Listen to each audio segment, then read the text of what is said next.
Committee will come to order without objection. The chair is authorized to declare a recess of the committee at any time. Without objection, all members shall have 5 legislative days within which to submit additional materials to the chair for inclusion in the record. We will now proceed to today's business. The chair will first recognize himself for an opening statement. The committee meets today to consider 5 important bills. The majority of them are bipartisan and all of them designed to protect consumers, help build a healthier economy.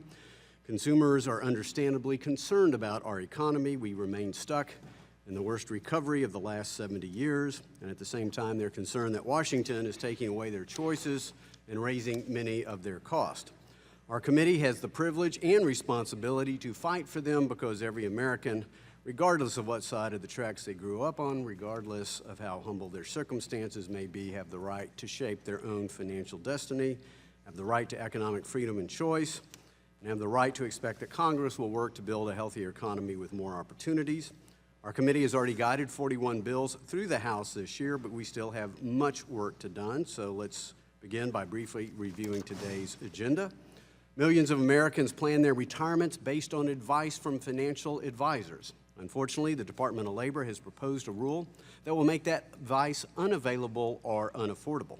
It will limit the right of Americans to choose the advisor they want in the investment products they currently enjoy. Those Americans hurt the most would be those with low and moderate incomes. More than half of all House Democrats have joined Republicans in expressing similar concerns, and I commend them. This committee stands ready to protect consumers with H.R. 1090 offered by the gentlelady from Missouri, Mrs. Wagner. There's justifiable concern about income inequality in America. We must recognize that the root cause of income inequality is opportunity inequality. For those on the lower rungs of the economic ladder, burdensome government rules often smother opportunities to rise. When costly Washington mandates devour dollars that could otherwise be used to create jobs, the poor and unemployed are hurt most. One such costly mandate is Section 953B of Dodd-Frank, which burdens every public company in America and will cost our economy billions of dollars with no material benefit. Even Mr. Frank of Dodd-Frank expressed skepticism, noting this provision came from the Senate and saying he hoped it could be, quote, lessened as a burden, unquote, and ultimately changed. Thanks to the leadership of Mr. Huizenga, we have the opportunity to do what Chairman Frank wanted to do today with H.R. 414. Just as the House should have been more deliberative before acceding to the Senate on Section 953B, the National Credit Union Administration, the NCUA, should have been more deliberative with its proposed rule to amend risk-based capital requirements for credit unions. Many are concerned the NCUA's proposal is a solution in search of a problem. Bipartisan legislation from Mr. Fincher, Mr. Heck, Mr. Posey, and others simply requires the NCUA to examine these concerns and study appropriate capital requirements for credit unions. We'll also consider 2 bipartisan bills that protect consumers and hardworking taxpayers by bringing more accountability to the CFPB. No agency can truly protect consumers if it is unaccountable to them. The CFPB is perhaps the most powerful, most unaccountable federal agency in history, a dangerous defect that stems from the Bureau's structure. Unlike other federal agencies charged with consumer or investor protection, CFPB is led, as we know, by a single, all-powerful director, unaccountable to the president, unaccountable to Congress, unaccountable to hardworking taxpayers. Second, the CFPB does not have an independent inspector general. 2 bipartisan bills on today's agenda will correct both of these flaws. With H.R. 957, introduced by Mr. Stivers, Mr. Walls, and Mr. Royce, the CFPB will finally have an independent inspector general. And with H.R. 1266, introduced by Chairman Nagelbauer, Ms. Sinema, Mr. Scott, and others, the CFPB will in the future be governed by an accountable bipartisan board.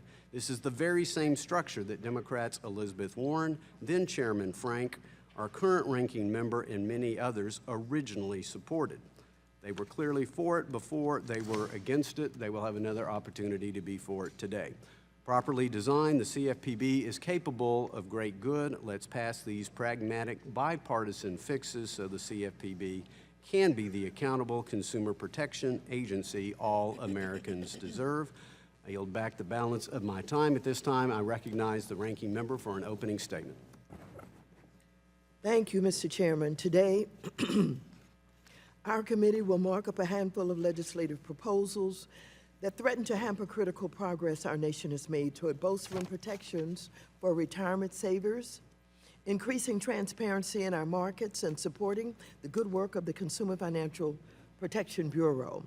Some of these measures are not new to this committee. Rather, these proposals underscore the exhaustive efforts by those in the majority to exclusively serve the interests of industry and Wall Street firms by obstructing progress on critical protections for American consumers. For instance, Republicans want to pass a bill repealing a requirement that larger public companies tell investors how much more they compensate their CEOs than the everyday worker. While executive compensation dipped briefly during the financial crisis, it has reached an all-time high, with some companies paying their CEOs more than 400 times their median employees' pay. While investors having this basic information won't solve the wealth gap, it certainly will help us better understand its scale and scope, and it should not be repealed. In addition, two of the proposals under consideration today are part of the Republicans' unrelenting effort to undermine the widely successful Consumer Financial Protection Bureau. One measure would remove the Consumer Agency's director and replace him with a commission, a proposal that Congress considered and rejected when we passed the Dodd-Frank Wall Street Reform Law 7 years ago. The other would add a Senate-confirmed Office of Inspector General to the agency. Finally, I'm deeply concerned by the majority's ongoing efforts to weaken and delay the Department of Labor's ability to update its rules governing the provision of retirement investment advice. The importance of modernizing the standard that protects retirees from conflicted advice cannot be understated. While the retirement savings landscape has changed dramatically in recent years, the current rule was just last updated when Jimmy Carter was president. In the meantime, conflicted advisors and bad actors in the industry skim more than $17 billion in hard-working American savings each year. What's more, the DOL has worked tirelessly to craft a rule that works, extending the comment period for the rule, holding a 4-day hearing on the proposal, which included an additional 30-day comment period, and participating in countless meetings with members of Congress, industry, and consumer groups. Mr. Chairman, it is also unconscionable that we continue to waste precious time marking up counterproductive proposals while we ignore the urgent need to renew the Export-Import Bank. This ideologically driven, job-killing crusade to end the bank has already cost American jobs. While Congress remains idle, our foreign competitors have stepped in with ready-made financing and incentives to move U.S.-based operations across the border to Canada and overseas to France and China and Hungary. And this is just the beginning. Contrary to assertions by the bank's critics, the private sector has not stepped up to fill the void, and American workers who will lose their jobs or see them moved overseas will be the ones who bear the brunt of this new right-wing ideological purity. It's well past time to reopen the doors to the Ex-Im Bank and give our businesses a fighting chance in the global marketplace by renewing this job-creating, community-sustaining agency. Mr. Chairman, when we mention to some of our members on the opposite side of the aisle that Boeing in the El Segundo area of California had already proposed to lay off 500 workers, the response to that information was, so that's just a drop in the bucket. Well, I want to tell you, Mr. Chairman, whether it's one job or 500 jobs, every job is important to our Americans. And for those of you who claim to support small business and job creation, it is unconscionable that anybody would just demean the fact that, jobs are being lost. And so I would ask that in addition to what we do today, let's stop and take time with an amendment to reauthorize the Ex-Im Bank. It's the least we could do for American workers. I yield back the balance of my time. Now pursuant to notice, I call up H.R. 2769. The clerk will report the bill which was distributed in advance. H.R. 2769, to require the National Capital Credit Union Administration to... Without objection, the bill is considered read and open to amendment at any point. The chair recognizes the gentleman from Tennessee, Mr. Fincher, the sponsor of the legislation, for 5 minutes. Thank you, Chairman Hensterling, for considering this important piece of bipartisan legislation today. I appreciate his willingness to work with members on lots of legislation as we move forward this year and this session in Congress. On January 15, 2015, the National Credit Union Administration Board, in a 2-to-1 vote, issued a revised risk-based capital proposed rule for credit unions. While the revised proposal addresses some concerns expressed by Congress and by credit unions regarding the initial proposal NCUA made in 2014, there are still a number of outstanding issues that should be thoroughly reviewed before the agency moves forward. The revised proposal received an outstanding 2,150 comments during the open comment period. The study of the proposal before it moves forward is necessary to ensure credit unions and the communities they serve are not unduly burdened. With the economy still recovering from the financial crisis, any proposal with the potential to inhibit healthy credit unions from making loans should be gone through thoroughly. To address some of these concerns, I, along with my colleagues, Congressman Denny Heck and Congressman Bill Posey, introduced the Risk-Based Capital Study Act. This bill would simply prevent the NCUA from moving forward with their second risk-based capital proposal until delivering additional information to Congress about how exactly it would impact credit union lending to consumers, many of whom rely upon credit unions to purchase their first home or for a reliable car so they can get to work every day.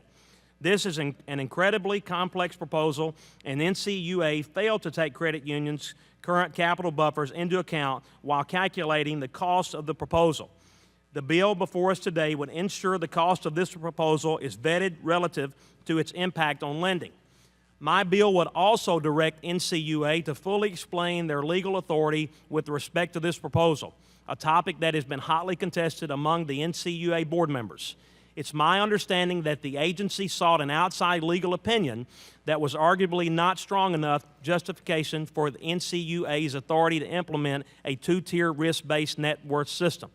This $150,000 outside opinion and the internal analysis by NCUA's own staff deserve a healthy amount of scrutiny before moving forward. The bill would also take a closer look at the proposal's impact on capital requirements compared to other financial institutions. The agency would not be able to finalize or implement the proposal before 120 days after the report detailing this information is delivered to Congress. NCUA needs to take a much deeper dive into the ramifications of this proposal and present Congress with statutory changes to design a true risk-based capital system. The industry isn't opposed to a well-designed risk-based capital system. They just don't think what NCUA has proposed is the correct approach, and that's why this bill is needed. This important legislation is supported by the Tennessee Credit Union League, the National Association of Federal Credit Unions, and the Credit Union National Association. I know many of us have heard from our constituents about this issue, and it's clear that there are more questions than answers regarding the current risk-based capital proposal. Please join me in voting for this bipartisan legislation. And with that, Mr. Chairman, I thank you again for allowing us to move this, and I yield back the balance of my time. For what purpose does the gentleman from Washington seek recognition? I have an amendment on the desk. We'll pause and allow the amendment to be distributed.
Have all members received a copy of the amendment? The clerk will report the amendment. Amendment offered by Mr. Heck. At the end, insert the following. Section 1, short title, table of contents. Short title, this act may be cited as the Export-Import Bank Reform and Reauthorization Act of 2014. B, table of contents. For what purpose does the gentleman from New Jersey seek recognition? Not Mr. Speaker, Mr. Chairman. I reserve a point of order on this. Gentleman, point of order reserved. The clerk will report.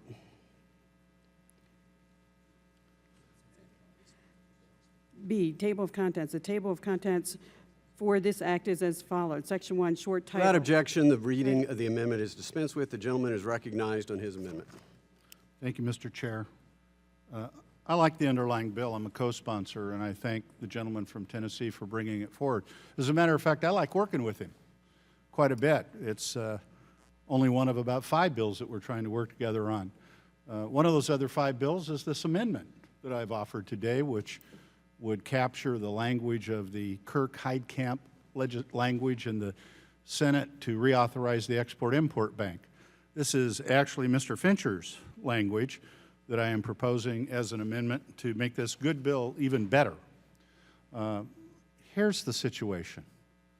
2.5 years ago, this committee adopted a committee plan that specifically and explicitly indicated that it would take up the issue of reauthorization of the Export-Import Bank. But in fact, all we did was engage in certain, what could I suppose be, with some exaggeration, be characterized as oversight considerations of the Export-Import Bank, no hearings on actual reauthorization. Earlier this year, we adopted a committee plan that I offered an amendment to that said we would consider reauthorization of the Export-Import Bank through regular order, and that was voted down.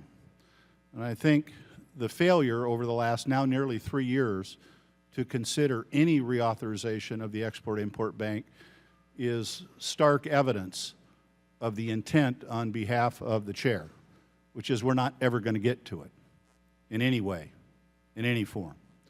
So I offer it here today in good faith as language that has been originally introduced by my good friend from Tennessee. And what's different about today than any other time that I've spoken about this issue in committee is that this is no longer an abstraction. This is no longer an ideological tug-of-war. Real world consequences are being felt. General Electric has announced not 1 but 2 waves of layoffs. As recently as day before yesterday, they indicated they'll be moving 350 jobs from Wisconsin to Canada, in large part as a result of the failure of this body to reauthorize the Export-Import Bank. Yesterday, for those of you who didn't have the opportunity, I talked on the floor about an obscure portion of the current Export-Import Bank language that will deliver devastating blows to America's manufacturing sector. If you do not know this now. The Export-Import Bank law requires that 85% of the content of any product that the bank finances or guarantees financing be made in America. And when the Export-Import Bank goes away, so does that requirement. That is why General Electric has announced layoffs and transfers. That is why, as the ranking member indicated earlier, Boeing has announced layoffs at its satellite division in El Segundo, because we've lost not 1 but 2 sales to other countries because the Export-Import Bank was not at the table for negotiations. Lest we forget, this is an entity that creates jobs and for over a generation has transferred money every year into the Treasury. It doesn't cost taxpayers anything, despite the theoretical or abstract conversations we may have about accounting systems. The fact is, hard, cold cash gets put into the Treasury and reduces the deficit. The fact is, it creates jobs, 164,000 last year. So by failing to reauthorize the Export-Import Bank, we're increasing the deficit and we're increasing the unemployment rate. In what world is that a good outcome?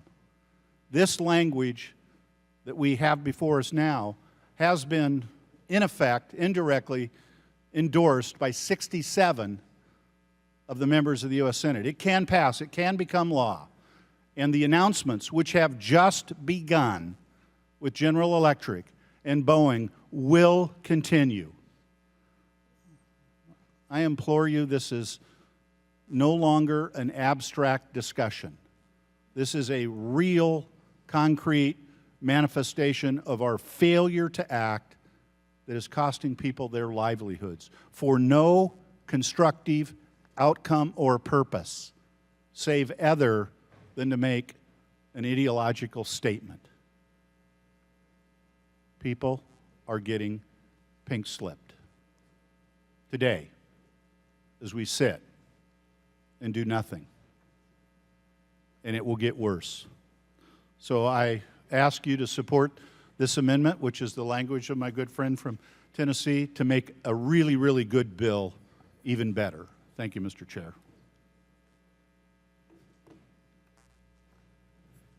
For a purpose, the gentleman from Tennessee seek recognition. Move strike last word. Gentleman is recognized. Thank you, Mr. Chairman. And I thank the gentleman from Washington for his comments and his ability and willingness to work together on legislation that moves the country forward. I think we all know that for me and a lot of members that this is a very important issue. I've actually told the gentleman from Washington, I said, you know, to be a Democrat, you're a really nice guy, just joking, because we have such a good relationship. You don't think he's that nice? Okay. Well, maybe I'll reconsider.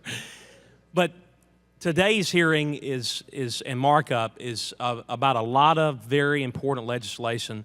The chairman, I know we disagree on this one particular issue, but he has been very open, I think, to work with both sides of the aisle here to try to move the country forward and try to do a lot of fixes to Dodd-Frank and many other things that plague the country and plague consumers and our constituents and folks back at home in the districts.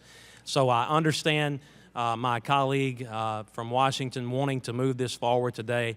I can't support it because I think the process and the integrity of the body is very important. Also, I think we're going to get this done anyway. I do think we still have a very, very good chance of making this law and making sure that jobs are protected and we don't ship them overseas.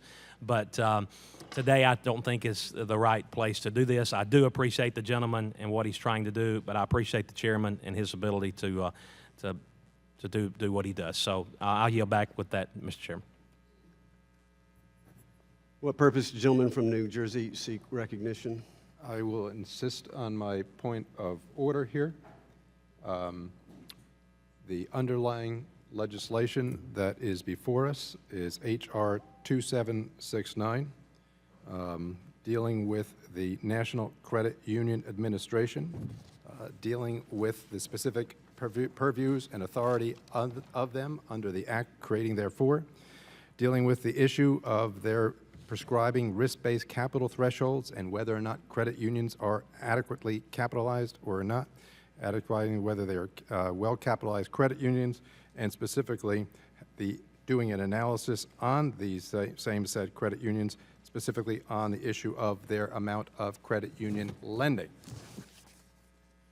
In essence, the legislation before us today deals with the people and the harm that may be occurring because of the actions of the National Credit Union Administration. I commend the gentleman, the sponsor, Mr. Fincher, for his work on this bill, dealing with the credit union, the fact that people will be hurt by it. But the amendment that is before us, Mr. Chairman, is totally off the mark on this and is not germane to the underlying legislation. I would say to the gentleman from Washington who has offered the amendment, I understand his concern for jobs. I again wonder where that concern was for so many of my colleagues when Obamacare was passed, which the Congressional Budget Office says can cost this economy 2 million jobs. Where was the concern on the Keystone Pipeline, which represents tens of thousands of jobs? Where was the concern on Boiler Mac and on many other onerous EPA regulations, which are costing us hundreds of thousands of jobs? But I'd certainly make an offer to the gentleman from Washington and all my colleagues on the other side of the aisle if they would join me in an effort to repeal Obamacare and all of its onerous provisions on the hardworking families of America. I would swallow hard and be willing to work with them to reauthorize the Export-Import Bank, so as soon as they will co-sponsor legislation to repeal Obamacare in its entirety, I would be happy to have this conversation. Having said that, the amendment is not of the same subject as the underlying proposition. It is therefore not germane and out of order, and we will proceed to other business. Is there further amendment? Gentleman from Texas. Mr. Chairman, I have an amendment at the desk. No, Mr. Chairman, I have a motion to appeal the ruling of the chair. Gentleman from Texas was recognized to offer an amendment. No. Oh, wait a minute. He didn't get an opportunity to respond. Mr. Chairman, I have an amendment, and would you like for me to distribute the, Mr. Point of order. Mr. Yes, Chairman, roll call vote. State, for what purpose Chairman. is the gentlelady point of parliamentary ranking procedure, member- Mr. Chairman. Excuse Point of parliamentary procedure. The ranking member is recognized for her point of order. Yes, I'd like a clarification. At the point that the gentleman insisted on his point of order and gave his reasons for it, do we not have an opportunity for the originator of the amendment to respond? Yeah, the gentlelady has not established a point of order or a violation of the rules. The gentleman had his 5 minutes to debate his amendment. Gentleman from Point of order, Mr. Texas, Chairman. who seeks recognition? Al Green of Texas, sir. For what purpose does the gentleman from Texas seek recognition? Mr. Chairman, Mr. Ellis was attempting to ask for a roll call vote with reference to your ruling. He is challenging the ruling, and you did not rule on his point of order. Certainly did. That is true. Certainly did. Yes, absolutely. He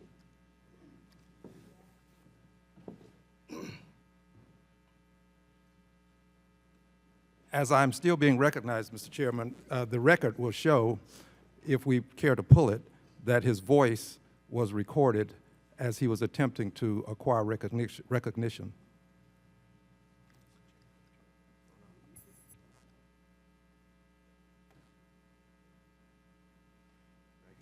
It's within the chair's discretion who the chair recognizes, but in consultation with the ranking member. If the gentleman wishes to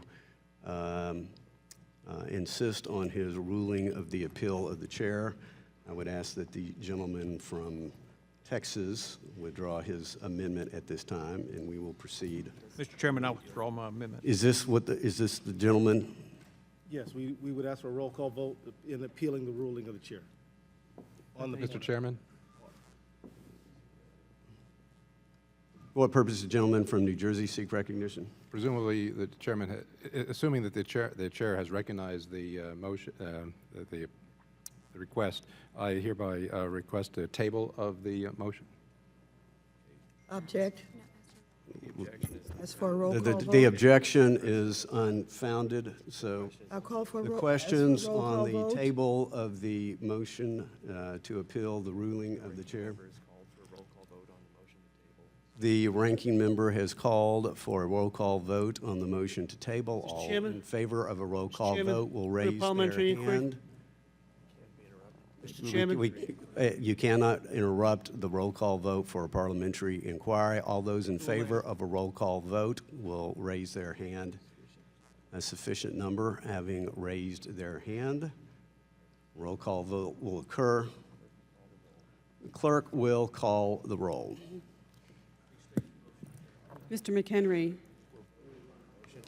If the clerk will pause for a moment, we are voting on the motion by the gentleman from New Jersey to table the appeal of the ruling of the chair of the gentleman from Minnesota. So this is a motion to table.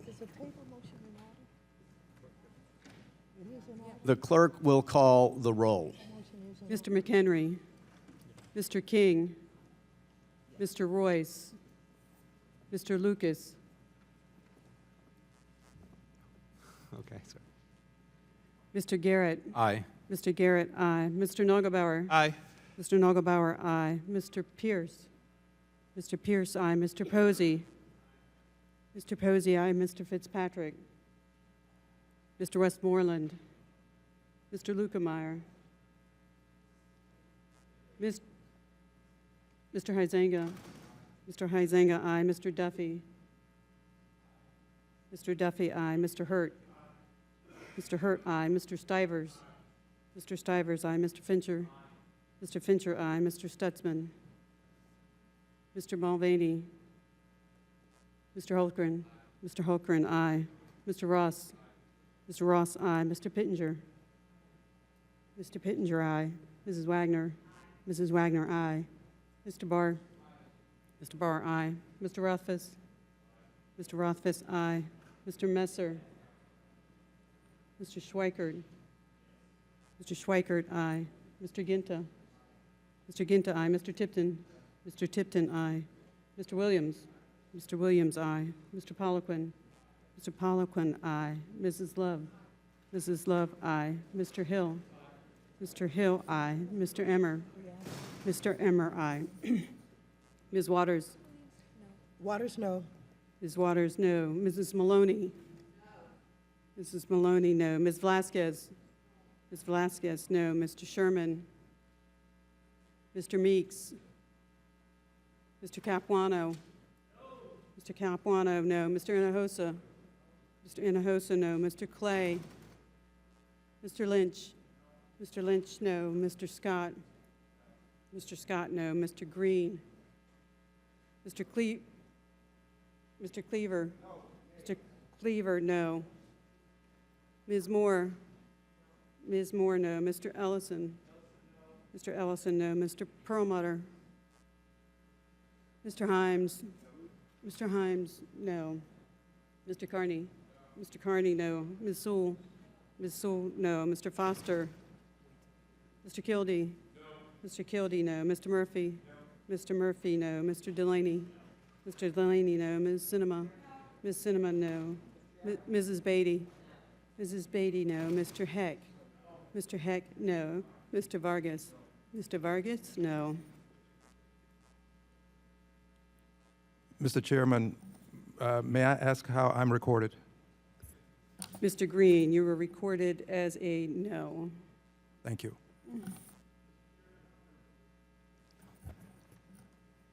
Who sought recognition? Gentleman from California. Mr. Sherman, you're not recorded.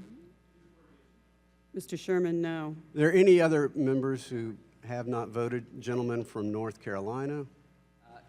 McHenry, aye. Mr. McHenry, aye. Gentleman from California. Mr. Royce, aye. Gentleman from Indiana. Mr. Stutzman, aye. Mr. Lucas. Mr. Lucas, aye. Mr. Chairman. Aye. Mr. Chairman, aye. The clerk will report.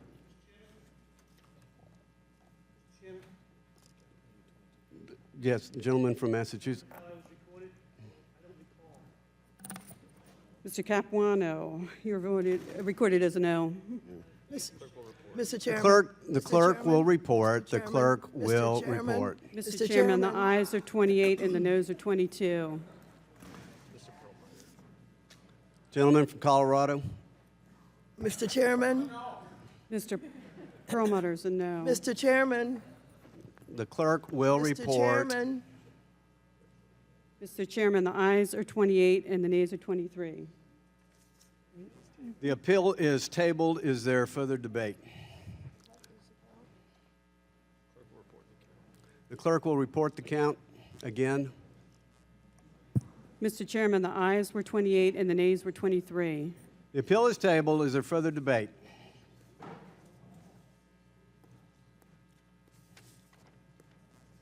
Are there any further amendments? Mr. Chairman, For what purpose does the ranking member seek recognition?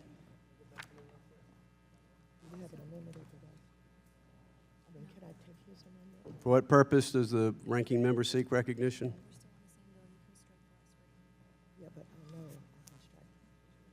Mr. Chairman, I move to strike the last word. Gentlelady is recognized for 5 minutes.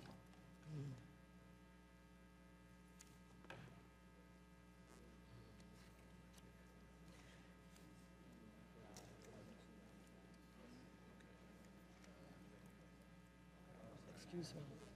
If I strike the last word, can I go back to this? No, on a different room. No, Oh, yeah, you can say this. I can talk about this. Okay.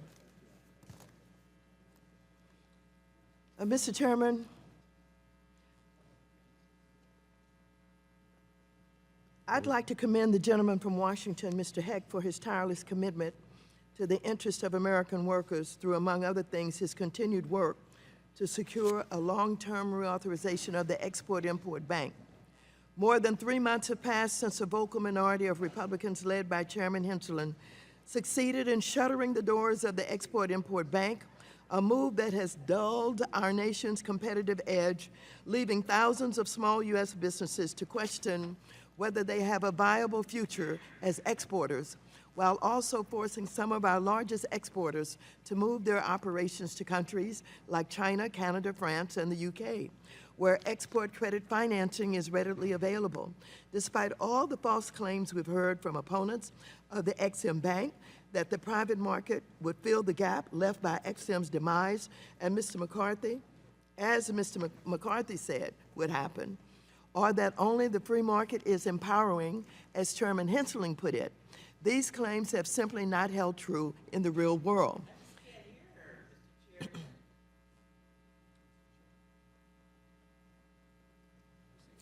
Who seeks recognition? Mr. Chairman, I think you better stop the clock. You were interfering with my presentation, and it was brought to your attention by Representative Moore.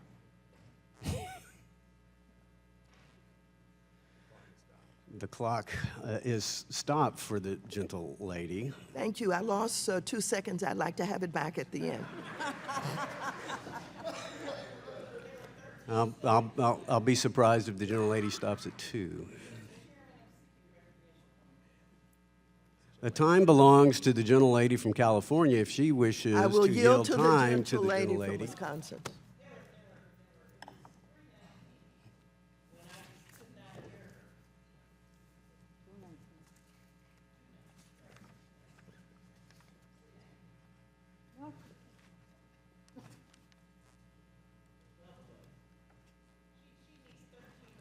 The,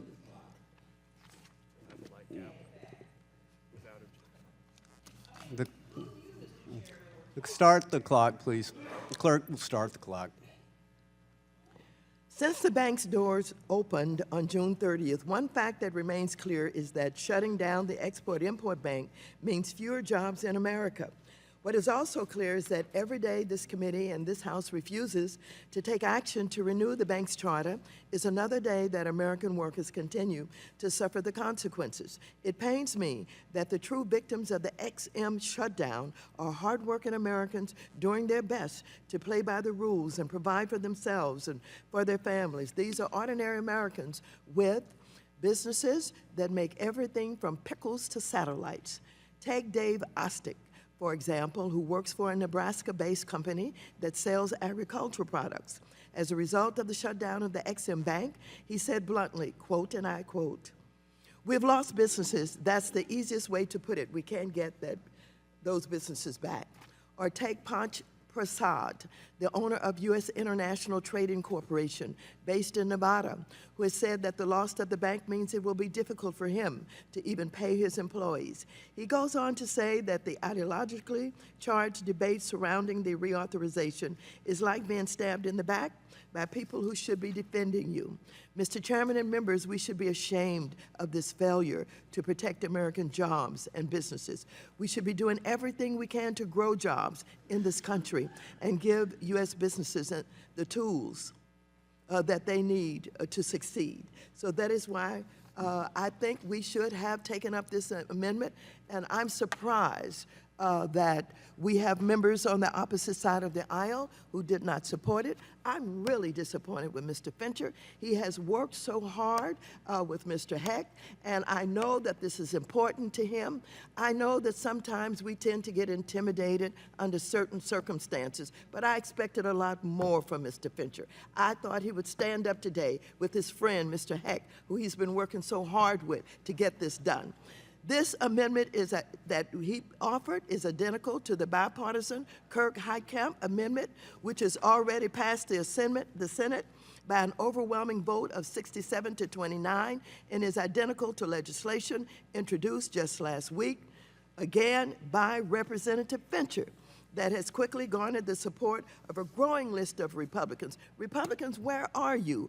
Although the amendment under consideration does not include everything Democrats have called for, the amendment is truly the product of compromise and represents our best shot at reauthorizing the Ex-Im Bank.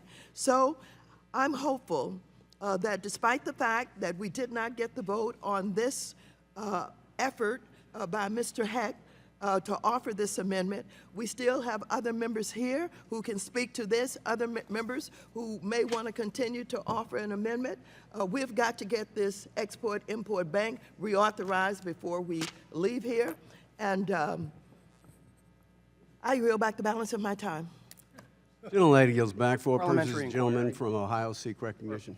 Move to strike the last word, Gentleman Mr. is Chairman. recognized 5 minutes. Thank you, Mr. Chairman. I just wanted to say that while I support the Export-Import Bank, I think putting it on a non-germane bill is not the way to move forward. There is an opportunity to move forward, and we can all talk about that over the coming days, and I hope we will reform and reauthorize the Ex-Im Bank. And with that, I'd like to yield time to the gentleman from Tennessee, since he was disparaged, sorry. Thank the gentleman from Ohio, and I'm heartbroken that the ranking member is disappointed in my actions. She also has been very nice and accommodating until today, when she's disappointed in my actions. We stand today in I guess a place of turmoil as on our side of the aisle, with a speaker who last week decided that he would go home after 20-plus years in service. And a small group of people within our conference very disappointed in the speaker and his ability to lead. And you know, I have been one of the speaker's probably most fierce critics at times, but I also have been someone that has respected the time and the commitment that he has given to this body and all of the sacrifice that he's made over the last 20 years. And so I'm getting to a point, and the point is, you know, I disagree with the chairman, like I said a few minutes ago, on this particular issue, but the process is very important, and the way we handle things in committee is very important. And because I don't get my specific personal way at one point of time or another, doesn't give me the privilege or the opportunity to blow the committee up, so to speak, because I don't get my way. That's not how we should operate. And my heart goes out to the speaker for what has happened. I know he left on his own terms, but there was a growing movement from some of my more selfish colleagues because they didn't get their way. And I'm going to stick with the ruling of the chair that this is not germane. I want this reauthorized. I think we will get it reauthorized with reforms. But the process is important, and the respect that I have for Chairman Hensarling is very important. I wish he was with me on this, but he's not. I'm not disappointed in him like Ms. Waters is in me. But I respect him, and I'm not willing to do what is being asked from the other side of the aisle. And with that, it's the gentleman from Ohio's time. I will yield back to the gentleman from Ohio, and he can yield if he wants. Will the gentleman from Ohio yield? I will yield. Thank you so very much. Mr. Venture, I really do appreciate the statement that you just made. And I, too, normally would respect the process. I know how hard you have worked I know how long, many hours you have spent with Mr. Heck, and I know this is important to you and to a number of other members on your side of the aisle. And I am worried that we're not going to get this reauthorization done. And this bank, which is 80 years old and which puts over $600 million in revenue and creates over 166,000 jobs or more, is so important that I've gotten anxious, and that's why I prod you a little bit. I have the highest respect for you, but you didn't return my call yesterday. However, I'm sorry. Reclaiming my time. however, Reclaiming my time. all right, thank you. I appreciate what the gentlelady from California just said, and I think there will be a chance for us to reauthorize the Export-Import Bank. We have almost 300 votes on the floor of the House to do that, and I think you'll see it happen. But I think putting it in a non-germane bill was not the right way to do it, and I think we do need to respect the chairman, and there will be a way to get this done. So I yield back the balance of my time, Mr. Chairman. Is there any further discussion? For what purposes, gentleman from Minnesota seek recognition? Strike the last word. Gentleman is recognized for 5 minutes. Mr. Chairman, ranking member, thank you for this hearing. I want to just make a few points. One is that whenever we start talking about the XM Bank, Chairman Hensarling starts using his time by saying, well, if you really cared about jobs, then you would be joining us to repeal the Affordable Care Act. A few problems with that. One is that it doesn't answer the question as to why exactly the XM Bank is something that we cannot move forward on here. It's a diversion away from the topic at hand, which is the XM Bank. But even more than that, and this is something that's been on my mind for quite a while, I believe that the reading that the chairman is making of what actually happened with the Affordable Care Act is quite incorrect. In fact, I'm reading from a Congressional Budget Office blog authored by none other than Doug Elmendorf, where the question is, under frequently asked questions, will 2.5 million people lose their jobs in 2024 because of the ACA? Answer, no. That's a no. We would not describe the estimate that way. We wrote in our report, quote, CBO estimates that the ACA will reduce the total number of hours worked on net by about 1.5% to 2% during the period of 2017 to 2024, almost entirely because workers will choose to supply less labor. The reason for the reduction in the supply of labor is that provisions of the ACA reduce the incentive to work for certain subsets of the population. It goes on to say that people were working just to get health insurance and will choose not to do so. People aren't losing their job because of the Affordable Care Act. Now, I really do have to talk about the Affordable Care Act during this time when the urgency of the moment is with the Export-Import Bank, but I just have heard the chairman invoke this so many times, knowing that it's wrong. Now, if the chairman said, well, I believe this, but others say that, I'd say fine, difference of opinion.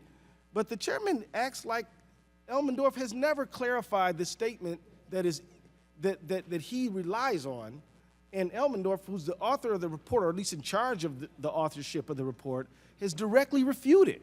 And so I really hope we don't continue to rely on this old saw that the Affordable Care Act has cost 2.5 million jobs. It has not.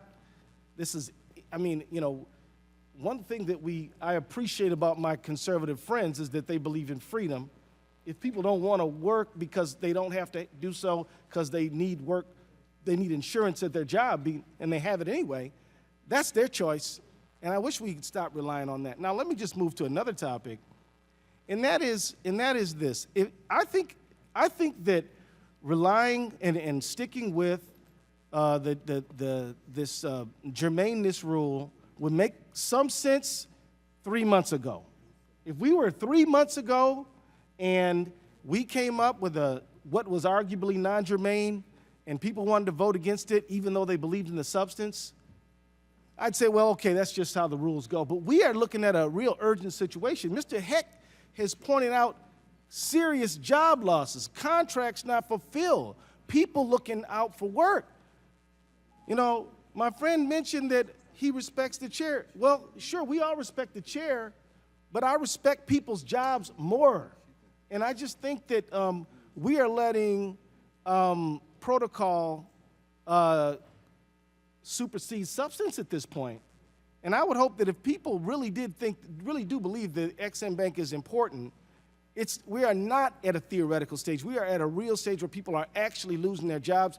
And in a case like this, I think that, voting down an amendment to reinstitute the XM Bank just based on some procedural nicety is a mistake. Not at this urgent stage of the game. So if anybody wants time, I'll yield to them. Otherwise, I'll yield back.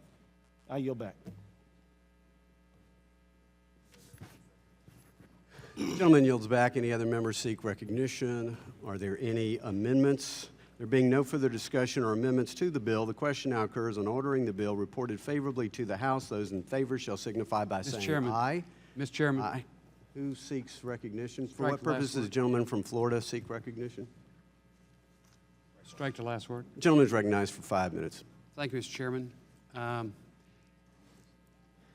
want to thank Congressman Fincher and Congressman Heck for their leadership on H.R. 2769, the Risk-Based Capital Study Act. This bipartisan legislation would address the National Credit Union Administration's risk-based capital proposal. To be fair, NCUA's second risk-based capital proposal does address some of the problems we've had with the first proposal.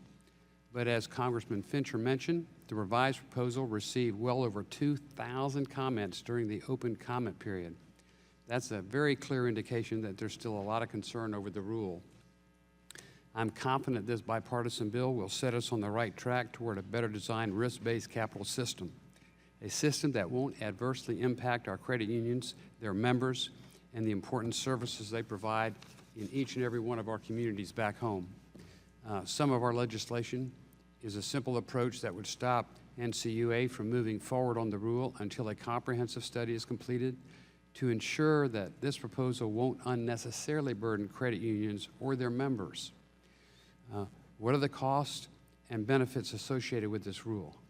Does the agency have the legal authority to issue a two-tier proposal? How will this rule affect lending to credit union members? These are the questions we'd like thorough answers to before this rule moves forward, and frankly, I don't think that's too much to ask of NCUA.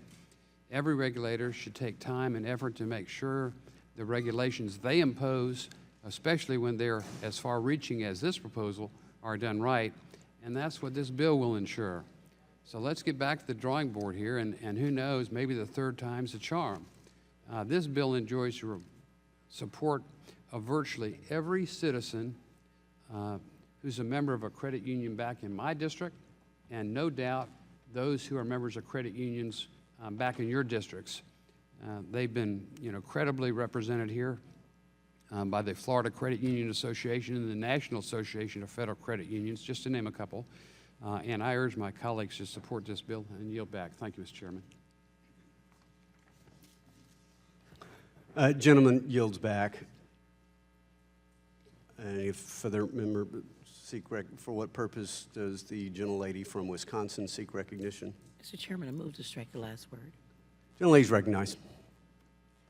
Thank you so much, Mr. Chairman. I am distressed and distraught because I represent Milwaukee, Wisconsin, and some of the neighboring suburbs, an area that still relies on manufacturing for its mainstay in economic activity. We have high unemployment rate, higher than the national average among African Americans, and I am distraught about not reauthorizing the XM Bank.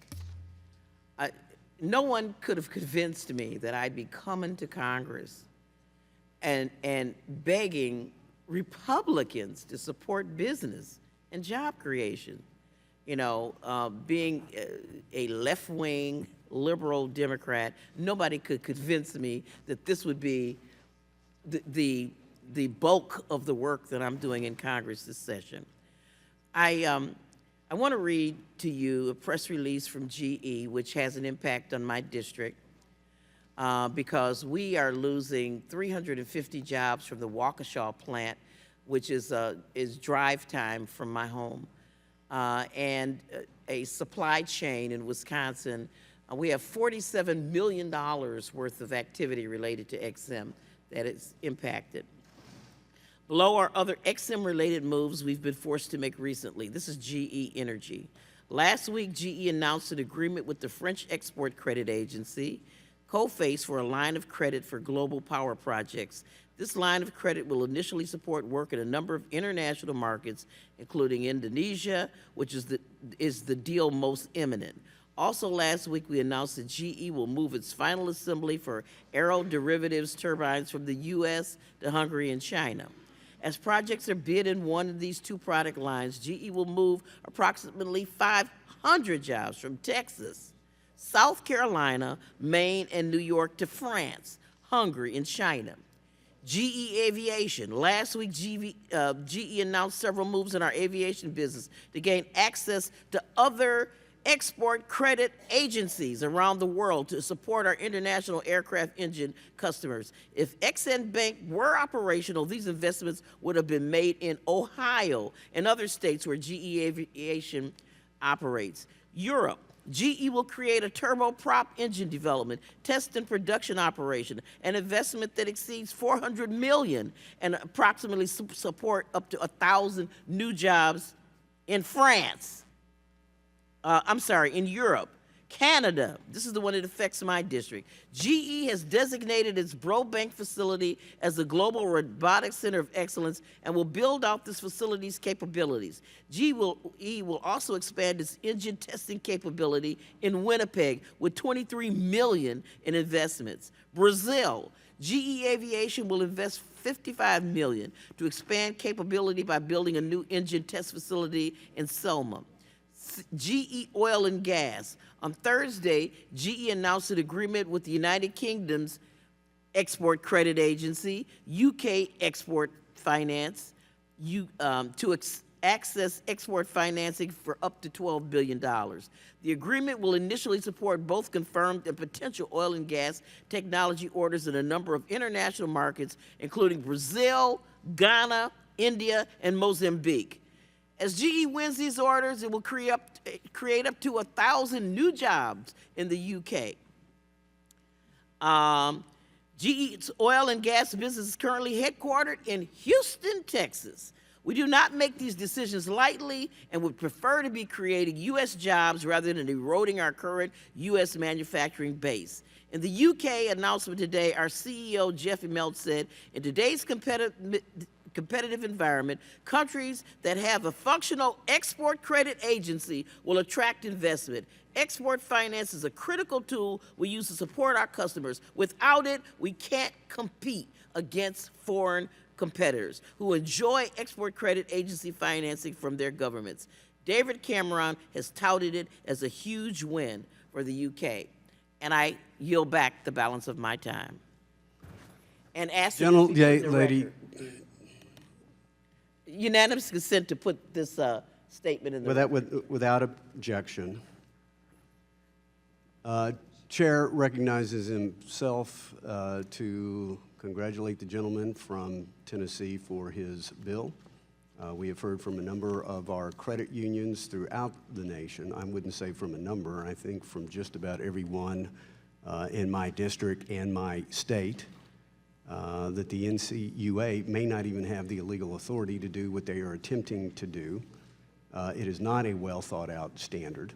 And the gentleman from Tennessee and those who have co-sponsored it on both sides of the aisle are to be commended for their work. And I look forward to having a strong bipartisan vote for this bill. Who seeks recognition? The gentleman from Massachusetts. For what purpose does the gentleman from Massachusetts seek recognition? Mr. Chairman, I'd like to strike the last word. Gentleman is recognized for 5 minutes. Thank you, Mr. Chairman. Since the financial crisis of 2008, banking regulations have changed drastically because we identified many weaknesses in the system that had gone unregulated for so long. The Federal Credit Union Act requires that the NCUA have a prudential regulation that is comparable to that of banks, and we should support the effort of Chairwoman Matz to meet that obligation.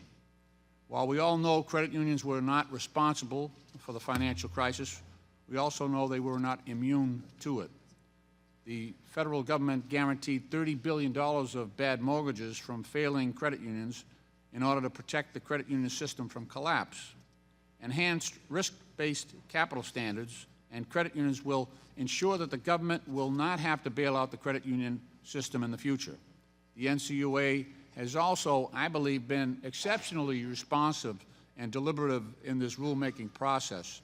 After receiving input on their initial proposal, the regulator introduced a second reworked proposal specifically to address many of the concerns raised by our member credit unions.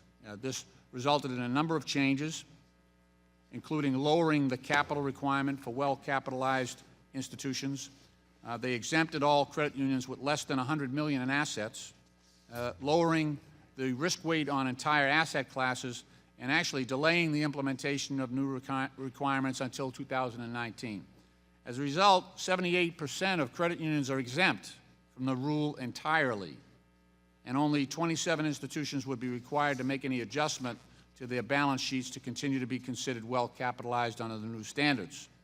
The study proposed in this bill is duplicative of the research efforts that have already gone into the rulemaking process, and I don't believe there's any reason for Congress to intervene and subject the rule to any further delay after such a thoughtful and thorough process. More concerning is that we may be sending a message to our regulators that Congress will not support their efforts to increase the stability in the financial system. I think it's too early to forget the lessons of the financial crisis. Congress should be working with our regulators to create a more robust and resilient financial system, not working against them. Mr. Chairman, I yield back to the balance of my time. The gentleman yield. I will gladly yield. Congressman Lynch, I thank you very much for that statement. I join with you in opposing this legislation. I utilized the time that I had to talk about the Export-Import Bank because it's just so very important, and I did not get an opportunity to weigh in on this legislation in the way that you just have. But you're absolutely correct. When we have regulators who are willing to take the responsibility to make sure that they're dealing with the risk in their agency, that we should be supportive. And so I want to thank you for your statement, and I would ask the members to oppose this bill because it interferes with our regulators' ability to do exactly what we're asking them to do as we try and implement Dodd-Frank and avoid another crisis such as we realized in this country. I yield back the balance. I yield back to the gentleman his time. Mr. Chairman. I yield back the balance of my time. Gentleman yields back. Who seeks recognition? Al Green from Texas, Mr. Chairman. What purpose does the gentleman from Texas seek recognition? Mr. Chairman, to strike the last word. The gentleman is recognized for 5 minutes. Thank you, Mr. Chairman. Mr. Chairman, with reference to the current legislation as proposed, the rule that it seeks to address exempts more than 70% of the credit unions. There is a $100 million threshold. I call this to the attention of my colleagues because much has been said about the credit unions having consternation. 70+%, about 78%, shouldn't have a lot of consternation because they're exempt. I think that this effort, unfortunately, will be seen as an attempt by Congress to micromanage rulemaking. I don't believe that that is what we intend to do, but I do believe that that will be the import of our actions. So I will have to join the ranking member in her position. Now, I would like to use the rest of my time to have a colloquy, a dialogue, if you will, with Mr. Finch. First, let me compliment you. You touched my heart when you said you believe in following the rules. It went beyond my head to my heart, because I'm a believer in following the rules as well. And there are rules with the committee, and once a ruling is made, I have to abide by that rule. But I do want to mention another circumstance, if I may. This circumstance has to deal with legislation that goes from committee to the floor to a vote by the House. House passes the legislation. Legislation then goes over to the Senate. Senate perhaps produces similar legislation. Conference committee, rarely done, but let's assume that it is. Conference committee goes to the president. President vetoes it. Some people who didn't get what they wanted would now shut down the government. I think that's beyond the rules. You can, but Mr. Finch, I have to ask you, my dear brother, how do you make the distinction between adherence to the rules in committee and, in some sense, and I'm trying to be euphemistic, if I can, with my terminology, but in some sense, skirt the rules as they relate to passing major legislation and have an entire government to shut down? I yield to you, my dear brother. Thank the gentleman for yielding. Today, we're dealing with the here and now and what's in front of us. And we can get as broad and go back as far as we want to with all sorts of legislation and all sorts of theories and solutions and problems and remedies that the gentleman wants to talk about. But what's in front of us today is dealing with trying to preserve, I think, the process of how this place works. Again, we can look at the speaker. We can look Mr. Fincher, I will interrupt only to say this. With a minute and 24 seconds, can we divide that time? Can you take 60 and I'll take 60? No, I want you to finish. I want to be fair to you. No, absolutely. It's just, I'm going to stick by what I said earlier. I can't help what some of my colleagues do, as you can't help what some of your colleagues do. I am heartbroken that the ranking member opposes this bill, but that's her prerogative, and she can do that. But we can't just, because we don't get our way, shut down the world. Thank you. I will now reclaim my time. And let me apologize. I mispronounced your name. I apologize, sir. That's okay. Well, but I want to respect you. I'm called everything, so that's okay. Well, you and I are in the same club. But here's my retort, sir. Shutting down the government because some people don't get their way, you and I would have to agree that that's inappropriate. I would. And we ought to agree that we ought to work as closely together as possible to make sure that this government continues to function as the founders intended it to. And with that, I will yield back the 6 seconds that I have. Gentleman yields back. Is there any further discussion, any further amendments? For what purpose does the gentleman from Indiana seek recognition? Move to strike the last word. Gentleman's recognized for 5 minutes. Mr. Chairman, I yield to the member from Tennessee, Mr. Fincher. Thank the gentleman from Indiana. Just to clarify a few comments about the legislation that we're marking up today. This is a study. This is a study to make sure that we don't harm folks back all across the country in our districts, because the government is moving way too fast. That's all we're doing today. I know it's very political. The atmosphere has become very political. We hope that this would not happen, but it has. But all we're doing today, and this is a bipartisan piece of legislation, I hope my colleagues on the other side of the aisle don't try to use this for other reasons because of maybe XM Bank, but let's remember who we work for. Let's remember this is about our folks in our districts. This is not about trying to win political battles here in Congress and in our committee, but this is a study to try to fix a problem before it hurts people back home in our districts. And to the gentleman, Mr. Green, I'm not a fan of shutting down the government. I do not think that is a correct way to govern, but I've got a question for Mr. Green. We have all been appalled by the videos that we have watched, the Planned Parenthood videos of babies being cut up and sold. Now, the gentleman is appalled by that, is he not? I yield. Thank you for yielding, and I'm very pleased that you opened this door because there are a couple of other things that we have to deal with, and perhaps not on your time, but on my time. But now that the door is open, and we're going to get to legislation today that deals with the pay of CEOs, I marvel at how we take such great concern, and I'm going to get to your question, but I want to make sure that I say this about these CEOs. Yeah. We're willing to we want to hide the salaries of CEOs, but at that hearing yesterday, there was a demand that the Planned Parenthood executive reveal her pay. I'm going to talk about that more later, but now, okay, with reference to your specific question. You're appalled by the videos that we've all seen. Well, I haven't seen them. Maybe you have, I haven't. I have not, and that's truthful. Have not seen them. Reclaiming my time. None of us in this country should sit with a straight face, and I will make sure that Mr. Green gets the videos and he can watch for himself.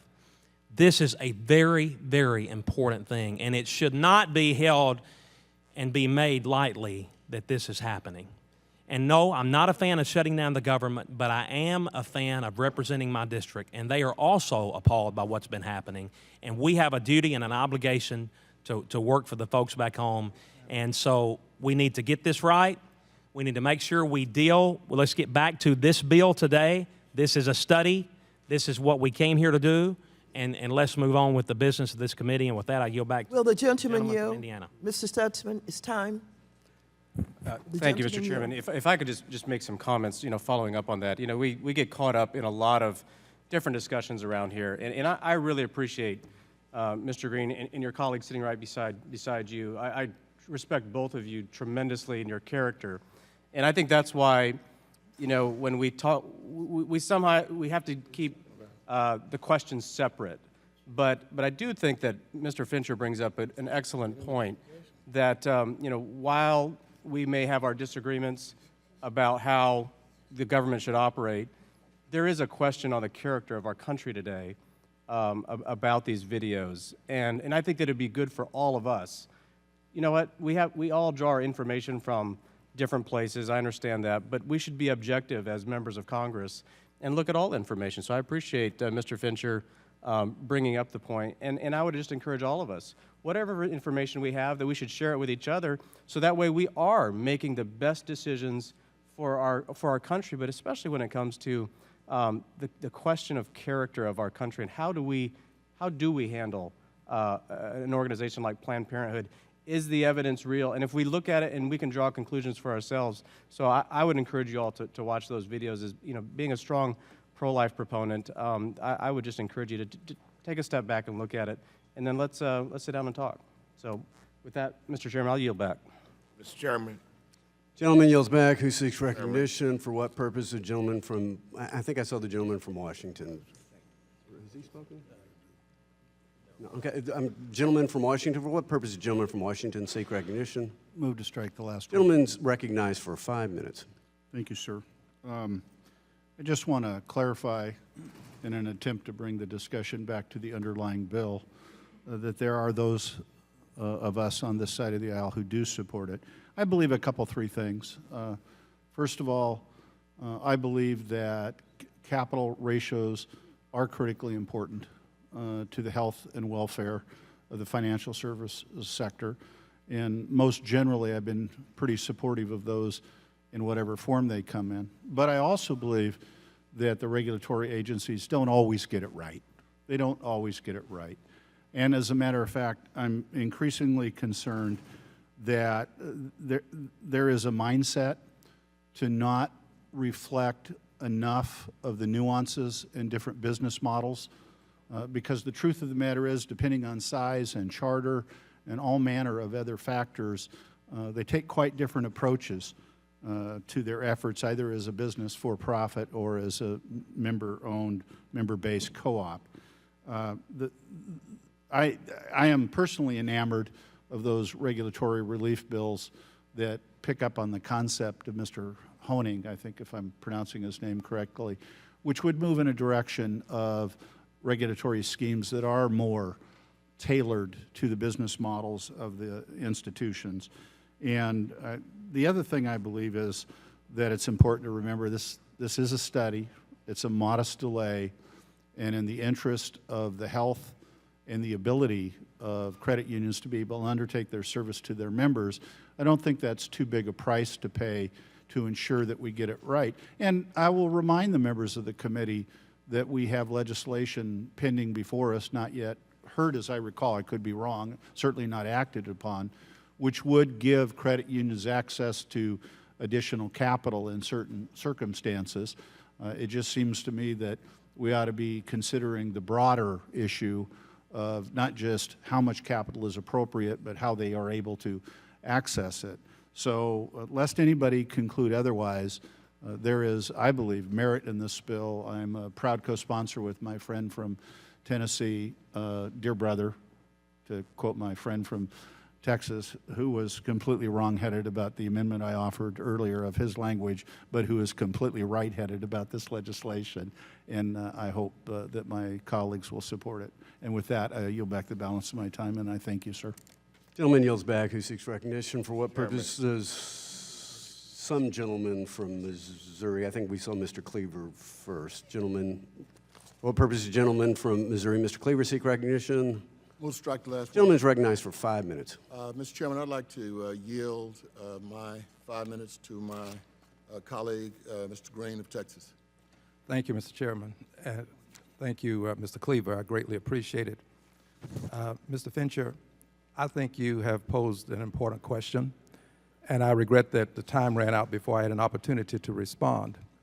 Several points. The first is, once we decide that the minority will rule, we have to conclude that it doesn't stop with one shutdown. At some point, there will be others who will conclude, for other reasons, that the minority should rule. The institution wasn't designed for minority rule. Next point. I haven't seen the videos, but I've heard enough to know that I find whatever is in the videos, if they are as said, to be objectionable to me personally. But that doesn't mean that I'm going to shut the government down because I can't get my way. And I don't think you would want to shut the government down. And if I'm wrong, I beg that you take to the microphone and use a few seconds to correct me. Would you shut the government down because you can't have your way? Answer the man. Thank the gentleman for yielding. Making sure that we are thorough in making the right decisions for the country is very important. And let me go back to my previous statement. I'm not a fan of shutting down the government because it doesn't usually fix anything. No. But we do have to make sure that we're standing up for our principles. I yield back. So, Mr. Fincher, I assume you're a lawyer. Well, I am. Mr. Fincher, you really didn't answer my question. My question to you is, are you going to move to shut the government down because you and some of your colleagues will not have your way as it relates to legislation that will not become law? Are you going to shut the government down, Mr. Fincher? One more time, Mr. Green. I think it's very important we get back to the legislation at hand, but I am not a fan of shutting down the government. No one is. And if we do need to make sure we're standing up for our core principles and fixing and coming up with real solutions that fix problems. But just shutting down the government to make a political statement and not fix anything is, and I think Mr. Green would agree, is not an option. Absolutely. That's why I continue to ask you what you will do. I'm telling you, I'm not going to move to shut the government down. Can you say in clear and concise language that you would not? Until Mr. Green, I appreciate the gentleman for yielding again and being so persistent with his questioning. He is a lawyer and it's coming out. Until we see the actual language of what we're going to vote on, then I can't make that assumption yet. Well, thank you. I reclaim my time. Just remember this, Mr. Fincher. Once you continue to do this, I say continue because it's been done before. To do what with the gentleman? Shut the government down because, Yeah, okay. someone doesn't get exactly what they want, a minority. It doesn't Would end. the gentleman yield? It doesn't. Of course, this is the chairman asking. This is the chairman. The chairman receives a yield from the gentleman. I would just simply ask the gentleman in his construct, if the House passes a spending bill and the president refuses to sign it, does that mean that the president is shutting down the government? I yield back to my friend. I reclaim my time. It means then that the House would do its work and put a bill on the president's desk that the president can sign. That is typically what we do when we have legislation that is vetoed. The president has a vote. It is called a veto. And when he exercises that, then we present legislation that the president can sign. Would the gentleman yield again? Of course I would yield. So if the president vetoes the bill and spending doesn't proceed, did the president, by his veto, shut down the government under the gentleman's construct? No, under the gentleman's construct, the passage of legislation and pushing of legislation that is known to be vetoed or will be vetoed becomes then the province, the property, if you will, of those who promoted the legislation. The president has a vote. I yield back. Gentleman yields back. The chair has been a little gentle in this, but members are reminded to address their remarks to the chair and to address other members in the third person. Mr. Chairman. For what the very patient gentleman, the other patient gentleman from Missouri, for what purpose does the gentleman seek recognition? Move to strike the Gentleman's recognized for 5 minutes. Thank you, Mr. Chairman, and at this time I will yield the balance of my time to the ranking member, Ms. Waters. Thank you very much. Mr. Chairman and members, I take this time to point out that I am more than surprised about Mr. Fincher's need to have this bill and support for this bill because the NCUA has been exceptionally deliberative. And they've done everything in this rulemaking. They've gotten the input. They reworked the proposal to address many of the concerns that were brought to their attention. They made a number of changes. They lowered the capital requirement for well-capitalized institutions. They exempted, as Mr. Lynch said, all credit unions with less than $100 million in assets, lowering risk weights on entire asset classes, and delaying the implementation of the new requirements until 2019. So what are you doing here? What more are you looking for? You know what surprises me about the opposite side of the aisle is you claim, for example, to be in support of community banks, but you won't deal with us in getting rid of regulations that hamper the community bank's ability to do what they want to do. You claim you are for business, but you will not reauthorize the Export-Import Bank and support the businesses who are generating revenue for this country and supporting businesses in this country. You claim you're for jobs, but all of those suppliers to the big businesses that receive the support from the Export-Import Bank are going to have to close down. They're going to lose their jobs. These suppliers are extremely important. These are little businesses, and they're going to close down. A lot of people are going to lose their jobs. And lastly, Mr. Fincher, you guys claim that you're for small government. You claim that you want to get rid of waste in government. But here you are with another study that costs more money. Why are you creating more money for the taxpayers to have to spend on a study that's not needed? This is not the conservative way. This is not supposedly the Republican way. would the So ranking- what are you doing? would the Why ranking are member- you doing this? Just one moment, and I'm gonna yield some time to you. But I'm pointing out the contradictions. Why are you doing this study? It is not needed. Will the We have gentlelady done yield? every- Over here. Time belongs to the requesting? gentleman from Missouri. Oh, okay. Others are requesting Miss- time. Who's requesting time? The gentleman from New Jersey, the gentleman from Tennessee, Well, I maybe will- several other gentlemen for Well, all I know. I'm going to yield to my It's friend, not, it's Mr. not your Fincher. time to yield, it's time of the I gentleman from Missouri. continue to yield to the ranking member. Thank you very much, and I would ask Mr. Clay to please yield to Mr. Fincher. We'll yield to Mr. Fitz. Thank the gentleman from Missouri. Go Cardinals. It would be polite if the ranking member would not generalize when she says you guys, like all of us. I mean, so I do take offense to her putting everybody in the same boat.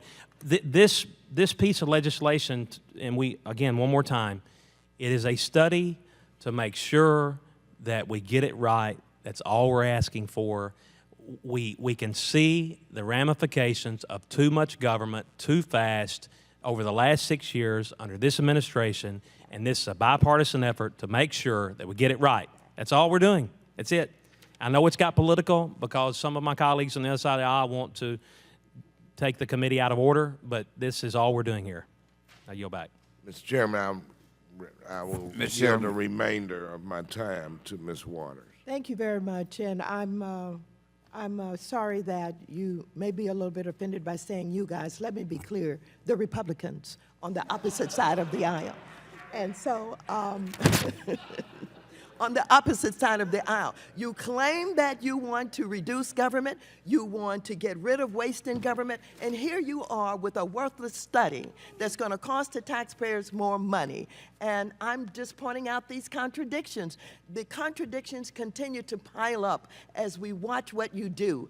And so I'm going to say to you, like my grandmother used to say to me, I hear what you say, but I'm really watching what you do. Mr. Chairman. And so Time of the this is a gentleman. waste. Time of the I yield back. gentleman. Mr. Chairman. Not your time to yield back, and there is no Mr. time Chairman. to yield back. Who seeks recognition? For what purpose? Mr. does the Chairman. gentleman from New Jersey seek recognition? Strike the last. Gentleman's recognized for 5 minutes. Yeah, well, so just to comment on the ranking member's comments, not you guys, maybe what you should have all said, you all, maybe that would have been, so just a couple of clarifications. This does not cost the taxpayers money. This comes, it's a regulator, it would be through assessments. You ask why you all or you guys are doing this. Bottom line is, we care about the people. We care about the little guy. We care about the person who can't go to some mega bank someplace, who can't go to Wall Street, who can't go to the, who doesn't fit into that category of the 1%ers of this country, who has unlimited access to capital, unlimited access to loans, who's on the inside track with Washington, who's involved with crony government. We're looking out for the little guy. The little guy that goes to his local credit union to get his car loan, to goes to his local credit union to get a mortgage, to goes to his local credit union to get the money that he needs to live, to get by when an emergency comes up. And I commend the gentleman for caring about the little guy. Now, the other side of the aisle may be more concerned about the 1%. The other side of the aisle may be more concerned about Wall Street. The other side of the aisle may be more concerned by those who make the huge contributions to the parties and what have you. But the gentleman from Tennessee is concerned about the little guy. And that's what this bill does. It makes sure that the little guy is protected, that he's not taken advantage of, that there will not be made harder to get a loan, and that if he's able to even get a loan, that his interest rate on his car loan, his auto loan, on his personal loan, on his mortgage, is more than he can afford. Because what these changes in capital requirements will do, or potentially will do, is exactly that. Hurt the little man, hurt the little woman, the family who's struggling to get by, to be able to get a loan that they can actually afford. I don't know why anyone, and I won't stereotype like the other side does, I don't know why anyone would be on the other side from the little man, little person, the middle class, the lower income class. And that's why I'll close with this. The gentleman from Tennessee is doing commendable work by looking out for those, the have-nots, as opposed to looking out for the haves. I'll yield back. Would the gentleman yield to I'll the chair? chair. I appreciate the gentleman yielding to the chair, and I want to state for the record at 5'7", I'm always looking out for the little guy.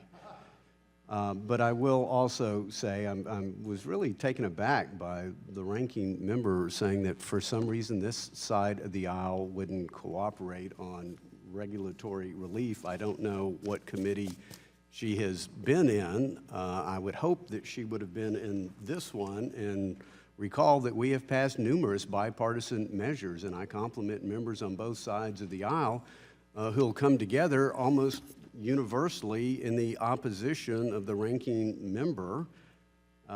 H.R. 3192 from the gentleman from Arkansas to provide a temporary safe harbor on RESPA and TILA reported out 45-13. If I did my homework correctly, the ranking member was on the other side of that particular bill. H.R. 2356, directing the SEC to provide a safe harbor for research reports to cover exchange-traded funds, more regulatory relief, ordered reported 48-9. If I did my homework correctly, the ranking member was on the other side of that bill as well. H.R. 1737 from the gentleman from New Hampshire, dealing with the incredibly important legislation of indirect auto lending guidance, reported out 47-10. So there's lots of bipartisan work that's going on in the committee. It's just very little of it is taking place with the ranking member. So I was really taken aback by her earlier comments. So I would just invite her to join the rest of the bipartisan effort at her particular leisure. Will the gentleman yield? The time belongs to the gentleman from New Jersey. Will the gentleman from New Jersey yield? Sure. Thank you. Chairman, you started out by saying you didn't know whether or not I was present, and you hoped that I was present. That's part of the problem. You don't know. You should know whether or not I was present. That's very, very easy. And if you would take the time, if you had the time, to go through each of those bills. The time of the gentleman has expired. Who seeks recognition? For what purpose does the gentlelady from Ohio seek recognition? The last words, Mr. Gentlelady's recognized for 5 minutes. Let me just make a few comments before I refer my time.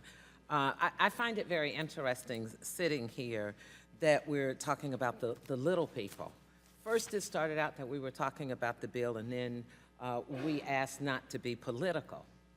I don't get how Planned Parenthood has anything to do with the bill, and that was brought up by my Republican colleagues. Then my Republican colleague talks about the little people. Well, where were we on the little people when we talked about SNAP? If I look at, let's pick a state, Texas, 2.3 million children were cut off from SNAP. Where were my Republican colleagues on SNAP? Will the gentlelady yield on that?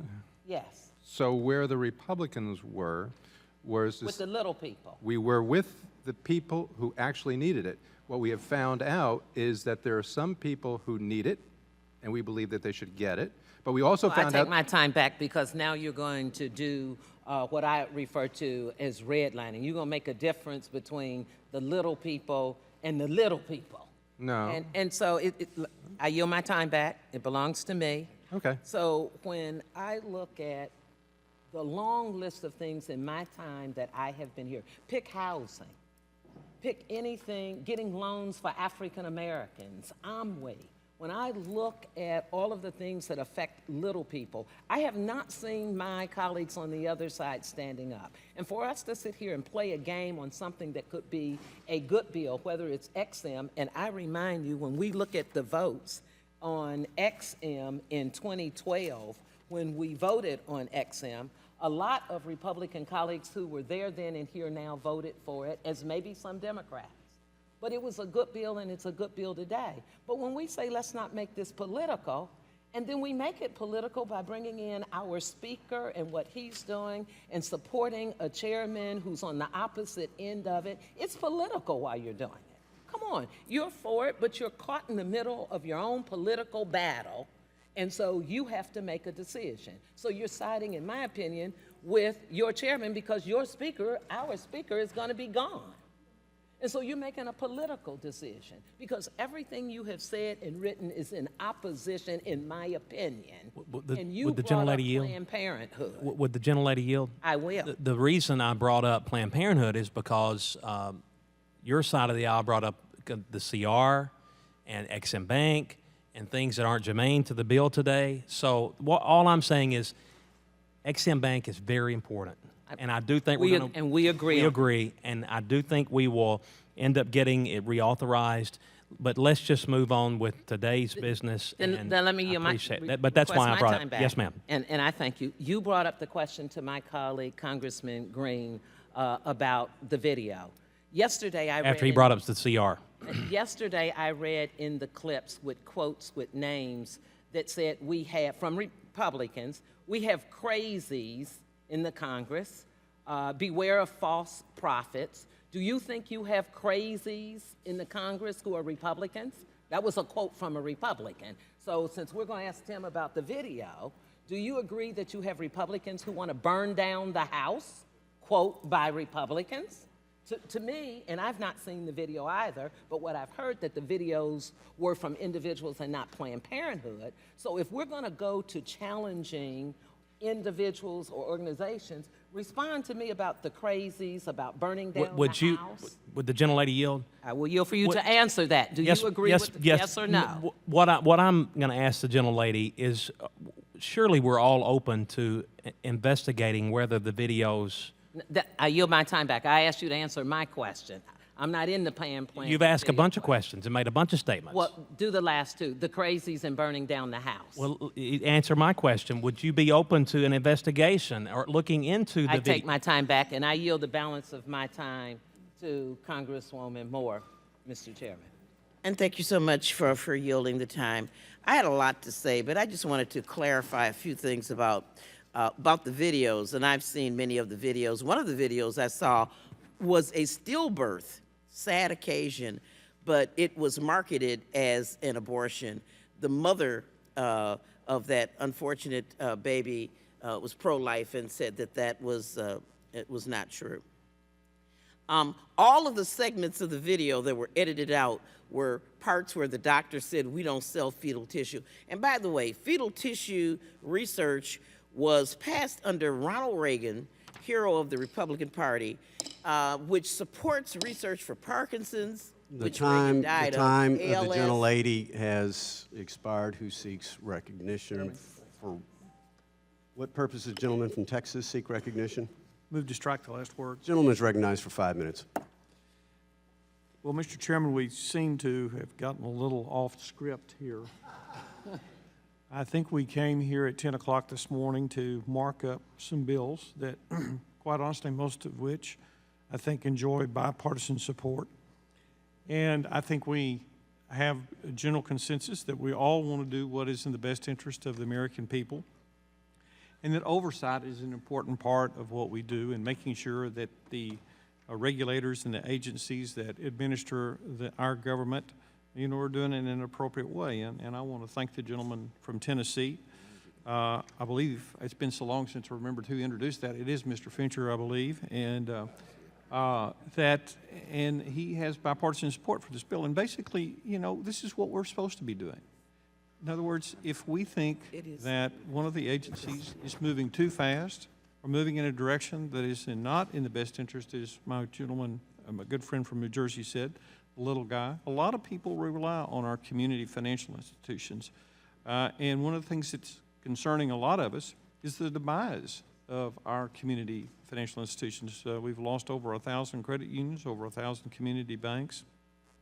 And that hurts American families, and American families are important to the fabric of this nation. And so this is a very simple bill. It just says, stop, look, and listen. That's what I used to tell my kiddos when we used to cross the street. It just says, let's stop, look, and listen. And I don't think that's an unreasonable request. I think this is a good piece of legislation. And Mr. Chairman, I would hope that we could move on and take up some other bills that we think will help American families, as we've got several that I think will help accomplish that. And with that, I yield back. Gentleman yields back. For what purposes? Gentleman from Florida? Seek recognition? No, I'm sorry, not the gentleman from Florida. I thought I saw. Okay, gentleman did not seek recognition. There being no further discussion or amendments to the bill, the question now occurs on ordering the bill reported favorably to the House. Those in favor shall signify by saying aye. Aye. All those opposed shall signify by saying nay. In the opinion of the chair, the ayes appear to have it. For what purpose the gentleman from Tennessee seek recognition? Roll call vote, please. Recorded vote has been requested. All those in favor of recorded vote shall raise their hand and be counted. A sufficient number having raised their hands, a recorded vote is so ordered, and pursuant to subsection C5 of Rule 3 of the committee rules, the vote on this question is postponed. Now, pursuant to notice, I call up H.R. 957. The clerk will report the bill which was distributed in advance. H.R. 957, to require the Senate confirmation of Inspector General of the Bureau of Consumer Without Financial objection, the bill is Protection. considered read and open to amendment at any point. The chair recognizes the gentleman from Ohio, Mr. Stivers, the sponsor of the legislation. Thank you. The committee will come to, the gentleman will suspend. Committee will come to order. Gentleman from Ohio is recognized. Thank you, Mr. Chairman. I appreciate you having a markup on this bill. This is a bipartisan bill sponsored by Tim Walz from Minnesota and myself. This is a simple bill that I think merits the support of all my colleagues. And last year, this bill passed this committee with a bipartisan vote of 39 to 20. I hope to improve on that a little bit today. We'll see how we can do. This bill creates an independent inspector general for the Consumer Financial Protection Bureau. And in its current form, it's appointed by the President and confirmed by the Senate. Given the rapid growth and the big scope of the CFPB's supervision and reach, the current Fed Inspector General is stretched too thin to provide the kind of comprehensive oversight to the CFPB. We all know that institutional cultures start early in an institution's life, and unfortunately the CFPB has had a lot of cultural issues at the beginning in its infancy, and I think enhanced transparency and accountabilities are the hallmarks of good government, and they are not partisan issues. We need an IG that's solely dedicated to protecting taxpayers and giving the public better confidence in the CFPB's policies, research, and rules to make sure that everything is done in an ethical way and done above board. The current IG for the Federal Reserve oversees two agencies with very divergent missions that employ a combined 3,200 employees, and that's more than double the employees that are overseen by the Inspector Generals of the FTC, the Consumer Safety Products Commission, the NCUA, the CFTC, and the result of that has been that this IG has delayed their investigations more than any IG, and that's a real problem. Analysis of the biweekly work updates issued by the Office of the Inspector General reveal that the planned start dates and planned completion dates for the OIG audits and evaluations of the CFPB often slip from one quarter to the next. As of May of 2014, there had been 35 delays on just 15 reports. I'm going to say that again. 35 delays on just 15 reports. Clearly, there is not adequate focus and not adequate resources for timely completion of these audits and investigations. And for transparency and for good government, timely completion of this work is important. That's why I believe this bill is needed, and that's why my colleagues, Republicans and Democrats, have come together for good government. We see the value in this agency having its own Inspector General. I ask my colleagues to vote to pass this bill out of committee with bipartisan support, and I hope it will be unanimous because good government is not a partisan issue. I yield back the balance of my time, Mr. Chairman. Gentleman yields back. For what purposes does the ranking member seek recognition? Mr. Chairman and members, Gentlelady move to strike the last word. I move to strike the last. Gentlelady is recognized for 5 minutes. I think you can take a look at what Mr. Stivers is attempting to do and what I have been attempting to do relative to this need for an inspector general that's independent of the feds as an example of how you can work problems out. We have no problems with an independent inspector general for the CFPB. As a matter of fact, as we have said over and over again, we have confidence in this director. Mr. Cordray has done everything possible to be open, to be transparent. He has been before this committee. He's been able to argue the case, or cases from time to time, and we feel very good about the fact that this Inspector General would not be one that is shared in any way or under the control of the feds. We agree there should be an independent Inspector General. All we do not want is, we do not want it to be held up in a political process or confrontation over on the Senate side. And we can agree on that. And so we've not been able to work out the exact language about how the Inspector General is paid, given that we're separating it from the feds. But I agree with you, we should work that out. This should be no problem. Our staffs have this information, and so I think we can move this legislation without a lot of discussion and a lot of debate, because we agree, independent Inspector General for the CFPB. I yield back. Would the gentlelady yield? I yield to the gentleman. Thank you.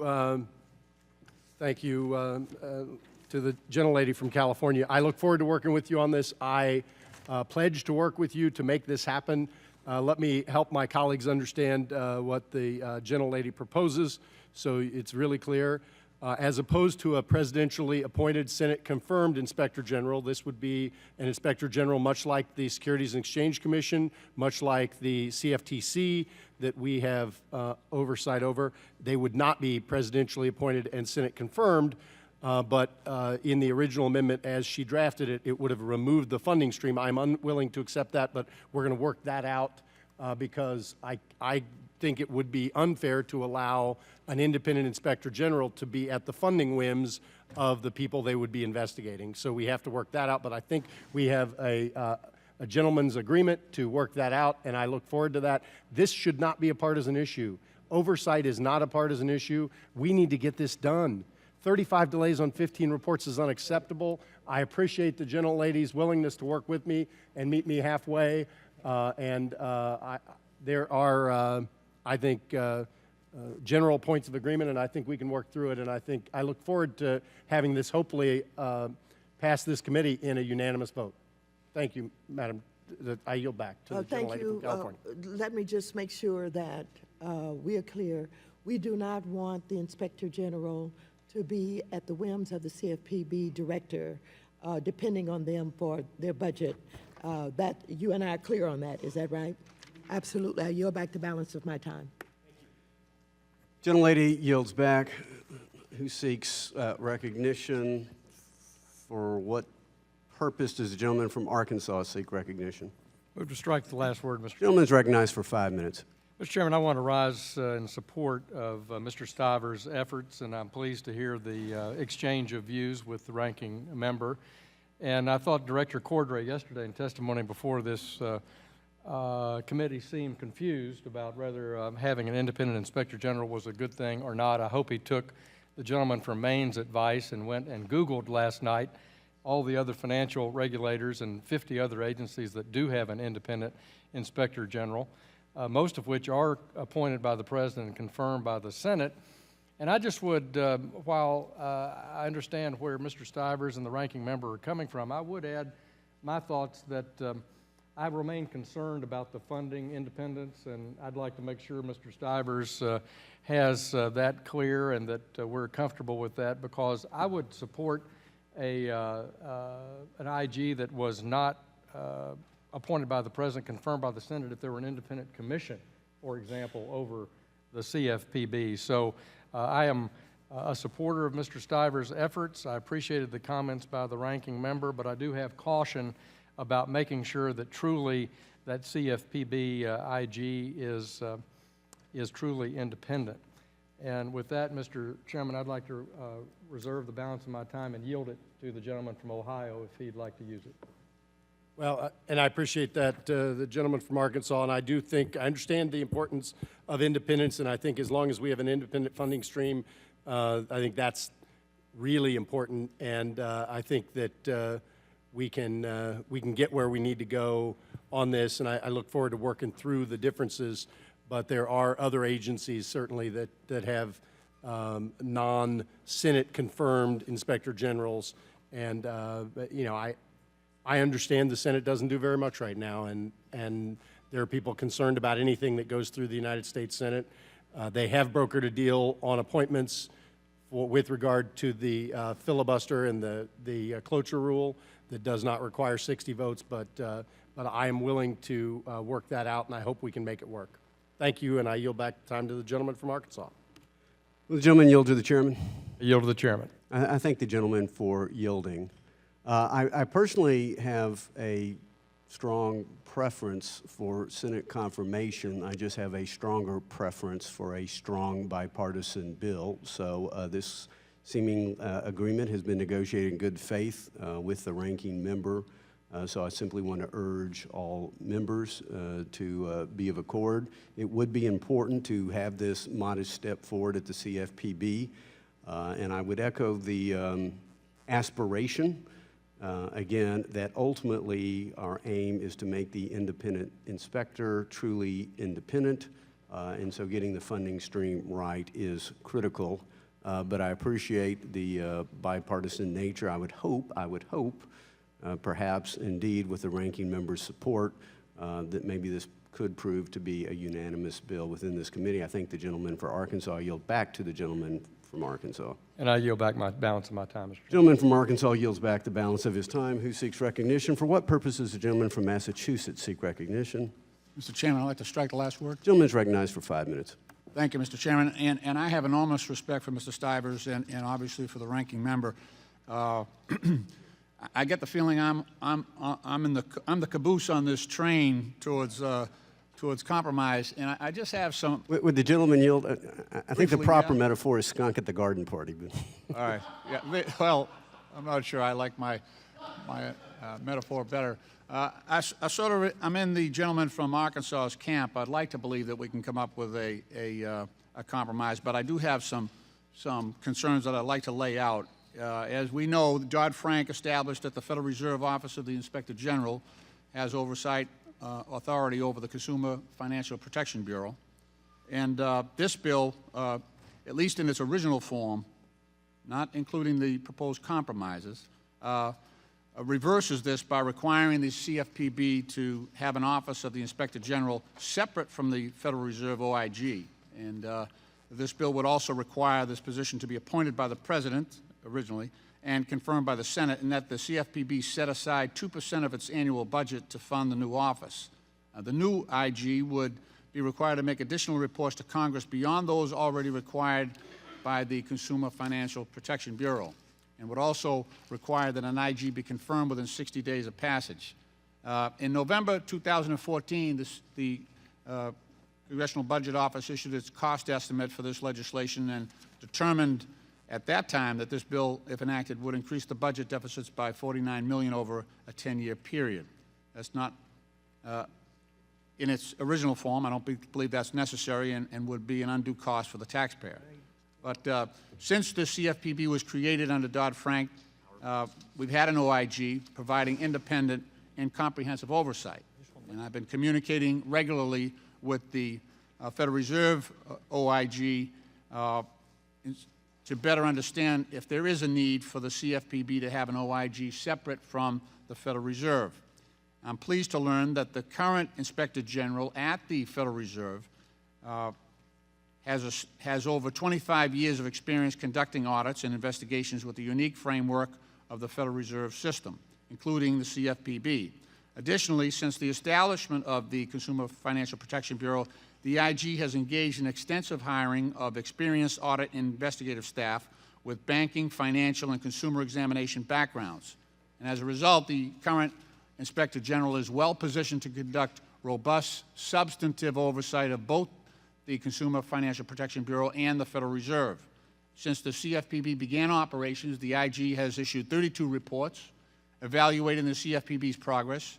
These 32 reports have resulted in the CFPB issuing and the agency accepting 130 recommendations for improving the economy, efficiency, and effectiveness of the CFPB's programs and operations. And in addition, the current Inspector General at the Fed continues to have an aggressive oversight plan for those programs at the CFPB and its operations as detailed in its publicly available work plan, which is updated twice a month.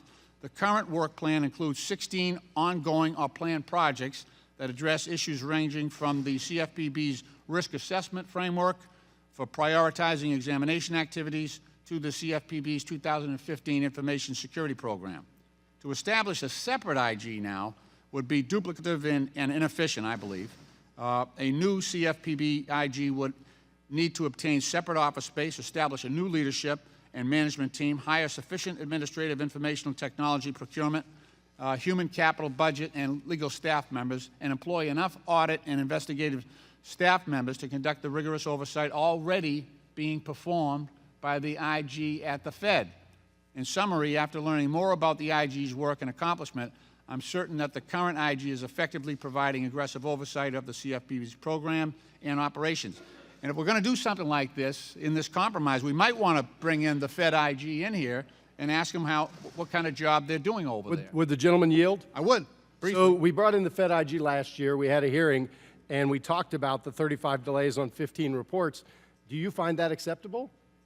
It depends on what their workload is and what they've accomplished. Their workload, the point is they're overloaded on work and they're underfunded, and that's why we need a separate IG. To have one IG with 3,200 employees with two divergent agencies does not work. I understand they've done the best they could, but this is our chance to get it right. And so I understand your concerns. I'll reclaim my time. Time belongs to the gentleman from Massachusetts.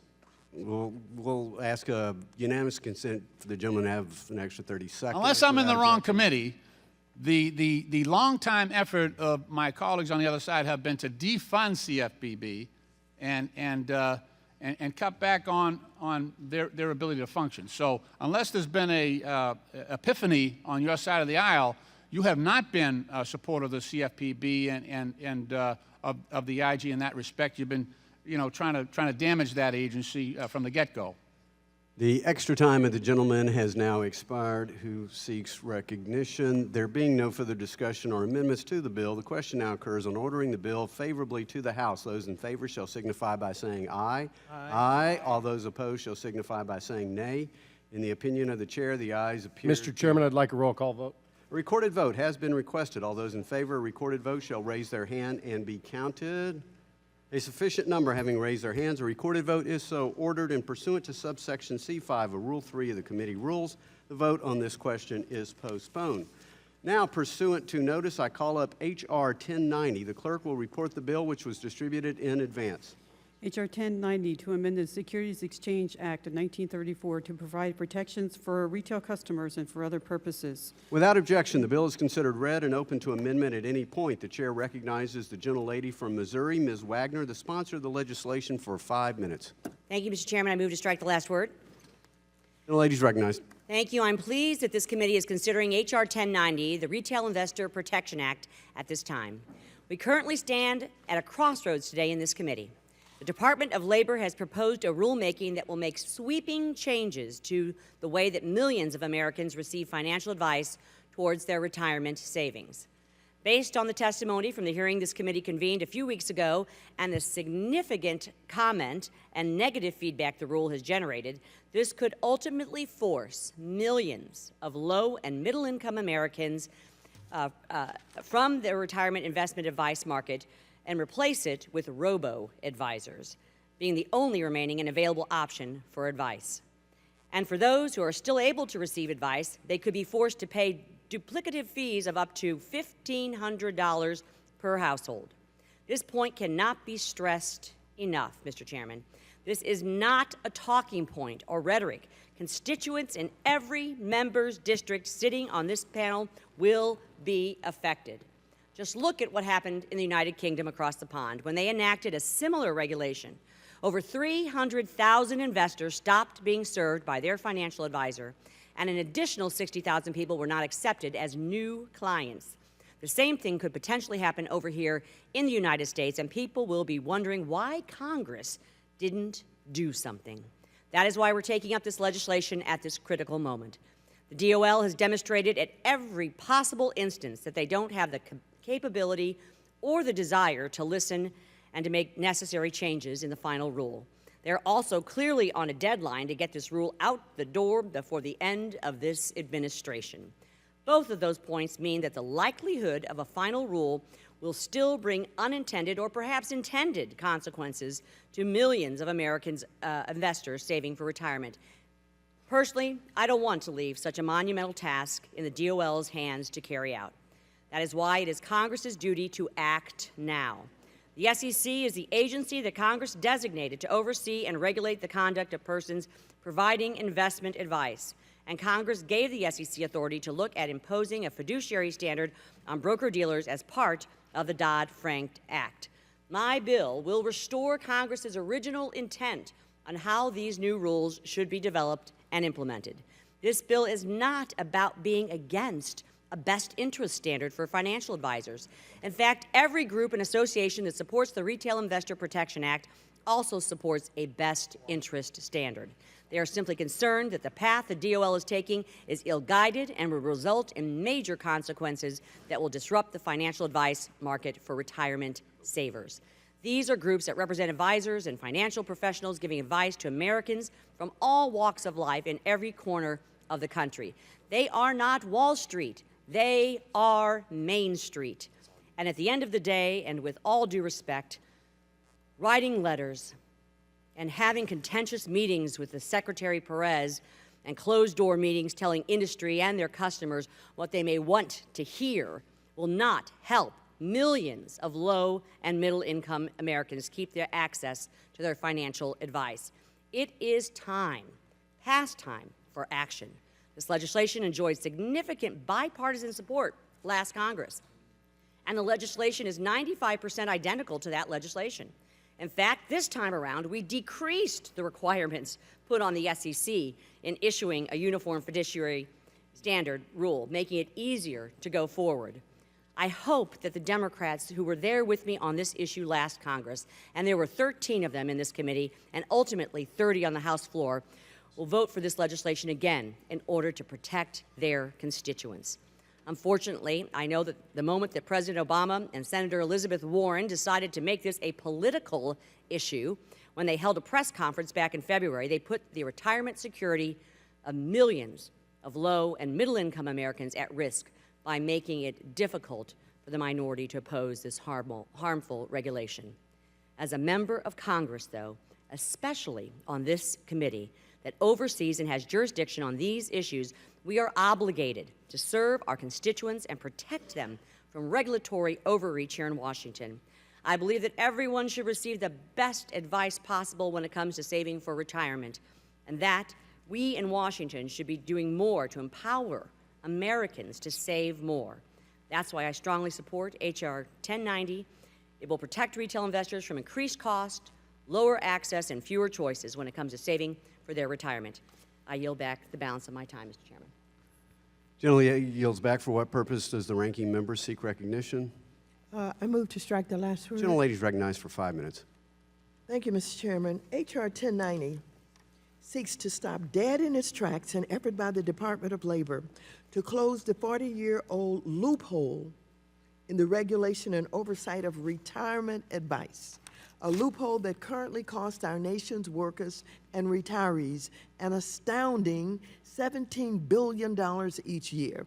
While it is still in the proposing stage, the department's rulemaking would require persons providing retirement advice to put the interest of their clients ahead of their own and abide by a fiduciary duty the same duty that we expect from our doctors, lawyers, and trustees. As Professor Mercer Bullard testified before this committee, along with countless other consumer and industry groups, the DOL's proposal is workable for both advisors and savers, and in fact, is already working in many contexts.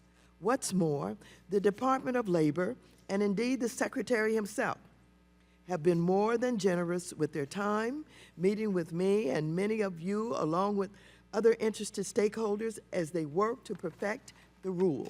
Not only have we all had 5 years since the last proposal to express our positions and concerns to the department, we've also had over 120 days of public comment on the proposal and 4 days of multi-panel hearings. Just as I strongly support the department's efforts to finalize this crucial protection, I strongly oppose efforts like the so-called Retail Investor Protection Act to weaken or delay it. While we should clearly encourage the Securities and Exchange Commission to update its own rules for advice on securities, we should not force hard-working Americans to wait any longer for retirement advice that is in their best interest. I should note that this bill is opposed by industry stakeholders that stand ready and willing to provide advice to savers under a fiduciary standard. Groups such as the Financial Planning Coalition and H.R. 1090 is likewise opposed by scores of advocates working to protect the best interests of consumers. Groups like the AARP, the Consumer Federation of America, Consumer Union, Public Citizen, and Americans for Financial Reform. So I would urge my colleagues to join me in opposing this bill. Mr. Chairman and members, I have 4 pages listing organizations that are opposed to this bill. These pages represent not only our seniors and working folks, but it represents low-income individuals who are depending on their meager incomes to provide them with some kind of protection in retirement. If we don't have fiduciary duty and responsibility, and we have advice that's being given to them that can cause them to lose their meager savings, then they're going to be in retirement without. We cannot put these people at risk. And I don't understand this move and this hard work that's been done to delay this. I mean, whose side are you on? As a matter of fact, let me just raise a question with you about if you are going to err, if you may err, you should err on the side of the least of these and the small folks who are depending on their retirement savings and depending on people who advise them not to be targeting and redirecting them to their own products, but rather acting in the best interest of the client. So I would yield back the balance of my time. Gentlelady yields back. The chair recognizes himself for 5 minutes. I have to ask a question that I asked yesterday, and it is, again, where are the zealous protectors of Dodd-Frank? I would have thought that the ranking member would have been that zealous protector, because under Dodd-Frank, it is the SEC that was given discretion on this issue. It was not DOL. And so I was just wondering yet again, if you're going to protect Dodd-Frank at all cost, here's a wonderful opportunity. Protect Dodd-Frank. Support this bill from the gentlelady from Missouri and let the SEC deal with this matter, not the Department of Labor. That would be my first point. My second point is, in talking about dealing with the least of these, one of the most popular phrases uttered in congressional debate, I'm curious at the testimony, and I hope that the ranking member heard it. We had testimony that this standard could cost low and moderate income investors over $100 billion over the next 10 years. And we don't have theory We have actual experience in the UK that went down this exact identical road, and what we know is that the least of these were denied this investment advice.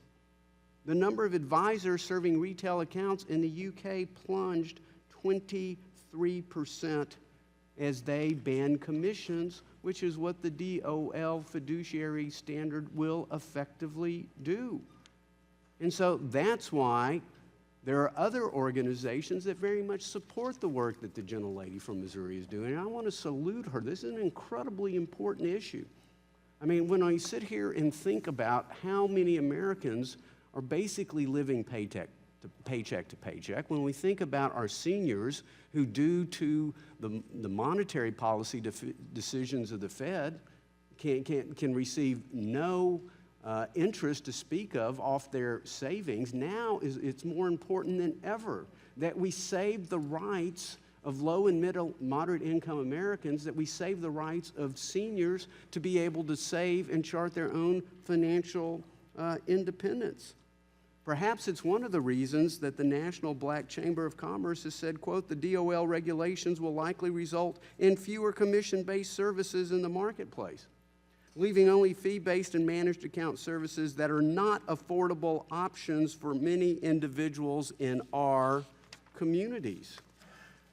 Perhaps it's one of the reasons that Primerica's African American Leadership Council said, quote, as a result of the proposed rule, African American families will have less opportunity to advise for their retirement goals because the lower cost commission-based services they benefit from today will no longer be available for IRAs. Information from MetLife, 98% of IRA investors with less than $25,000 are in brokerage relationships. Under the DOL's proposed rule, millions of consumers who cannot afford to pay ongoing investment advisory fees will lose the ability to have one-on-one personalized conversations with financial professionals on many topics, including IRA rollovers. Go to the website of the Social Security and Medicare trustees. It is a sad, tragic reality that Social Security is going broke. Seniors can receive no interest on their savings, and so what does the Department of Labor want to do? Take away their opportunity to have advice from financial professionals so that they can have some type of savings, so they can have some type of dignity. But we also know that it has to start today.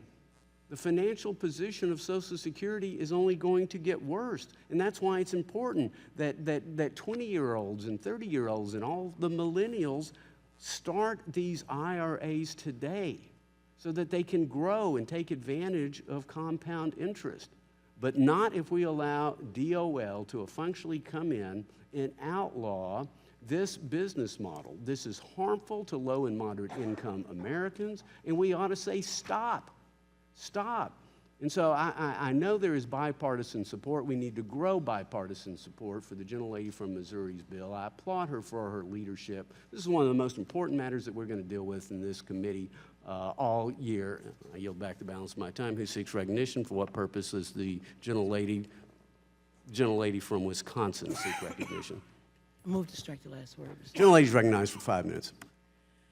Thank you so much. And I would just like to say to Ms. Wagner, many of the concerns that you have raised and the chairman has raised have been concerns that I have raised as well. I'm one of the Democrats, one of the 13 Democrats that indeed voted for a very similar bill back in 2013. But I just want to review a little history with you and see how the landscape and facts on the ground have changed. In 2013, when I supported this bill, we had the horrible, if I might call it, DOL bill that came out, and we were very concerned about the workability of that. And in fact, since then, I have been very, very vocal about those concerns. I've met with the secretary numerous times, just one-on-one, with his staffers, with other Democrats, and recently I just led a letter with 96 Democrats on it expressing our concerns about the previous rule. We were also concerned because we wanted, Dodd-Frank said that SEC should do a study. Well, they have indeed. SEC has, in fact, done that study. But when we think about it, ERISA is indeed under the jurisdiction of DOL, and it deals with tax law.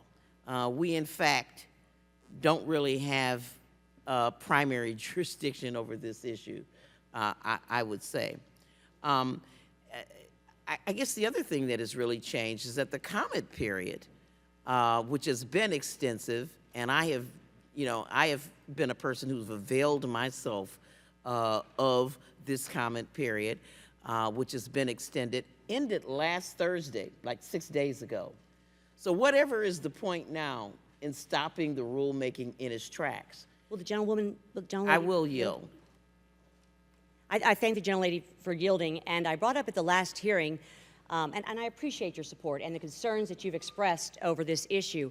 As I voiced at the last hearing, that even before the comment period began, Secretary Perez responded to me in writing, saying that he would take up no reproposal, there would be no reproposal, and no opportunity for the concerns that you've had and so many other, not just at industry, but the clients and customers, low and middle income investors that they represent, to have any opportunity for that to be heard and taken up in a reproposal. So before even the comment period began, the Secretary shot down the opportunity for any kind of reproposal. So, and I would echo certainly what the chairman said about so many of the groups that are supporting. The gentlelady, reclaiming my time for a question. I guess, what are we going to do with the rollover in IRA customers while we wait? I think that's real critical. Gentlelady Ewing? Yes. I believe that according to Dodd-Frank, Section 913, there is still time in the original Dodd-Frank language for the SEC to put forward their report regarding this issue. And I would call on the SEC to do that during, within that timeline of guidelines. So I don't believe that the time clock has run out for the SEC on this issue. Well, reclaiming my time, the SEC, I originally signed on and voted for your legislation because I thought the SEC should take the lead. They have said that they're not going to, and so we are where we are. I would just also like to remind you, Mrs. Wagner and the chairman, that the industry groups who have weighed in on this, and some of the, smaller, teeny tiny ones like Northwestern Mutual in my district, some of the little mini groups that are concerned about this have said explicitly that they support a best interest rule. So to the extent that they support a best interest rule, that we have to at least see what the proposal is before we do anything else that is more draconian. I would just state that I don't support this bill today, and I would yield back the balance of my time. Gentlelady yields back. Who seeks recognition? For what purpose does the gentleman from New Jersey seek recognition? Strike the last word. Gentleman is recognized for 5 minutes.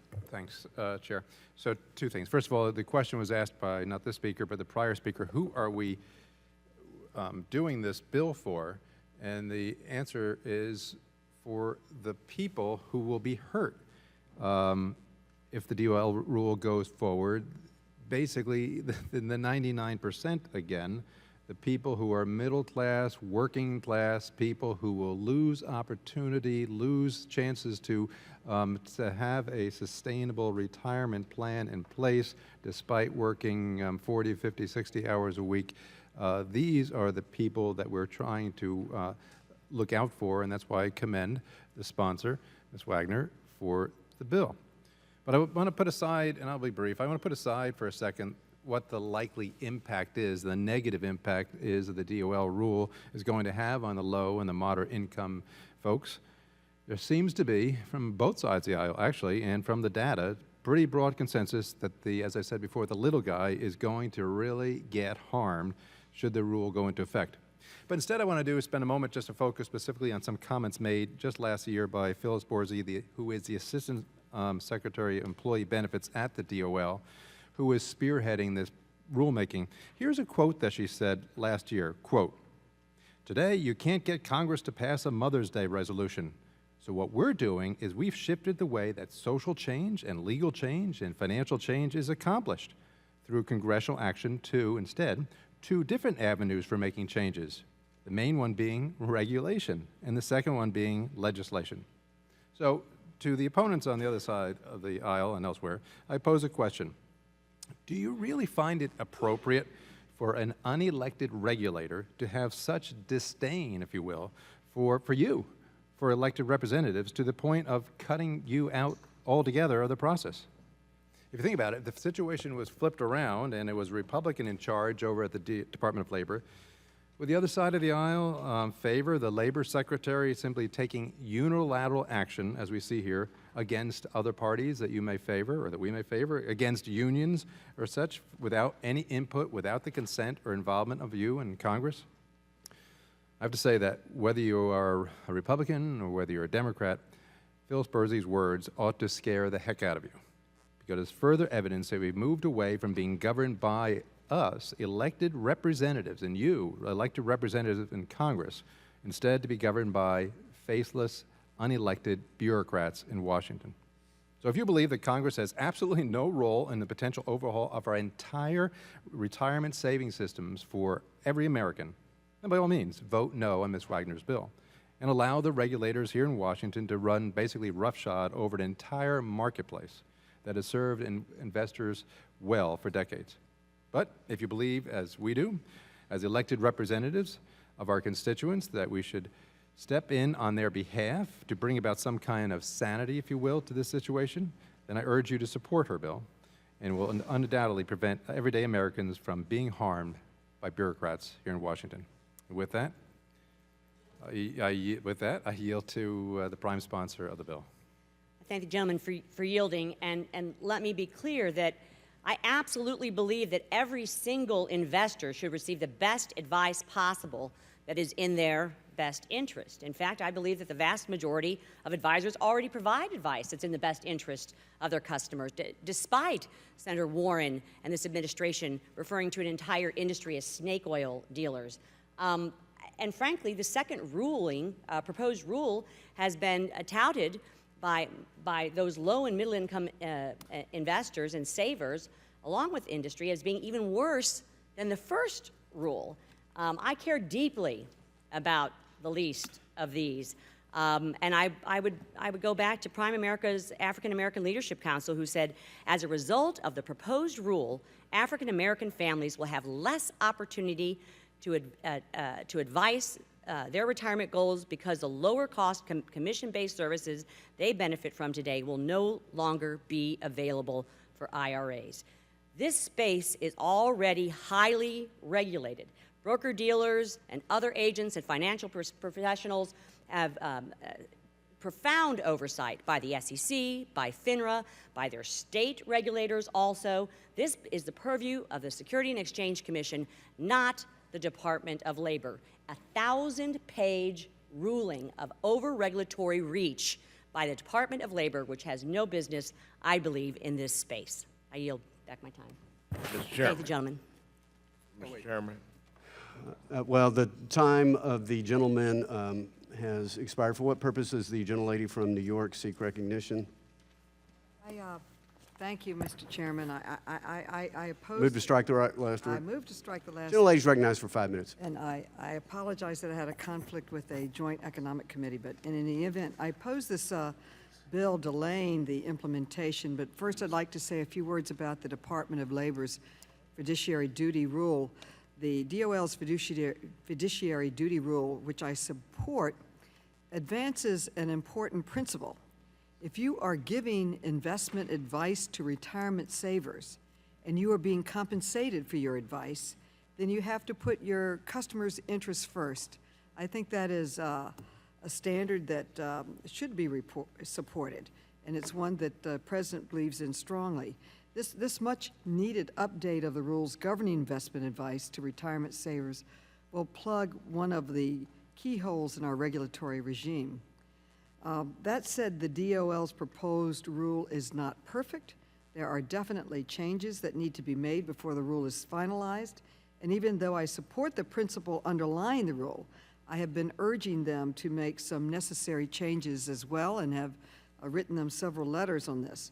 For example, the rule subjects advisors to IRAs to a fiduciary duty by requiring them to enter into so-called best interest contract with their customers.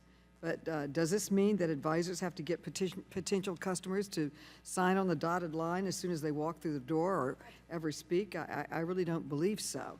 There's certainly other ways you could accomplish this that are less cumbersome, perhaps requiring a quick one-sided promise from the advisor that he or she will act in the customer's best interest at the beginning of a conversation. There are also questions about whether the phrase requiring advisors to act without regard to their own financial interests would effectively prohibit life insurance agents from selling their own company's proprietary products. That is a legitimate concern, and I've asked the department to clarify that they do not intend to ban the sale of proprietary products. But that is the appropriate way to address this issue. If there are problems, then you should work with the DOL to fix them. I have found them very responsive to every request that I put before them. This bill, however, is the complete wrong way to approach this. It's redundant, unnecessary, and I think would not be helpful. One of the core principles of the Employee Retirement Income Security Act, or ERISA, was that investments made for the purpose of retirement security should enjoy special protections. Would the gentlewoman yield for a question? I will yield at the end of my statement, okay? Should enjoy special protections under the law. This, by definition, means that the protections under ERISA are supposed to be different than the protections under ordinary security laws. As a result, the SEC and the Department of Labor have different responsibilities. The DOL is charged with protecting retirement investors, while the SEC is charged with protecting investors who aren't investing for retirement. When two agencies have different responsibilities, it is completely appropriate for them to move separately and even to write different rules. This bill would also require the SEC to conduct yet another study, another cumbersome, long study for the standard for broker-dealers. We already required the SEC to conduct a study on this issue in Dodd-Frank, and the SEC staff's recommendation in that study was that the SEC should, in fact, adopt a uniform fiduciary standard for broker-dealers. Requiring the SEC to conduct largely the same study that they conducted in 2011 before they can move ahead with their own fiduciary rule, I believe is pointless and shows that the true intent of this bill is to delay both the DOL's rule and any future SEC rule. So I urge my colleagues to oppose this rule, and I welcome the gentleman's question now. I thank the gentlewoman. You make some very good comments about, I think, shortcomings in the DOL proposal. Given those, and Secretary Perez says he will under no circumstances repropose the rule to mention and answer your questions, would you support a reproposal of the rule by Secretary Perez now? No, I think that they have extended the comment period several times, and they have responded. I mean, when I call the staff, they'll sit there and talk to you about these situations, and I don't want to extend it again. I believe that many of these suggestions for improvement will be implemented in the rule that Perez puts forward, and I feel at some point you got to move forward. We've had study after study, proposal after proposal, comment period after comment period, and the chairman's telling me to be quiet. So I'm going to be quiet. I yield back. In the most polite way. Mr. Chairman. Time of the gentlelady has expired. For what purpose does the gentleman from, who did we see first? The gentleman from Virginia seek recognition? Move to strike the last word. Gentleman's recognized for 5 minutes. Thank you, Mr. Chairman. Last Congress, this committee took action on a similar piece of legislation, and it passed out of this committee with broad bipartisan support. Subsequently, the full House of Representatives considered it again and again. It passed off the House floor to the Senate with bipartisan support. And now, almost 2 years later, we're back at square one. And unless we sift through and reject the political rhetoric that we're hearing, hardworking Americans will be negatively impacted by the Department of Labor's ill-advised fiduciary proposal. The DOL's unworkable fiduciary rule will raise the cost of and reduce access to investment advice for small retail investors, costing hardworking Americans billions of dollars in lost retirement savings. The administration has couched this rule as protecting Americans from receiving poor financial advice in their retirement plans and has stated that it will help smaller account savers. In reality, this rule will hurt the very people they claim to want to help. H.R. 1090 would simply prevent the DOL from exercising its authority under ERISA to define the circumstances under which an individual is considered a fiduciary until 60 days after the Securities and Exchange Commission, the SEC, issues a final rule to implement Section 913 of the Dodd-Frank Act. H.R. 1090 simply allows the SEC to exercise its authority to promulgate a uniform fiduciary standard, which Chair White has explicitly stated the SEC will do after it reports on the impact and potential harm the uniform fiduciary standard could impose on retail investors. DOL should not act to define how an investor receives financial advice, and the DOL should not move forward with this rule until there is specific evidence that the DOL has coordinated with the SEC to develop a workable rule. Let's not forget what this is all about. This is about ensuring that hardworking Americans have the ability to receive the advice they need for their retirement. Congress must act to protect thousands of retail investors, and Congress must take up and pass this important legislation. I commend Ms. Wagner for leading on this critical issue, and I strongly urge my colleagues to support this legislation. Thank you, Mr. Chairman. I yield the balance of my time to the sponsor of this legislation, Ms. Wagner. I thank the gentleman from Virginia for yielding, and I'd like to make a few points here, and the gentleman makes a very important part. We want to talk about redundancy in terms of over-regulation and over-regulatory overreach. This, including its addendums and other pieces, is over 1,000 pages long rule proposal that has not had any coordination at all with the regulatory body of jurisdiction, which is the Security and Exchange Commission. And I have great concerns over the Secretary's sincerity about approaching a reproposal by the Department of Labor. In a hearing back in July, the Secretary Perez himself said that he needed to make material changes to the rule. But in a letter to me, even before the comment period opened, Secretary Perez said that there will be no reproposal whatsoever. You know, I just want to say that this bill is not about being against a best interest standard for financial advisors. In fact, every single group and association that supports the Retail Investor Protection Act also supports a best interest standard. And Mr. Chairman, I'd like to submit for the record a list of countless groups supporting the Retail Investor Protection Act, along with the customers and clients, especially those low and middle income savers and investors that are going to be very, very much hurt by this. Without objection. I'd also, I guess, like to say that when we're talking about the SEC study that was proposed in 2011, as mandated by Section 913 of Dodd-Frank, that the SEC study, and this is specifically a quote from that study, said, notwithstanding its belief that a uniform fiduciary standard would provide benefits, the SEC staff acknowledged that changing the standards of care, quote, could lead to increased costs for investors, investment advisors, broker-dealers, and their associated persons. I care deeply about the lowest and least. Whether I'm sponsoring and advocating for human trafficking legislation, whether I'm fighting for low and middle income investors and savers, we have, as I think we would all agree, we have a savings crisis in this country, and I will not stand by quietly while I believe the lowest and least are adversely impacted and will be absolutely accessed, cost, and choiced out of a very important investment saving advice that they need. I yield back my time. Thank the gentleman for yielding. Time of the gentleman has expired. For what purpose does the gentleman from Missouri seek recognition? Mr. Chairman, I move to strike the last. Gentleman is recognized for 5 minutes.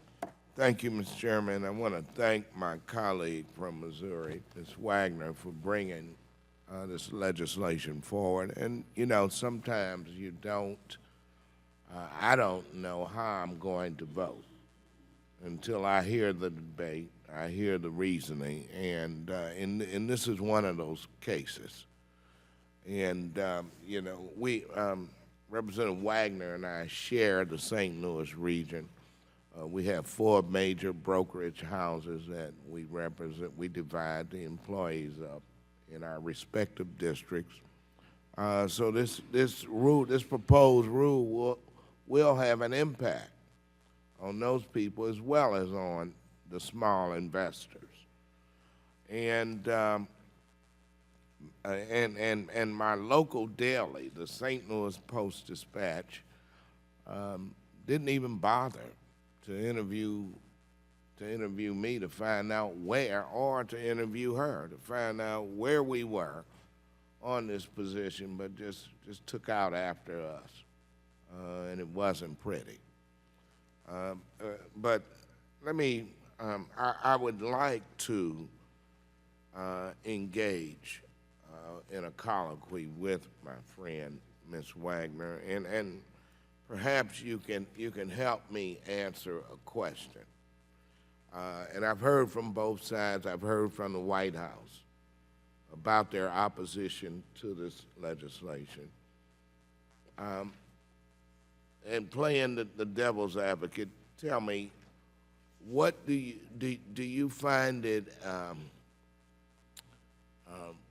Do you find anything wrong with us having a bright line with the investor to actually share with them what the costs are for them for a broker making certain investment? Do you think that gets to the issue?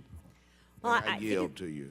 I appreciate the gentleman from Missouri who has been a partner with me, along with many across the aisles. When we talk about the 96 Democrat signers on the letter of concerns, and Congressman Clay and I have also expressed a lot of concerns regarding this this issue. And I will tell you, it is important, I think, that the low and middle income investor understand exactly the cost that is going to be on every single family and household.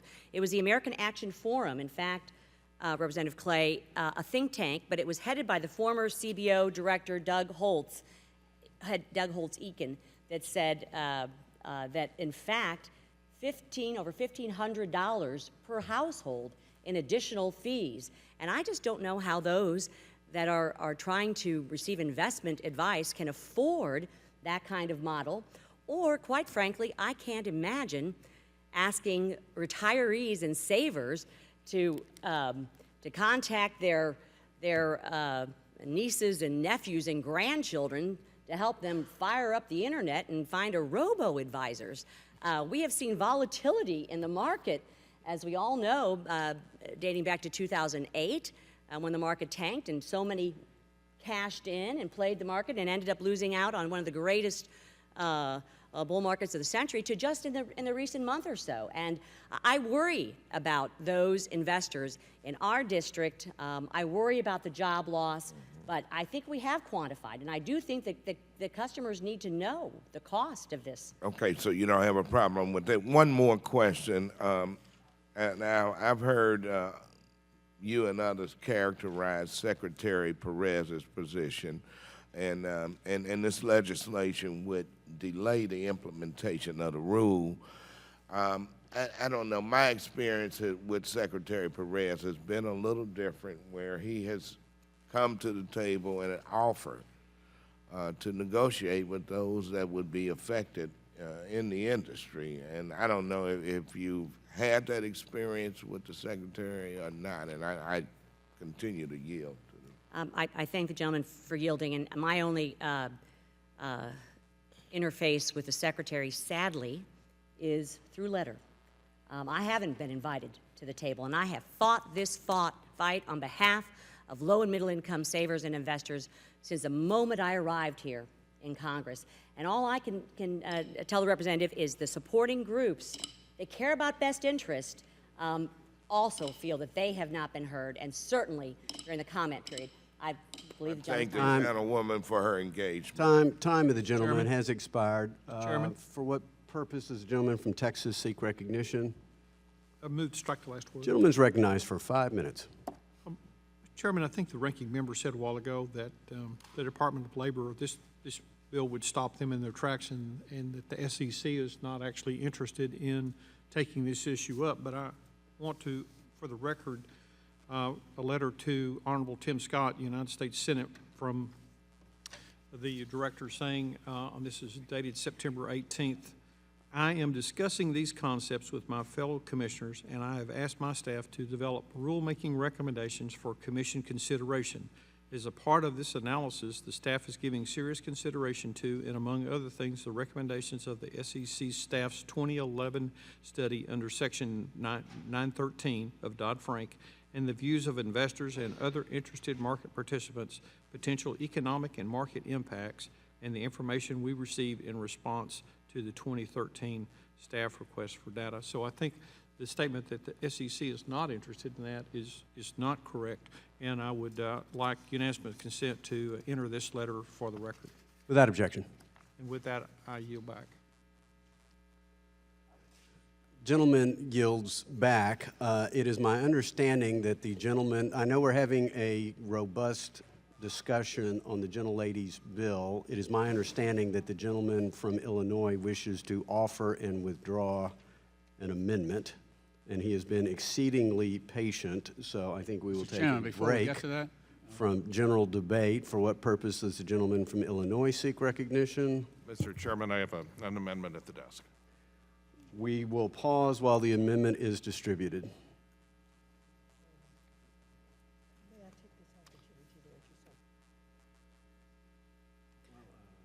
Oh, no, you're in the middle of something? Okay. Okay.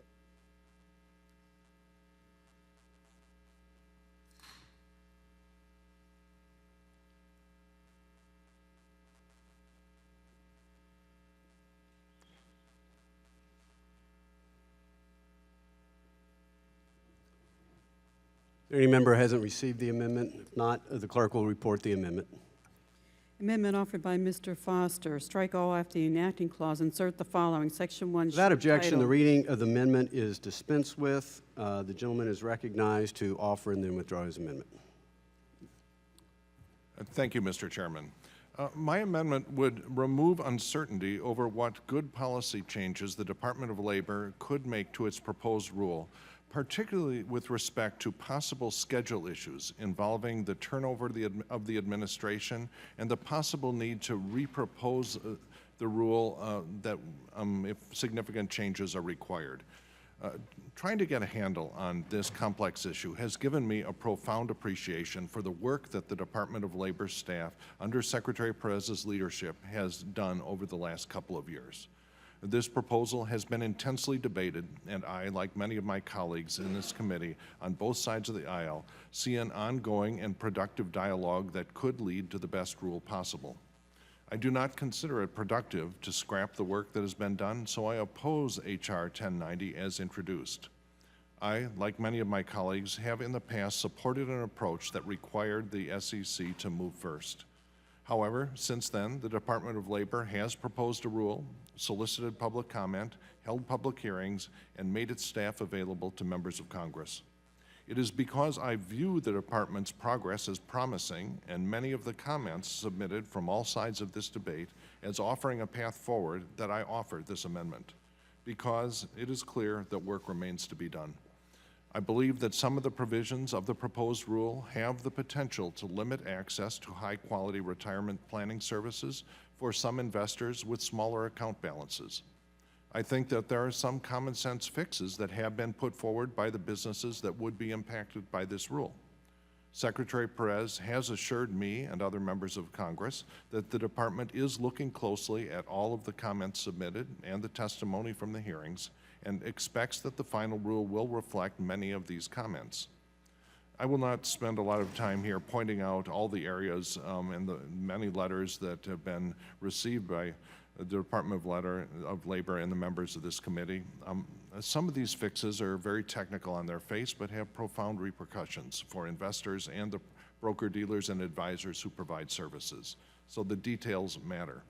These include things like clarifying the difference between marketing and a recommendation, or when a written instrument must be executed in order to rely upon the best interests exemption. One important area is whether classes of assets should be prescribed as permissible, or whether standards or principles should offer guidelines for evaluating whether an asset should be recommended.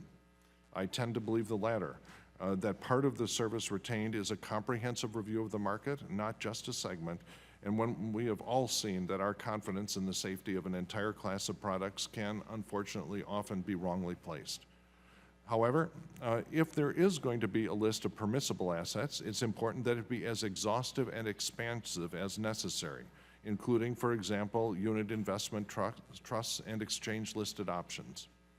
I also expect that a change might be necessary to allow commissions as compensation for financial professionals making retirement recommendations. There can be abuses of this model, but most of those abuses will be discovered by the market and the wrongdoer run out of business, and the others should be controlled through narrow activity-based restrictions rather than enterprise-wide prohibitions. Generally, I am concerned that fee-for-service models may unfairly restrict high-quality services only to large-dollar investors. All of those changes taken together are a heavy lift, and consideration of each one is very important. But the scope of this markup is on what Congress will do to help retail investors plan and build for retirement. And I've been encouraged by the responsiveness of the Department of Labor. I believe the Secretary when he says that he possesses the authority to make the necessary changes based on the substantial regulatory record that he and his team have built. But I remain concerned about possible schedule issues which might interfere with necessary significant changes.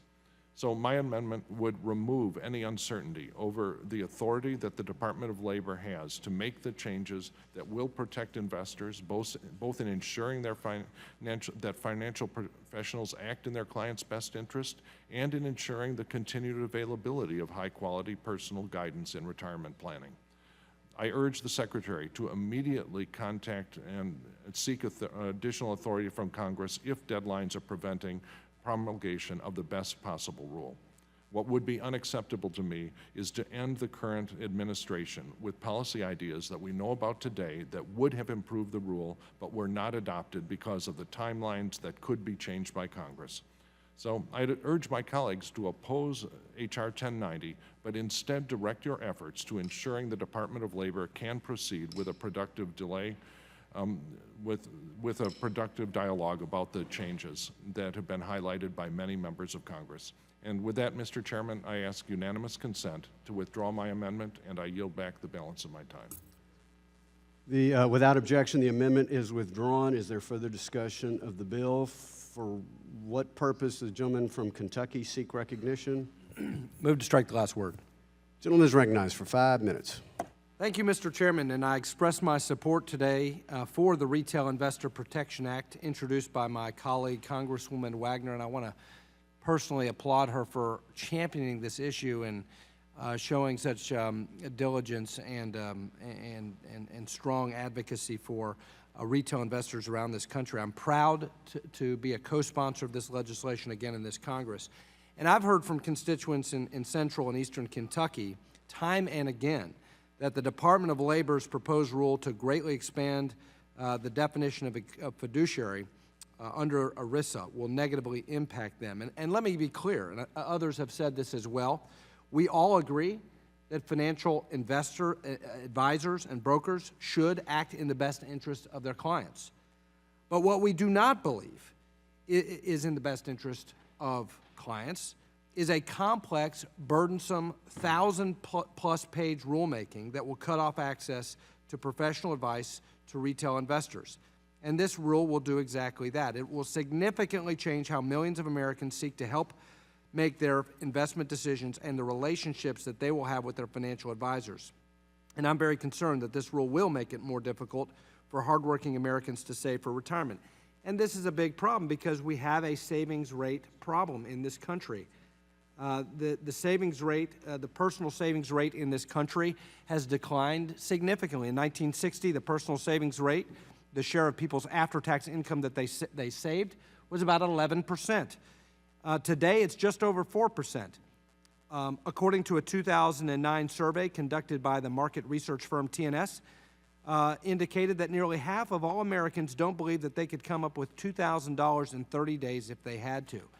So anything that would cut off access to, for retail investors to financial planning and financial advice that would help the personal savings rate in this country is something that we've got to seriously consider. Employers, under this proposed rule, will not be able to bring in financial advisors to provide educational information to their employees.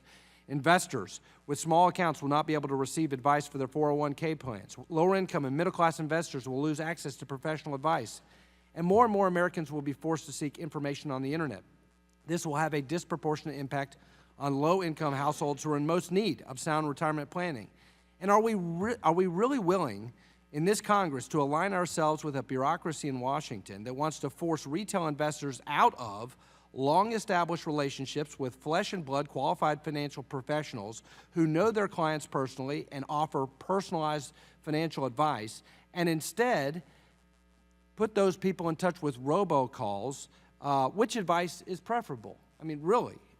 On July 29, 2015, Representatives Wagner, Scott, Clay, and another 17 of our congressional colleagues sent a bipartisan letter to Secretary Perez urging the DOL to initiate a reproposal, to adequately review and consider all relevant comments received, and to ensure that the unintended disruptive changes do not adversely impact the delivery of financial services in the retirement savings market.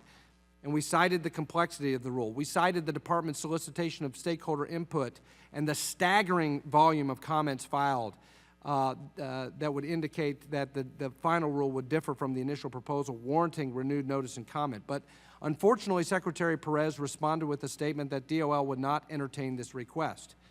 So our experience is much different than those of others here today. Just last week, 96 House Democrats signed a letter to Secretary Perez calling for changes to this rule.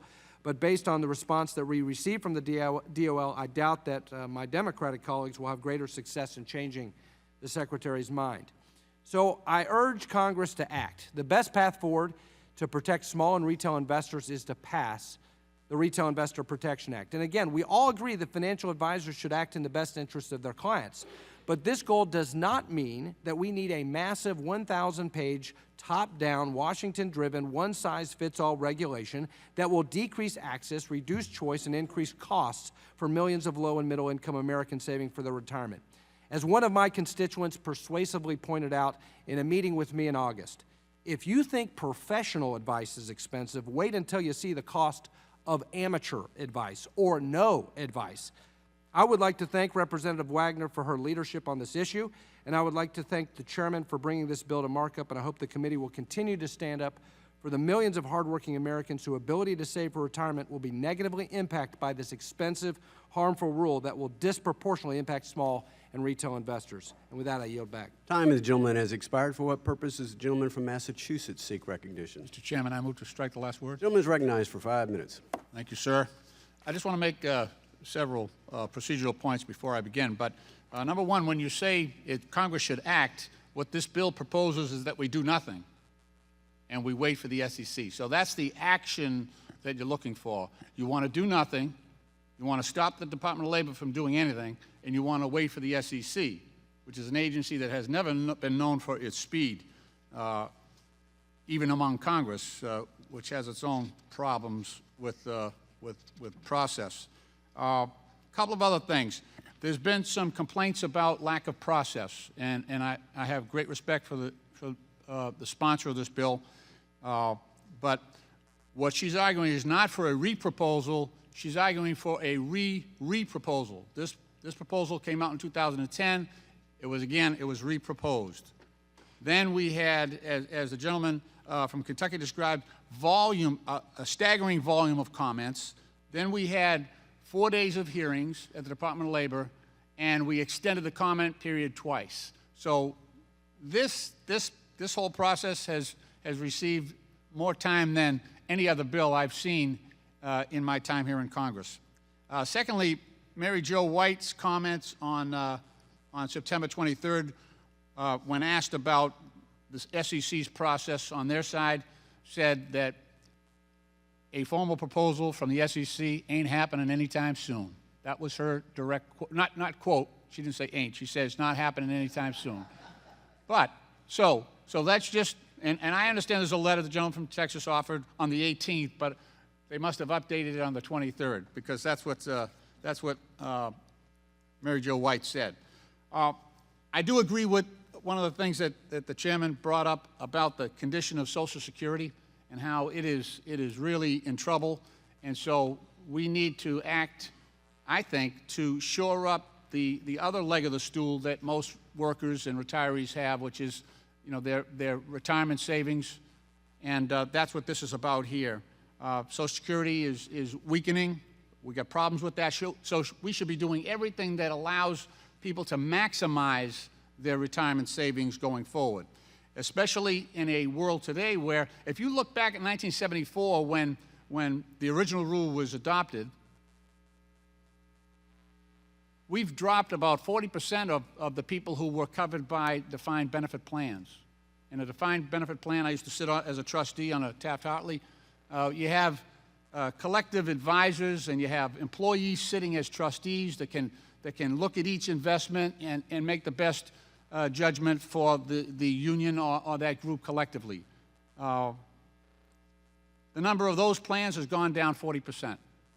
The number of individual plans, such as IRAs, 401ks, has gone up 550%. That's because all the new workers coming in, they don't have defined benefit plans anymore.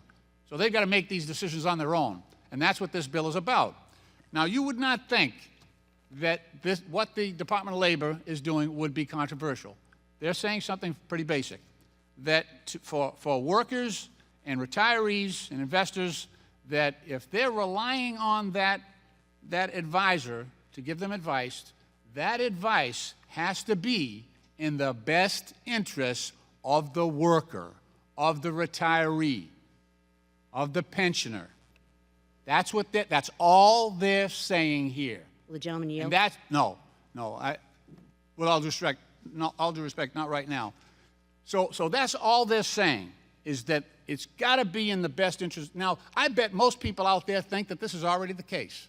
They think that advisor they're sitting down with is already giving them their advice that's in their best interest, and that's not true. There are all kinds of incentives for financial advisors that come down from the broker-dealers that say, if you sell that retiree this product, I'll give you a bonus.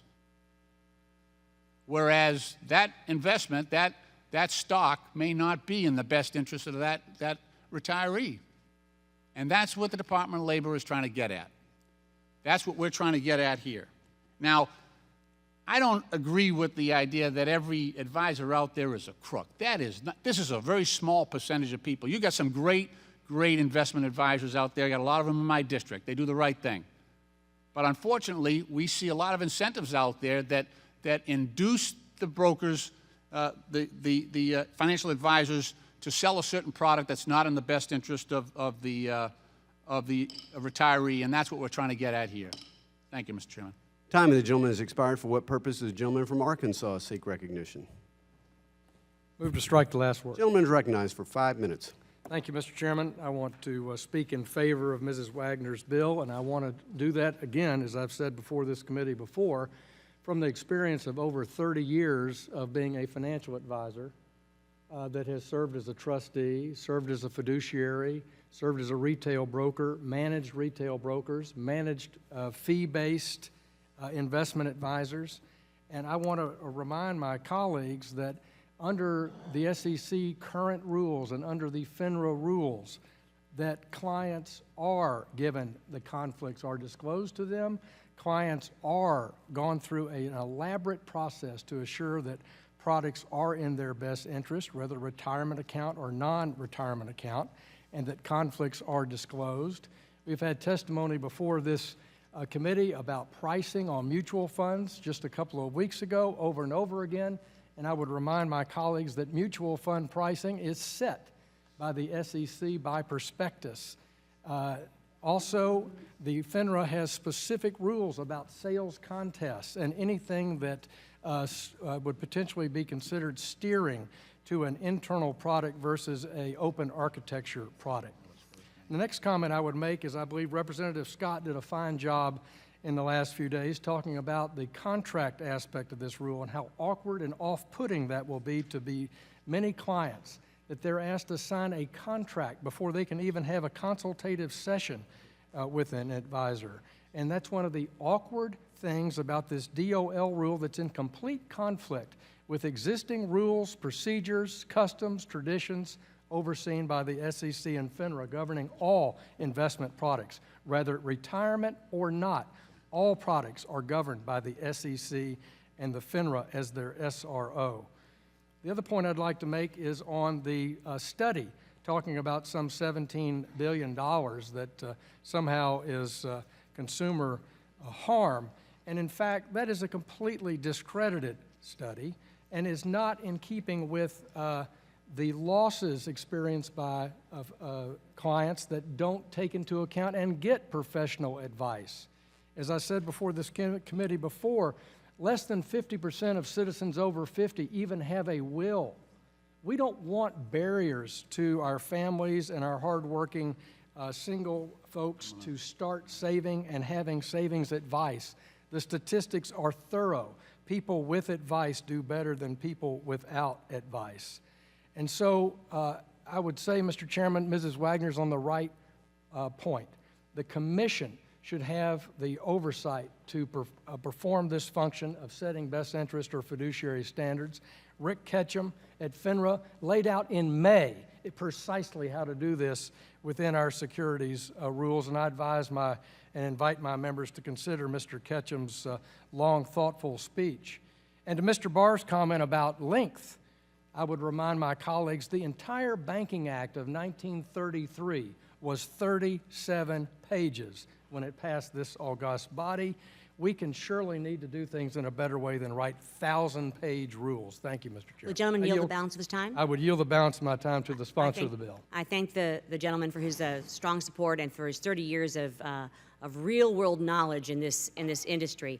And to my friend across the aisle, I would say, I wish that the 1,000-page proposal really had only to do with best interest, because this bill is not against the best interest standard for financial advisors in any way, shape, or form. We believe very strongly and highly in this. But the issue of educational literacy and other things have come up, or financial literacy, pardon me, and this bill, our rule proposal by the DOL, would force low and moderate income investors to enter into an onerous contract that is going to increase compliance costs, or I will tell you what, those investors are not going to get the kind of advice and even on financial literacy because of the right of action that any one of these professionals could be opened up to. And I do want to go back also to the September 18th letter that the Honorable Tim Scott, and I have to applaud him for his strong stance against this, from Mary Jo White, saying that I am discussing these concepts with the fellow commissioners, and I have asked the staff to develop rulemaking recommendations for commission consideration. Right here in writing.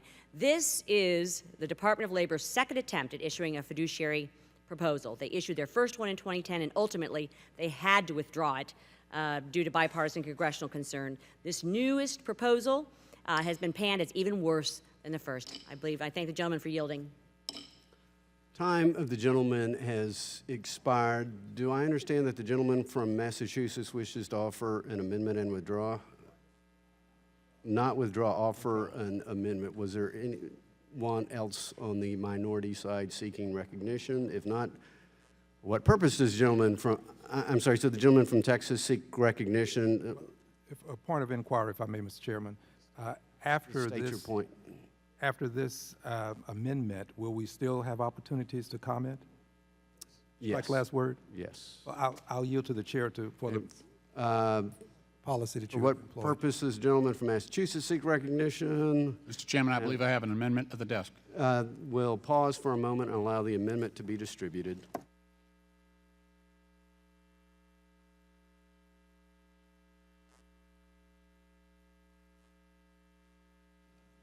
Mr. Chairman, I have a further point of inquiry. Gentleman will state his inquiry. Mr. Chairman, will persons who have spoken previously on H.R. 1090 have an additional opportunity to speak on this amendment?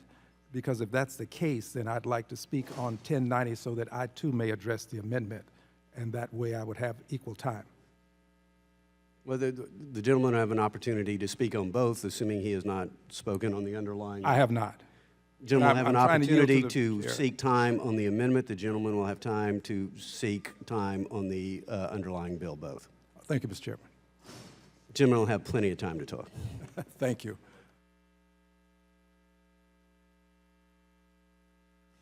Mr. Chairman. For what purposes, gentleman from Texas seek recognition? I'll reserve a point of order. Point of order is reserved. The gentleman, okay, the clerk will report the amendment.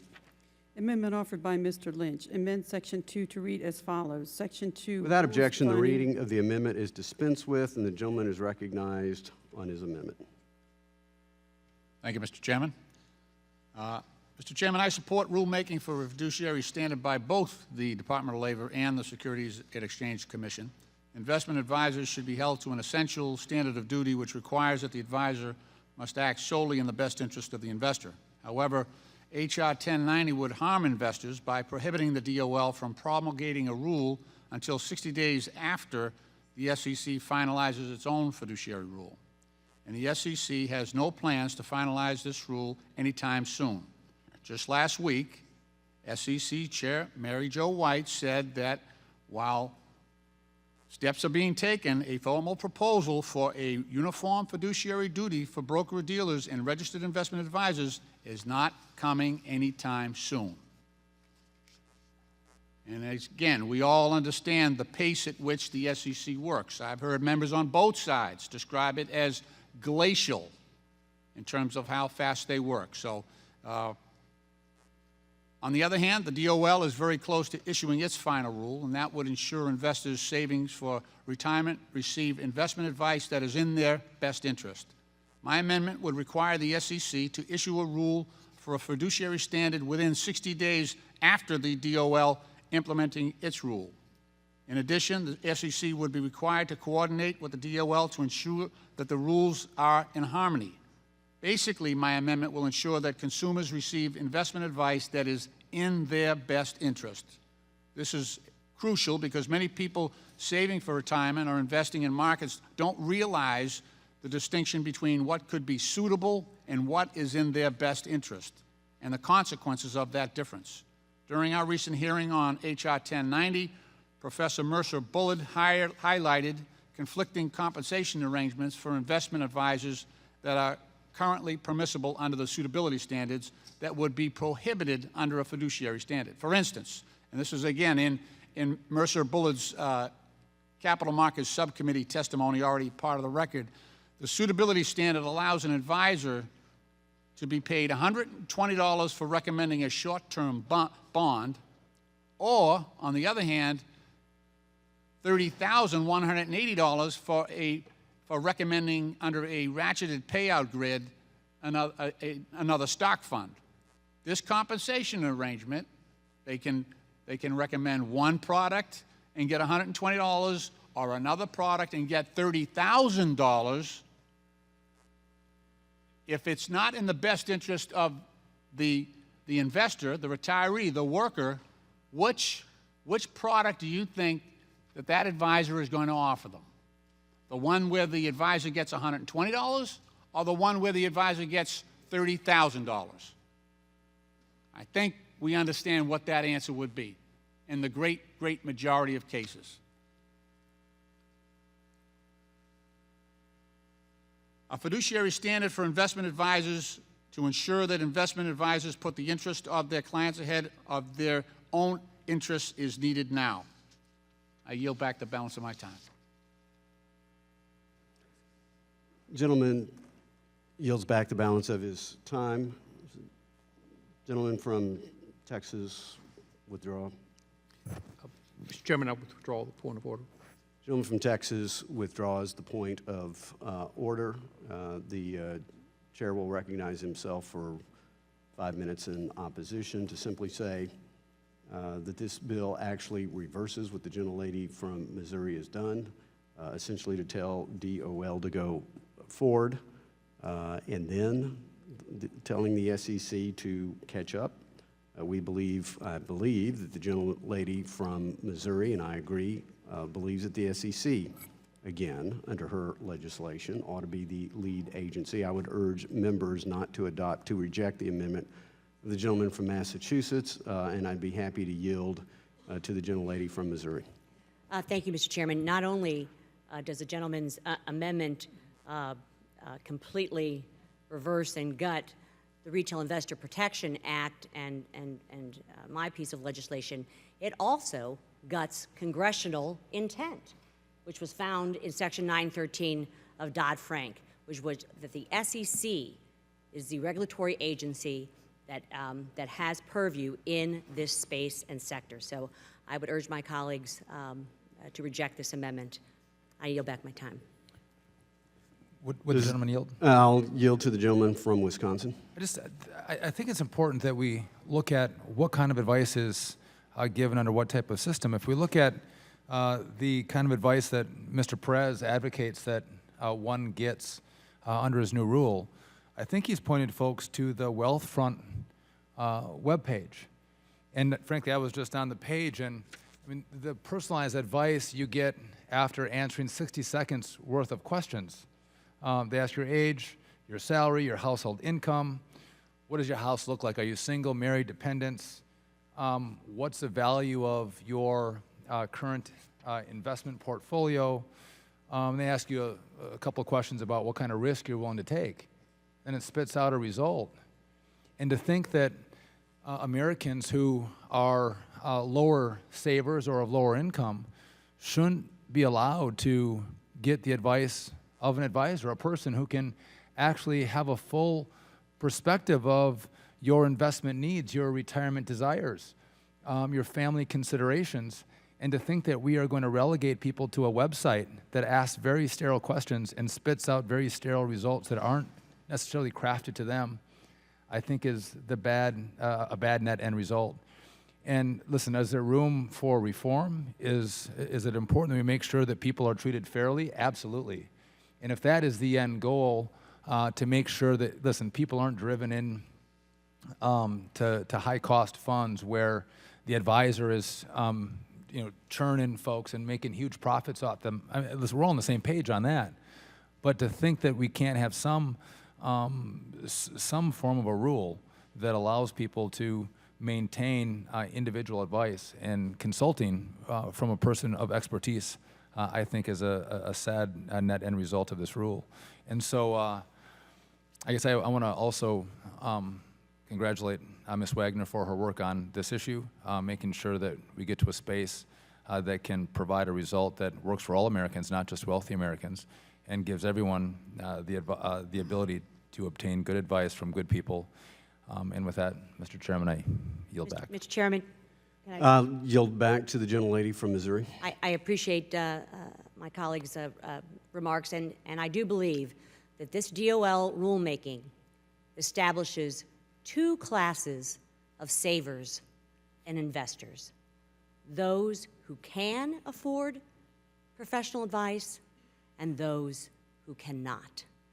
And I, along with so many of my colleagues, I believe on both sides of the aisle, believe that it is our duty to stand up and defend those who cannot afford to enter into some onerous contract or be left behind to a robo-advisor. This is about keeping the costs down, providing choice and access to all investors, not creating two classes of investors. I yield back my time. Thank you, Mr. Chairman, for your indulgence. Mr. Chairman. Al Green from Texas, Mr. Chairman. The chairman was about to yield back his time, and then, right, Mr. so the chair yields back his time. For what purpose the gentleman from Texas seek recognition? Be heard on H.R. 1090. The gentleman, it moves to strike the last word. The gentleman is recognized for 5 minutes. Thank you, Mr. Chairman. Mr. Chairman, this is not the first time we fought this fight. When we dealt with the yield spread premium, we had a similar circumstance. Brokers were getting a kickback when they would refer persons to a higher interest rate when they qualified for a lower interest rate, and they got compensated for it. Not the same, but similar. This is similar. And Mr. Lynch has made an important point. Some things bear repeating. This rule prevents financial advisors from steering their clients to more risky products. He mentioned that these products could cost more, but they're risky. They have a greater opportunity for a client to lose money. And the reason the client is steered to the more risky product is because the financial advisor gets paid more. So the person that's working for you, that you assume is working in your best interest, gets paid more money to take you to a product that may, in the long run, cause you to lose a good deal of your money. Because there is nothing that prohibits this, saving what the Secretary Perez proposes to do now, and that is to provide somewhat of a safety net, to give consumers what they think they have, and that is a person who's working in their best interest. You don't have to be a crook to determine or decide that you're going to take a person into a product that pays you more. You're just yielding to temptation. Some are crooks, by the way, but not all are. But there are many people who will simply yield to the temptation to make more money by referring a client, someone that they're supposed to be working on behalf of, into a product that is much more risky than the product that they could yield to and refer the client to if they took the conservative approach. Now, Mr. Mercer, who testified, Mr. Mercer Bullock, who testified on August the 10th, provided us with a chart. And this chart gives us some sense of what happens. The chart has at its lower end a conservative product. And you have a financial advisor who will get $753 if he refers the client to the conservative product, one that doesn't have as much risk, likely to make the payments expected. But then on the upper end, the chart shows a high-risk product. And the advisor will get $700 or $1,750 if you're an advisor, and if you're a broker, you'll get $700. But you get more money for taking your client to the product that will pay you more, but the client takes a greater risk. My point is, we ought not let the public be deceived. If we're really interested in helping the little guy, then we want to protect the little guy from being taken advantage of by people who will make more money because there's a conflict of interest and they put their own interests above the interests of their clients. Secretary Perez has been very clear. The rule would not allow these financial advisors to put their own interests ahead of the interests of their clients. That means that they won't be allowed to yield to the temptation to accept an incentive, an inducement that would cause them to take their clients to more risky products so that the investment advisor can make a greater payday. Now, there's another side to this also. In some cases, when you're dealing with some of these mutual funds, you get a load on the front end. That's understandable. Investment advisors get paid. They get compensated. But there are also some of these funds that induce you to come to them because for coming to them, you'll get an additional payday. An additional payday. And clients don't know about the additional payday. So these backdoor deals ought not be permitted the client ought to get the best advice, and the way for the client to get the best advice is to have a rule that says you must put your client's interest, meaning your client's money, ahead of your money. Don't let the money you can make cause you to make a mistake that the client will have to live with. That can be very harmful. That's protecting the little guy. That's protecting the client. That's protecting the person who no longer has the benefit of a company that has someone to do this work for him or her. Thank you, Mr. Chairman. Time of the gentleman has expired. Is there any further debate on the amendment? If not, the question occurs on the amendment offered by the gentleman Mr. Chairman, I believe the ranking member was going to yield me a couple of minutes. The ranking member doesn't seem to know that. I move to strike the last word. Gentlelady is recognized for 5 minutes. I yield to the gentleman, Mr. Thank you. I don't want to beat a dead horse here. I just want to go over the 1,000-page rule stuff. The rule is actually 33 pages. 33 pages. You just got to pick it up and read it. The other 900 and some odd pages is an impact analysis that was actually requested by the industry.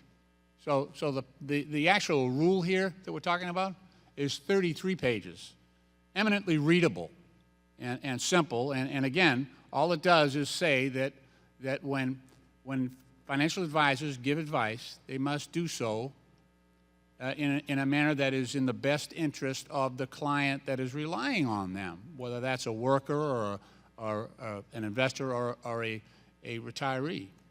And I think that's eminently fair. So it's a 33-page bill. Gentleman, the impact analysis is the other 900 pages, but that's just what the industry required and what many of my colleagues on the other side of the aisle have, and Democrats as well, have asked to say, okay, what kind of regulatory impact might this have?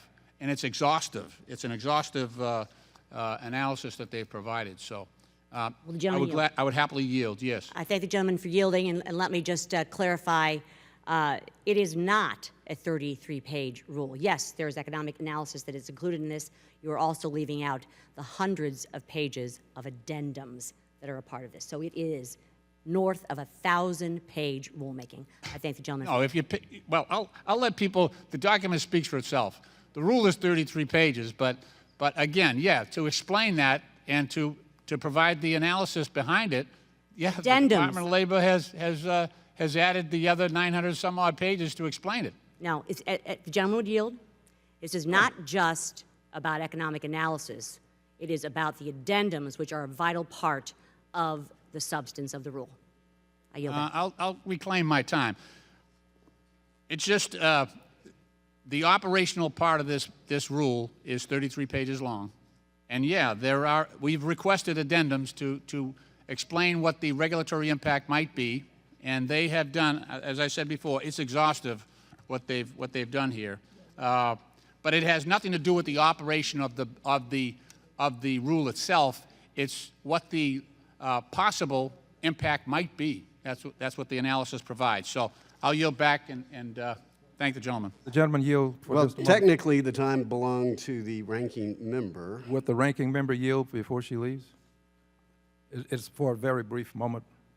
Does the ranking member yield to the gentleman from Texas? Thank you. Mr. Chairman, I'd like to ask unanimous consent to place in the record a chart that Mr. Bullard presented when he testified on August the 10th, and it shows clearly the evidence of the inducement to yield to the temptation of a higher payday for the investment advisor as opposed to a lower payday for giving better advice. May I so enter? Without objection. Thank you. With this, I yield back. Ranking member yields back the balance of her time. Is there any further debate on the amendment? If not, the question now occurs on the amendment offered by the gentleman from Massachusetts, Mr. Lynch. All those in favor shall signify by saying aye. Aye. All those opposed shall signify by saying nay. Nay, in the opinion of the chair, the nays appear to have it. The nays have it. For what purpose the gentleman from Massachusetts? Recorded vote has been requested. All those in favor of recorded vote shall raise their hand and be counted. Sufficient number having raised their hands, a recorded vote is so ordered, and pursuant to subsection C5 of Rule 3 of the committee rules, further proceedings on the amendment are postponed. Is there further amendment or discussion? For what purposes gentleman from Minnesota seek recognition? Strike the last word. Gentleman is recognized for 5 minutes. Thank you, Mr. Chair. Since I joined this committee in May, I've had more meetings on the Department of Labor's fiduciary rule than any other financial services issue. From these meetings, I've learned a number of things, but the most shocking is the harmful impact this rule would have on the very people it's purported to protect. According to an expert at the Brookings Institute... Gentleman will suspend. Does the gentleman have his microphone on? I thought I did. How's that? Better. Gentleman can proceed. All right. Well, I don't think I'll start at the beginning, sir. According to an expert at the Brookings Institute and another expert at the Progressive Policy Institute, the Department of Labor's fiduciary rule has been justified based on economic analysis that is flawed and filled with internal contradictions. Instead of benefiting consumers to the tune of $17 billion a year, these experts determined that this rule, which will put professional financial advice out of reach for thousands of Americans, could actually cost consumers as much as $80 billion in the event of major market fluctuations. As members of this committee, we have an obligation to fight for consumers by protecting free markets which enable diverse financial products that fit the unique circumstances of people from all walks of life. The fiduciary rule proposed by the Department of Labor will limit consumer choice and harm product diversity by banning some commission-based advisory services. Fortunately, the Retail Investor Protection Act will protect Americans from this middle-class financial security killer rule by requiring the Security and Exchange Commission to analyze the merits of the rule and then move forward with enacting their own rule if necessary. I want to personally thank Representative Wagner for introducing this timely legislation, and I hope we can all work together in a nonpartisan way to protect consumers, and I yield back.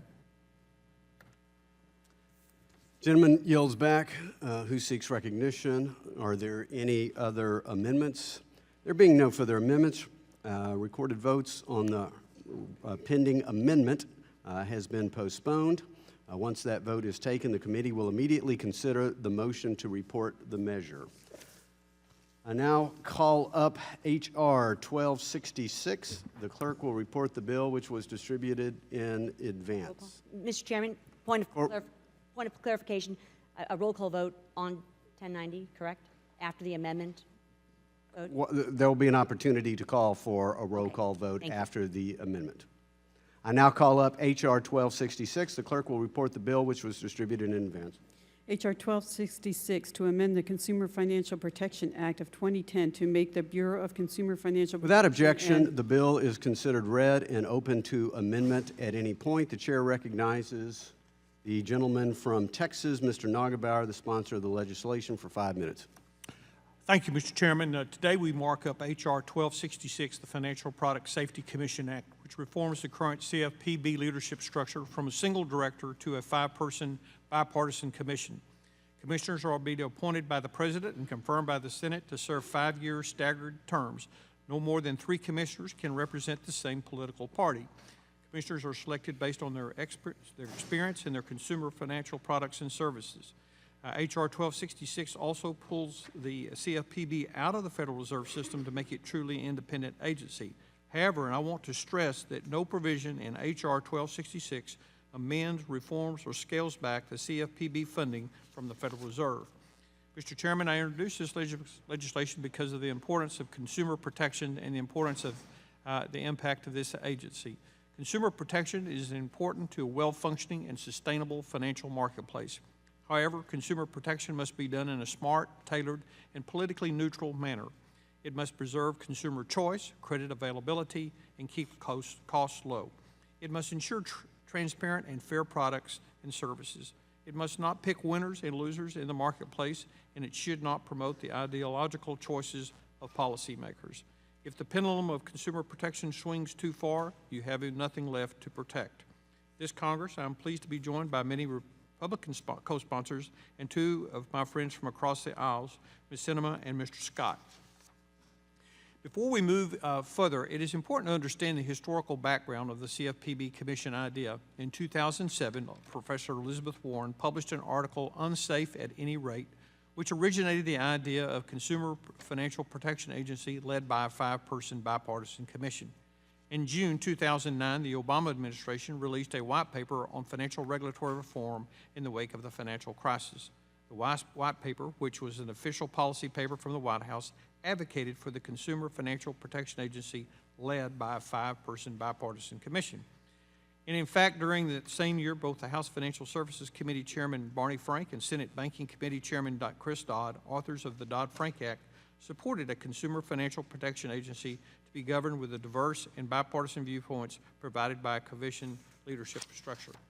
It is not surprising they supported this leadership structure. A bipartisan commission is common throughout the federal government. We see examples of that at the Federal Trade Commission, the Securities and Exchange Commission, the Commodity Futures Trader Commission, and the Consumer Product Safety Commission. A bipartisan leadership structure can help address regulatory imbalances, imperfections, or in some circumstances, political policy positions. This Congress, we have already had 2 significant consumer protection actions from the CFPB that have received bipartisan attention and concern. First, the committee and its members have questioned the Bureau's action in the auto dealer and indirect lending market. Second, this committee also questioned and criticized the Bureau for its failures to ensure a smooth transition under TILA RESPA disclosure rule. These 2 actions serve as examples where bipartisan dialogue, debate, and research could improve and ensure proper calibration of consumer protection actions. In conclusion, to ensure consumer protection is done the right way, we need for the CFPB to be sustainable and a long-term federal agency. A bipartisan commission leadership structure offers more stability and continuity for the agency charged with overseeing all consumer financial products and services. A commission structure promotes predictability and rulemaking by preventing a new director from unilaterally or abruptly reversing the decisions made by the previous director. It would help to reduce risk of the regulatory capture, as it is easier for special interests to capture the focus of one person rather than 5. And finally, it ensures accountability to Congress and the American consumer. I urge all of my colleagues to support this important legislation. Does the chair understand that the gentleman from Texas has an amendment in the nature of a substitute? Yes, I have an amendment at the desk. The amendment has already been distributed. The clerk will report. Amendment offered by Mr. Nagelbauer in the nature of a substitute. Strike all after the enacting clause, insert the following. Without objection, the Section 1. amendment is considered read and will serve as base text for purposes of the amendment. The gentleman from Texas is recognized for 5 minutes. Thank you, Mr. Chairman. Basically, the base text is completely the same as the original that had been distributed. The amendment does 2 things. One, as you and I are aware of, is that, and it's a little hard to understand, but the accounting that I learned at Texas Tech, and maybe you learned at Texas A&M, but for whatever reason, the fact that we have to find an offset for this in the budget, even though none of this CFPB funding is on budget. But in fact, we have done that. We've worked very closely with some of our colleagues on the other side of the aisle to come up with a, quote, pay for that is agreeable to both sides. And basically, Section 7 of the Federal Reserve Act allows regional federal banks, reserve banks, to remit excess earnings into a capital surplus account. In fact, in 1933, the Federal Reserve transferred money from these accounts to set up a little organization called the FDIC. Today, the 12 Federal Reserve regional banks collectively hold about $29 billion in excess surplus. And basically what we will be taking is about the scoring on this. We're still waiting to see what the actual scoring to be, but we think it's going to be about $75 million over a 10-year period. The other point that was brought up by Mr. Delaney, a friend over on the other side of the aisle, was how do we transition from the single director to the commission? And I think that was a very important question. And so in order to address that, what we've said is that the director will remain in place, the current leadership structure, until at least 3 commissioners have been appointed. Once those 3 commissioners have been appointed, then we would convert to the commission structure. We think that kind of brings orderly transition to that period, and I appreciate Mr. Delaney making that point and bringing that forward. Other than that, the rest of the bill is pretty much the same.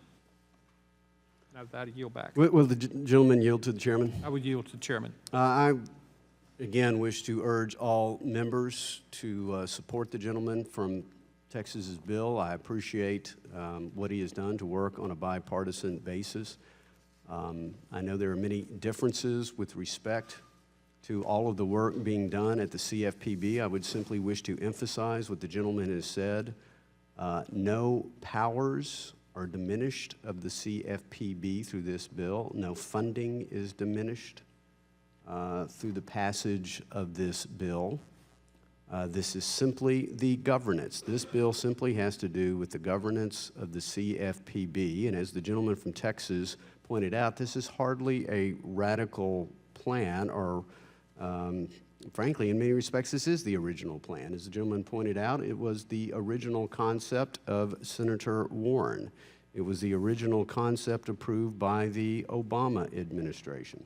It was the original concept as furthered by then Chairman Frank. Ranking Member Waters has voted for a commission or supported it in the past through a Democratic bill, as have Democratic members Maloney, Capuano, Green, Ellison, and Sherman have all supported the commission in the past. I do think, I hope that my colleagues on the other side of the aisle listen to their fellow member, Mr. Sherman, who, if I could paraphrase, says, "You will reap what you sow, and be careful what you ask for. Your wishes may come true."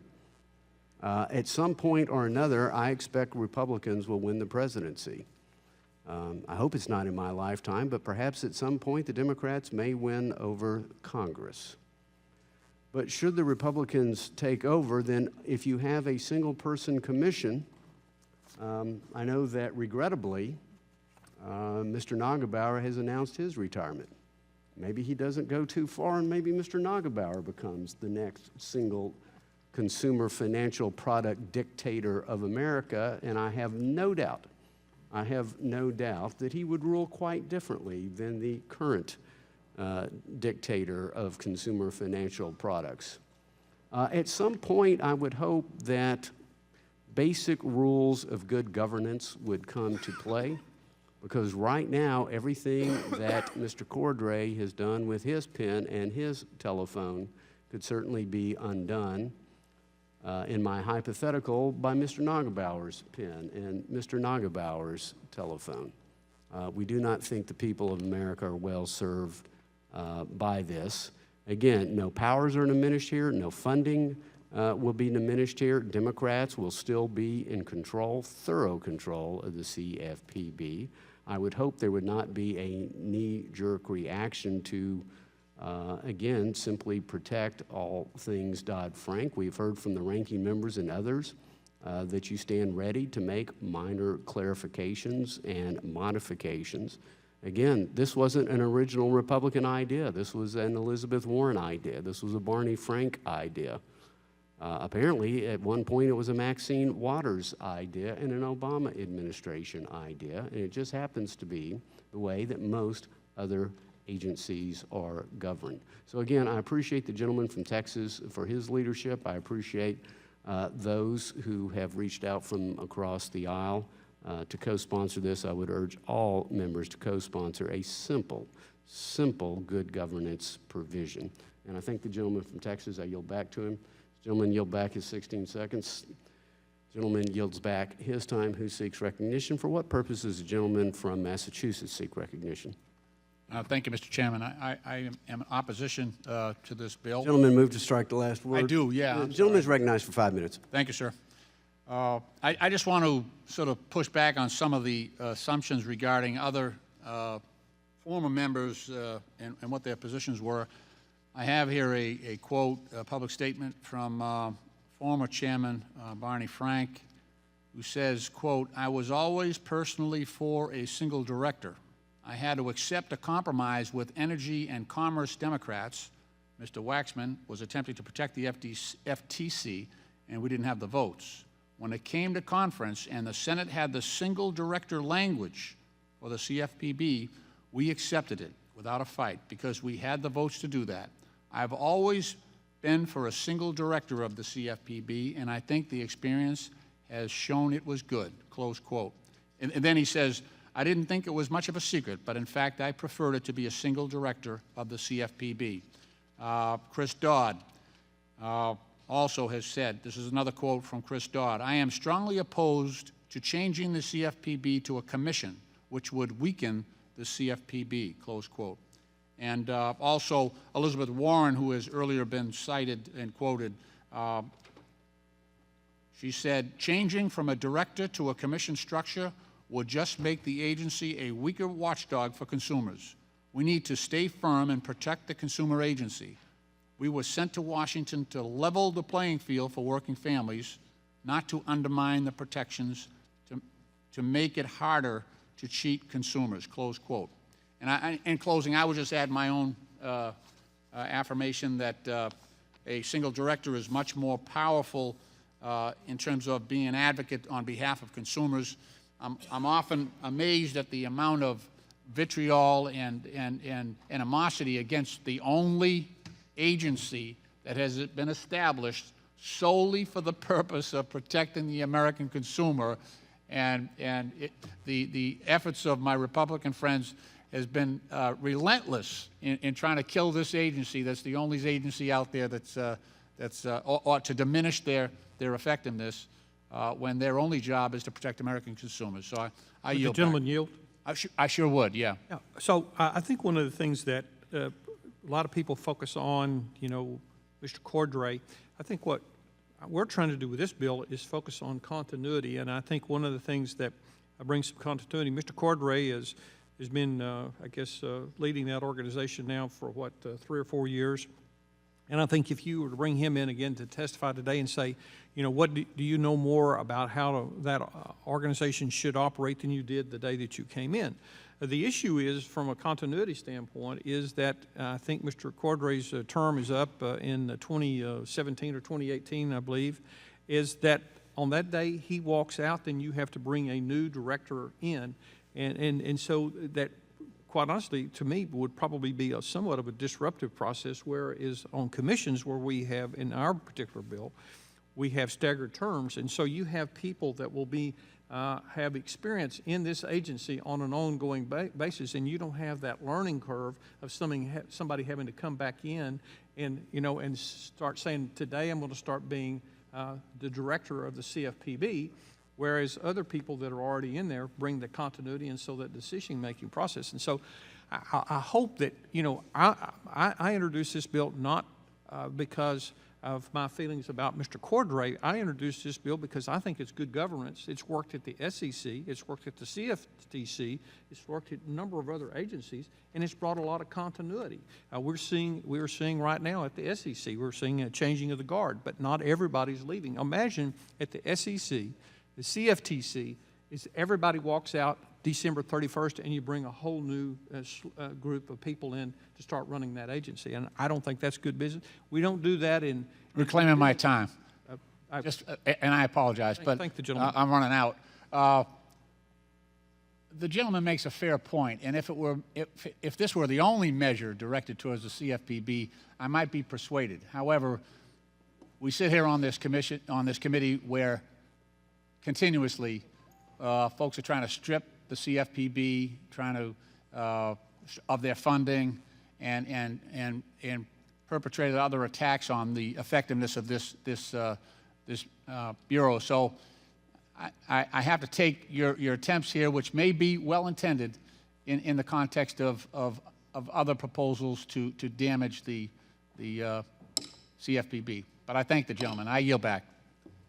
Time of the gentleman has expired. For what purpose? Gentleman from Wisconsin seek recognition. Move to strike the last word. Gentleman is recognized for 5 minutes. I do think it's important to note that this proposal of a commission did come from Democrats here in the House, that this was part of the Democrat bill that ended up going over to the Senate and eventually became Dodd-Frank. So I don't know that any of you who voted for that proposal that had the CFPB as a commission were trying to undermine the CFPB, that you were trying to work against the CFPB. I think you were doing all you could to try to create an organization that was incredibly strong in the pursuit of advocating for consumers. And in that pursuit, all of you, I don't know, most of you, supported a commission for the CFPB.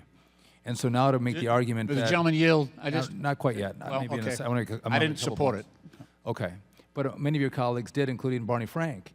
And they were pounding the table about how great they were in their support of consumers, and that this agency had a commission and was going to do the good work. And so now to make the argument that to have a commission is to undermine the CFPB, I don't think holds water, because the exact opposite point was made when this bill was debated back in 2010. I also think as a country, we came from kings, and we thought, you know what? Consolidating power in one person, no matter what they tell us, no matter how pure we think their heart is, we kind of thought that wasn't the best form of government. We thought that to have checks and balances in power was the best way to set up this new system of government. So we rejected the king model. We reject the Fidel model, the Stalin model, but we embraced the checks and balance model in American government. And this is the one space that my friends want to consolidate power in someone they think is really great. But not everyone may agree with that. Some people agree that President Obama has been probably one of the best presidents that's ever been elected. Some others might disagree with that. And that's why we have a Congress and a court. We have checks and balances in American government. Checks and balances in a very powerful agency makes a lot of sense. It makes for better government, and that's why Barney Frank advocated for a commission. And so I hope this is a space that we could wrap around some bipartisan support. And frankly, it might bode well for those who support the CFPB. My time is almost up, and I'll yield in a second. I know we think it's great that we don't have control through the appropriations process with the CFPB. You allow the director to draw from the Fed, and so they get to take what they think is appropriate. But isn't it true that there could be a day where you have a single director who is appointed by a Republican president that doesn't draw the full amount? That they might draw $15 million or $20 million from the CFPB, for the CFPB to run. And all of a sudden, you have an agency that's running on far more limited money. So I think it's important. We all agree with consumer protection, but we want a consumer protection agency that is responsive to the American people. A commission makes it more responsive, more balanced, with all different kinds of views inside. And I think that's the end to which we all should work. And so I'd now yield to my good friend. I've got a minute and 14 left. Thank you. I appreciate the kindness and the courtesy. I just wanted to clarify that when the bill came out of this committee, it came out with a single director. And then when it went to the floor, it was amended to have a director and commission hybrid when it was on the floor. And then, of course, when it went to conference, it came out with a single director, and we put it into effect. So that was that's how it came out here. And Mr. Frank is correct in his quote where he said he was totally in favor of a single director, but we had to negotiate with the Commerce Committee and Mr. Waxman, and they were trying to protect the FTC. So, if I could reclaim my time just to make one last point, no one disputes the fact that this is a powerful agency. And you would say, well, it's important to have a powerful agency because they're doing powerful, good work, would be your argument. But also, with that kind of power, you do want to check and you do want to balance. And the commission that Mr. Nagelbauer has put forward in his bill, I think, goes to the best lengths to make sure there are checks and balances with the great power that's been given to the CFPB. With that, I yield back. Time of the gentleman has expired. Who seeks recognition? For what purpose? Gentlelady from New York seek recognition. I move to strike the last word. Gentlelady's recognized for 5 minutes. I'd like to be associated with the comments of my good friend, Mr. Lynch, and his arguments that he put forward. But Mr. Neugebauer, I want to join with the chairman and others in saying how much I've appreciated working with you and how I regret that you've decided to retire. And we agree on many things, but on this, I strongly disagree. And I think the history, you can talk back and forth on the history, but the words of the former chairman, of Elizabeth Warren, and of Senator Dodd speak for themselves. The creation of the CFPB was one of the most important victories for consumers, really in a generation, probably in my lifetime, and it's very, very important that we have a regulator whose sole focus is on protecting consumers, which is what the agency does. We've got many regulatory agencies, but they have other responsibilities, and protecting consumers becomes an afterthought or a secondary thought or isn't thought about at all. So this is make sure that consumers' concerns are up front and center. Now, if we'd had consumers' concerns up front and center, we would not have had the financial crisis, the worst since the Great Depression, where analysts said that it was caused by mismanagement of the financial industry. The structure of the CFB was really debated forever, and Congress deliberately chose to create an independent bureau with an independent source of funding and an independent single director. One of the main benefits of a single director is efficiency. This is especially important for a brand new agency like CFPB, which was charged with writing a large number of new rules while also enforcing the existing consumer financial protection rules, and all while building up and creating a new agency. The reason that we need a flexible and efficient CFPB is that the financial industry is quick to innovate. And as many of us have said, that the main problem is that with the financial crisis is that the innovation and the regulation didn't keep up with the innovation. There were so many unregulated products that then moved us into high risk and ultimately a financial crisis. So we need a consumer financial protection regulator that can act quickly when new problems emerge or when new innovations may be a danger to the overall economy or to consumers. But if we have a commission that is perpetually gridlocked due to ideological infighting, it will take years to act, and that is unacceptable. We know some agencies now that are absolutely gridlocked. They cannot seem to make a decision. And let's be clear, having a regulator that can respond quickly to innovations does not discourage or suppress beneficial innovation. In any way, you don't need to rip off consumers in order to innovate. That's not innovation. I would call that abuse. So what we're really trying to do is have a regulator that can respond quickly to any type of abuse. Under Director Cordray's leadership, the CFPB has acted quickly and effectively.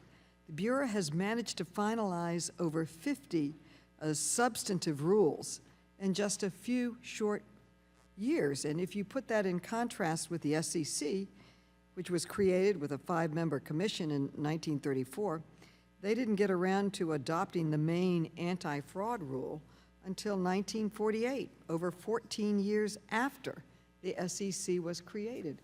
We can't afford to wait that long now to protect our financial industry, to protect our consumers and our overall economy. I'd also like to address the argument that turning the CFPB into a 5-member commission would make it harder for future CFPB directors to repeal the significant rules that have been adopted.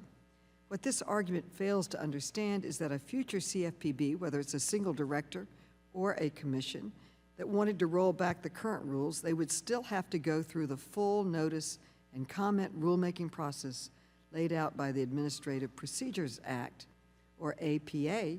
And as we know, that takes time. Rulemakings can be challenged in court. The CFPB rules can't be repealed by fiat, even if there is a single director.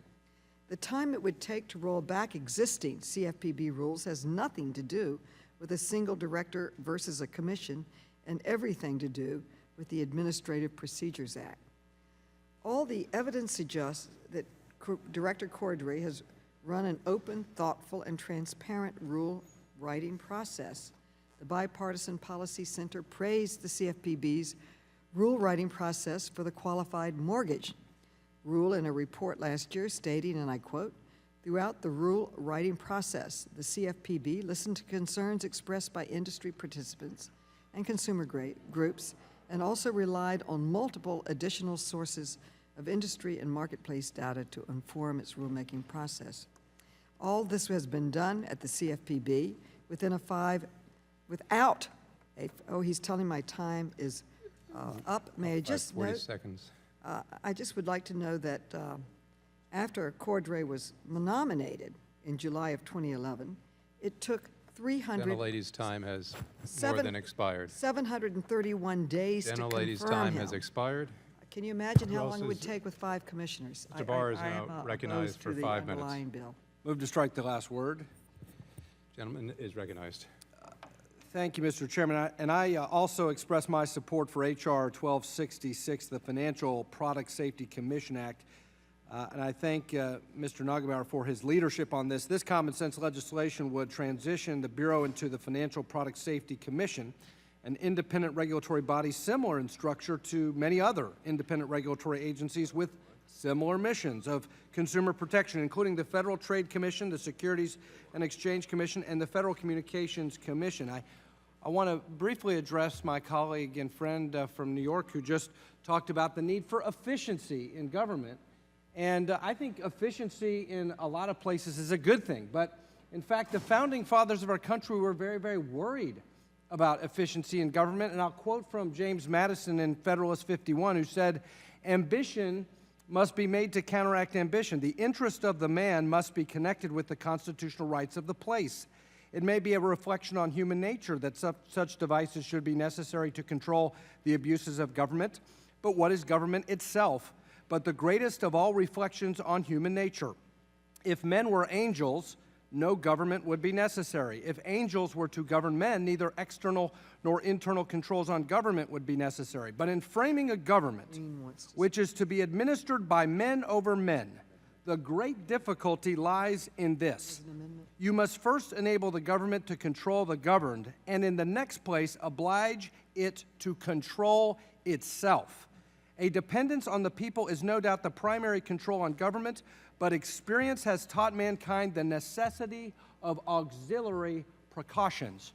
And this bill that establishes as a commission that creates ambition to counteract ambition is completely in keeping with the founding vision of our founding fathers.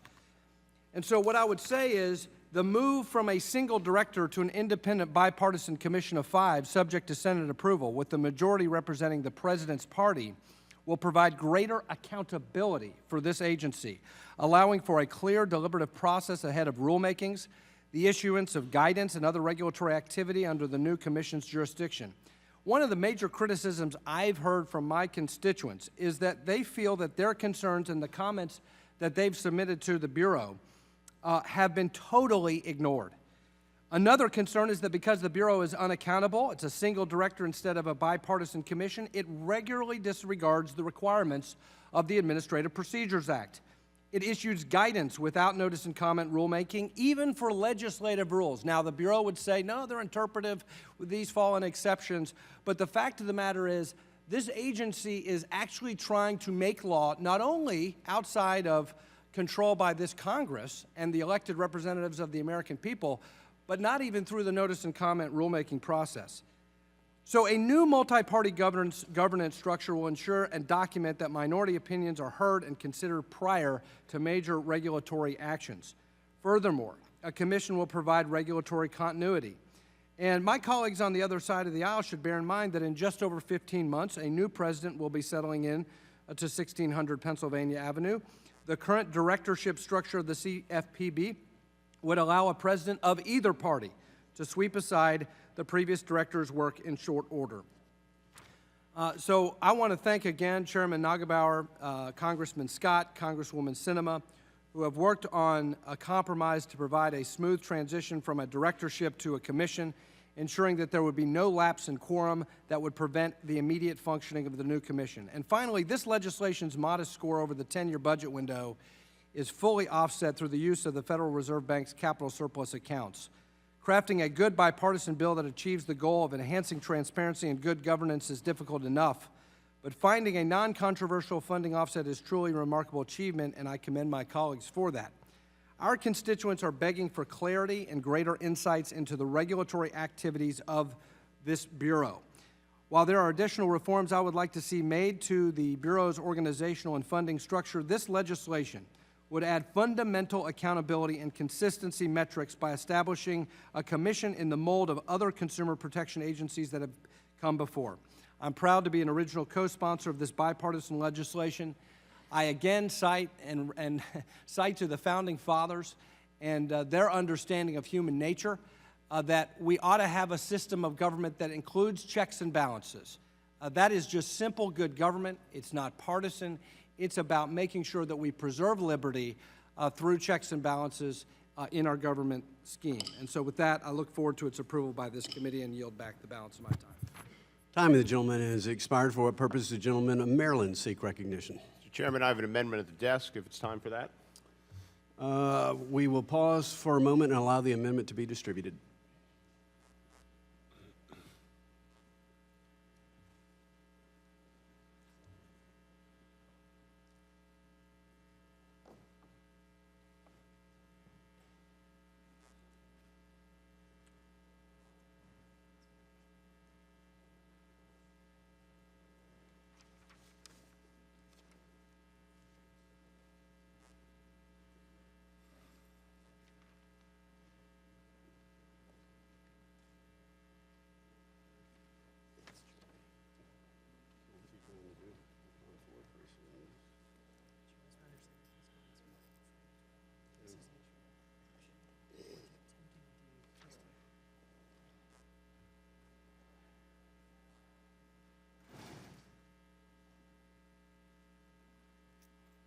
Have all members received a copy of the amendment?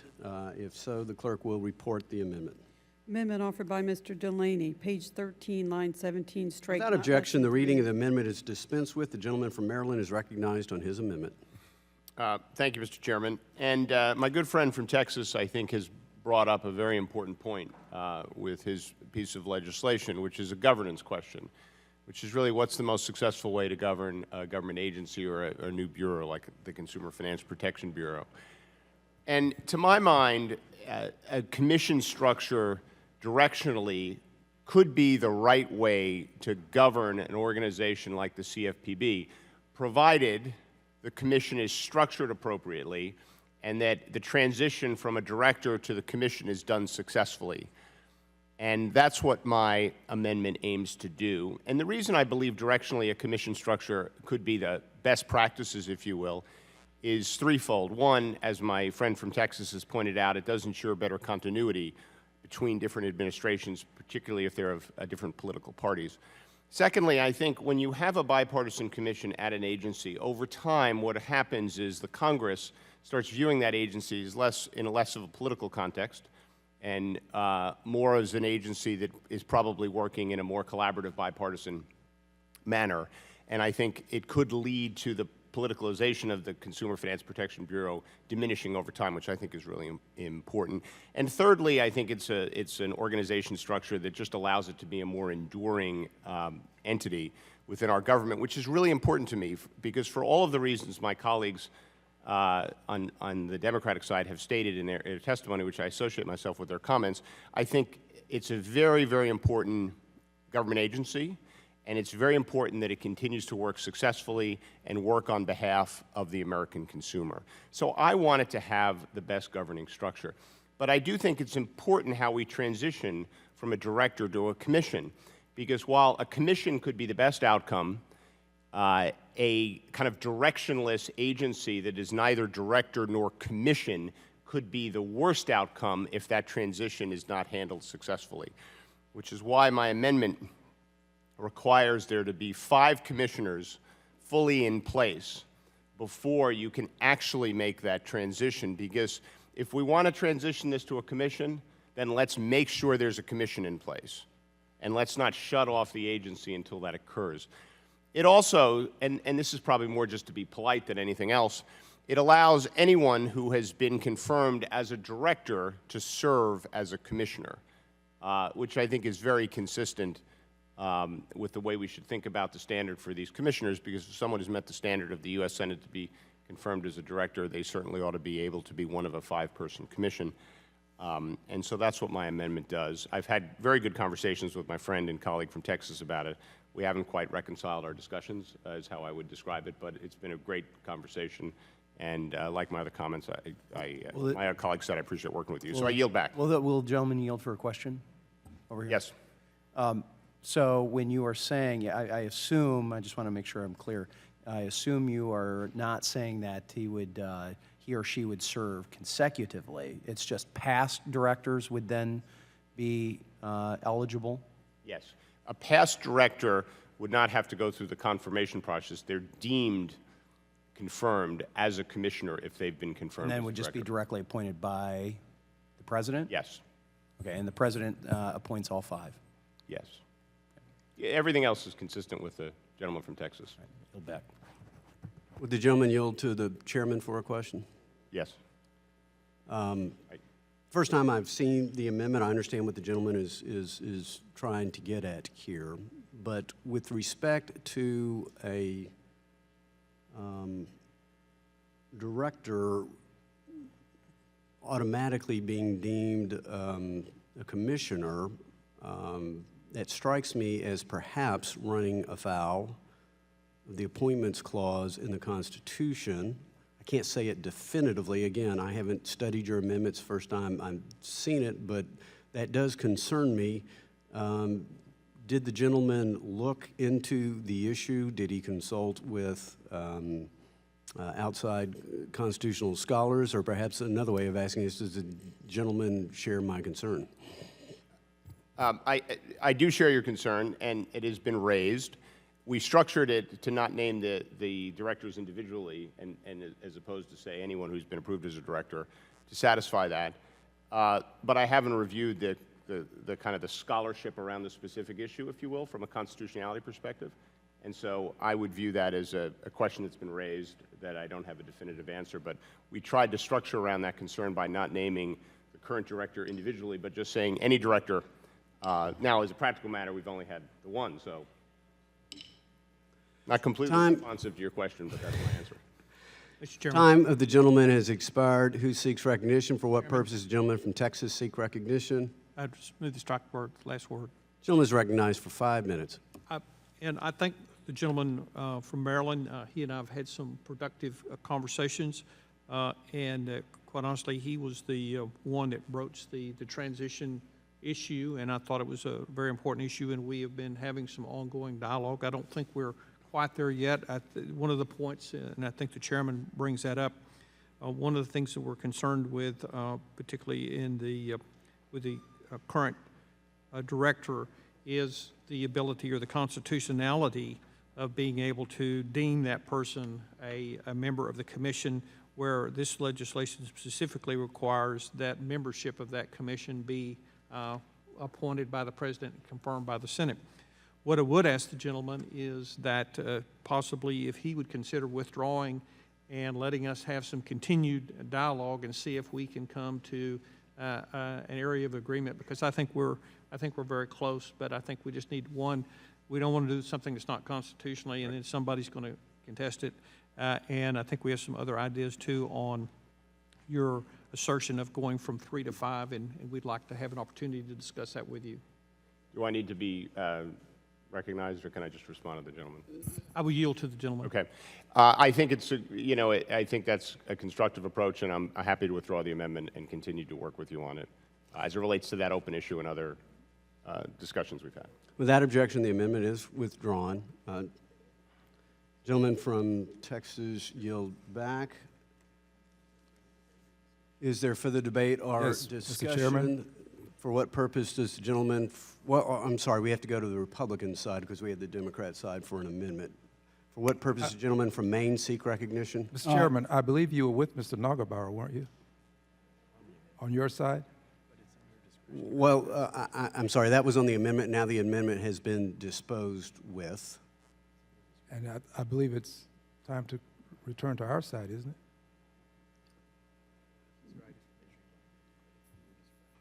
It's frankly in the speaker's discretion, but the gentleman from Texas is so incredibly persuasive. Thank you, What Mr. Chairman. purpose does the gentleman from Texas seek recognition? To have the honor of striking the last The word. gentleman is recognized for 5 minutes. Thank you, Mr. Chairman. Mr. Chairman and members and friends, Mr. Nagelbauer has been a very dear friend and colleague here in Congress, and I, too, regret to see him leave. Look forward to continuing our work together until he does, however. But as to this piece of legislation, I have a difference in opinion. The OCC has operated with a single director since 1863. Some things bear repeating.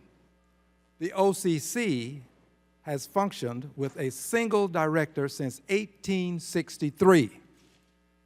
There has not been a hue and cry for a commission for the OCC. Wonder why? The OCC, single director. CFPB, single director. But the move is to have the CFPB come under the auspices of a commission. The CFPB, while it may be powerful, is still subject to review of its rules by the FSOC.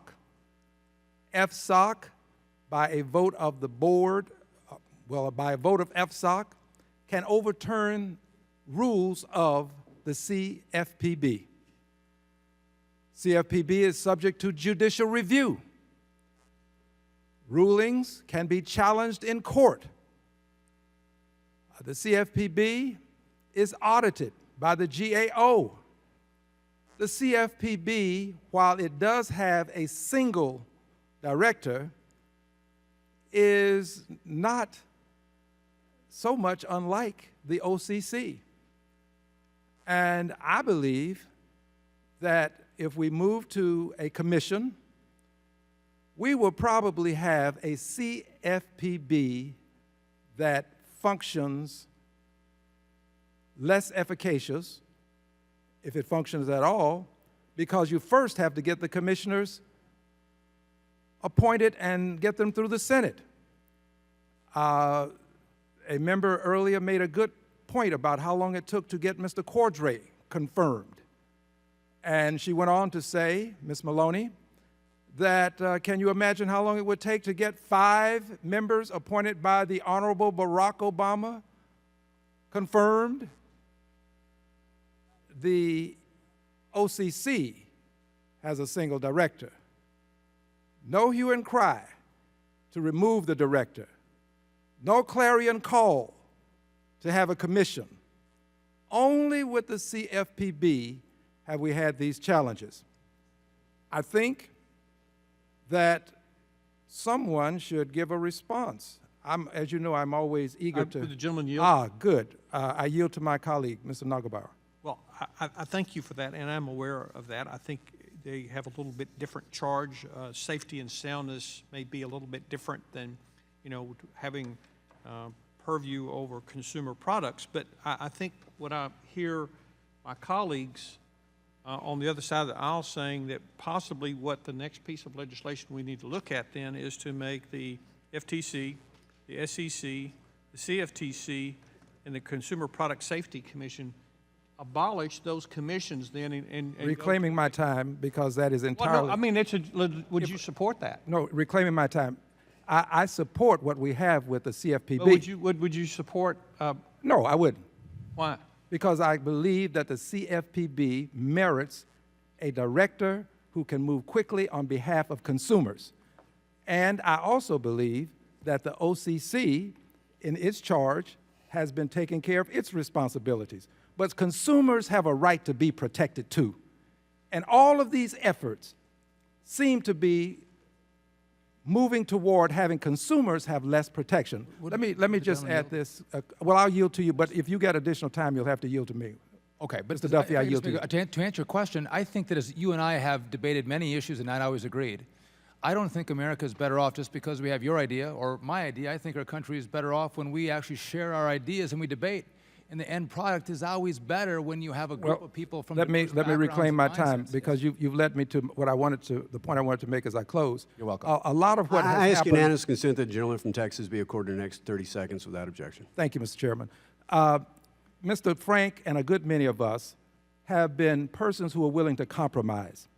The 5-member commission was a compromise that people tried to work with to get a CFPB.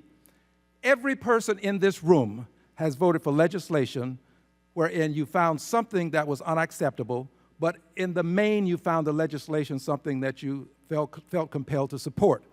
That's what happened with all of these members that you're calling out and claiming that they decided that they wanted a single director. Yes, they did, but they did compromise. Thank you. I yield back. Time of the gentleman has expired. For what purpose does the gentleman from Maine seek recognition? Strike the last word, Mr. Chair. Gentleman is recognized for 5 minutes. Thank you very much. In a very short period of time, Mr. Chair, over the past 5 years since Dodd-Frank has been with us, we see the CFPB as really being turned into one of the most powerful regulators here in this country. They regulate companies that provide automobile loans and home mortgages, credit cards, banking accounts, student loans to our hardworking families, not only in Maine 2nd District, but throughout the country. So this organization, Mr. Chair, really reaches very deep into every American household. Now, I'm from the business community. I've been here for a short period of time, but I can tell you this, is that I don't know any organization, whether it be the private sector, the nonprofit sector, probably with the exception of the government, that would allow one individual to control an organization with so much power. Now, I'd also like to remind my colleagues that the operating funds for the CFPB are not appropriated by Congress, so we effectively have very little oversight. We have very little oversight. They flow from the earnings of the Federal Reserve. Now, a couple examples of an issue I have with one individual controlling an organization with this much power, with effectively no accountability. Remember, if I may, Mr. Chair, that the director of the CFPB is appointed by the president for a 5-year term. And during that term, he or she reports to nobody. I happen to think this is bad governance. We've seen many examples of that. For example, we had Mr. Cardre here yesterday in hearing before us, and even though specifically in Dodd-Frank, Mr. Chair, the automobile dealers were exempted from the jurisdiction of the CFPB is now trying to regulate the auto dealers. Now, I also remember, Mr. Chair, that 6 months ago, the director coming in here and trying to convince me and all the members of this committee that the plan that he had to spend about $216 million of taxpayer money to rehab an office building for his 1,400 employees with a 2-story waterfall and a playground on the roof was a good idea. You know, I think that it is really important throughout our government to make sure there's accountability, there's fairness. Let's help the people we're supposed to help. I don't know about anybody in my district that would think it'd be a good idea to spend $216 million on an office building you don't own to rehab it and put a 2-story waterfall in there with a reflecting pool. So I happen to think that this bipartisan piece of legislation, sponsored by Mr. Nugabar, is one heck of a good idea. Let's put together a 5-member commission that this executive director reports to. It'll increase the stability of the organization. It's trying to do good stuff, and I understand that, by exempting it in part from the political winds that blow through this town. Now, I do disagree with some of my colleagues on the other side, Mr. Chair. Mr. Lynch mentioned the importance of protecting the consumer, and the CFPB is doing a heck of a job. Well, I'll tell you a good way to protect the consumer. Let's make sure in this town we stop spending more than we take in. We start paying down our $18 trillion national debt. We eliminate regulations that are killing jobs, and we lower taxes. That's one heck of a way to protect the consumer because it'll grow our economy, people have fatter paychecks, and then they'll be able to consume the way they want. And I do disagree, with all due respect to Mr. Green and Ms. Maloney, when they're trying to convince us that a single director operating on his or her own is a more efficient way to run this organization. I'd remind everybody on this committee that if the CFPB is now structured such that there is a 5-member commission that the executive director reports to, that executive director still runs the operation on a day-to-day basis. It will not slow down the efficiency or in any way, not yet, sir, please, or inhibit in any way the movement of that organization. Mr. Green, were you asking me? Yes, I ask, and I'll be very brief. Yes, sir. I yield my time. Do you have the same concerns about the OCC? I have the same concerns, Mr. Green, anywhere in this town where you have one individual not reporting to anybody. Then my next question would be, where is the movement to change the structure of the OCC? We are dealing, Mr. Green, with all due respect, sir, with one bill, 1266, dealing with the CFPB right now, and that is what I'm dealing with. Thank you for the question. I yield back my time, Mr. Chair. Gentleman yields back. For what purpose does the ranking member seek recognition? Move to strike the last word. Gentlelady is recognized for 5 minutes. Mr. Chairman and members, I rush back to make sure that I participate in this debate because changing the leadership structure of the Bureau from a single director to a 5-member commission is an attempt, in my estimation, to stymie the functioning of the agency and empower industry to exert more influence over the CFPB decision-making. Contrary to Republican assertions that a commission structure would enhance the accountability of the Bureau, a commission would make the Bureau less accountable to Congress and affected parties based on a finding by the Nonpartisan Government Accountability Office, that is GAO. In a review of the Consumer Product Safety Commission, GAO found that the superior administrative effectiveness of a single director structure would outweigh any potential benefits of collegial decision-making within the CPSC's multi-member commission. GAO also found that high turnover and divisions among commissioners led to delays in decision-making. The director already engages in a robust discussion of multiple views and incorporates these views into Bureau decision-making under several provisions of the Dodd-Frank Act. Some of these requirements include mandating that the Bureau seek the input of affected parties, including small businesses under Section 1100G, prudential bank regulators under Section 1022B, 2B, and a consumer advisory board composed of outside experts under Section 1014.